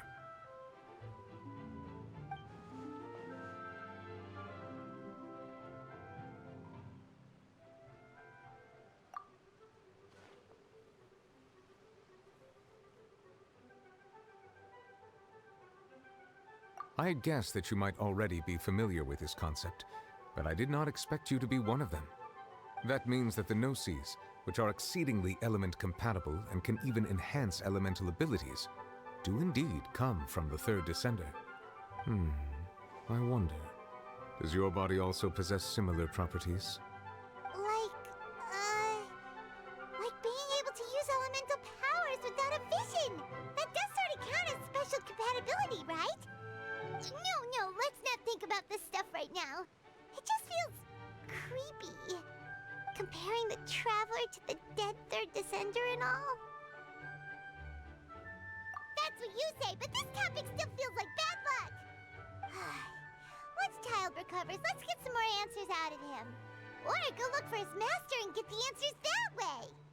I too believe it unwise to make too many blind guesses when information is lacking. The same is true of being at court. All right. Whatever the case, it seems like the crisis here in Fontaine's over for now. Yes. All of Focalor's efforts were for this moment as well. But she sacrificed herself in the end as a god, and she suffered through all those years as a human. Was that really what she wanted? I suppose that would be the mystery of a god's will.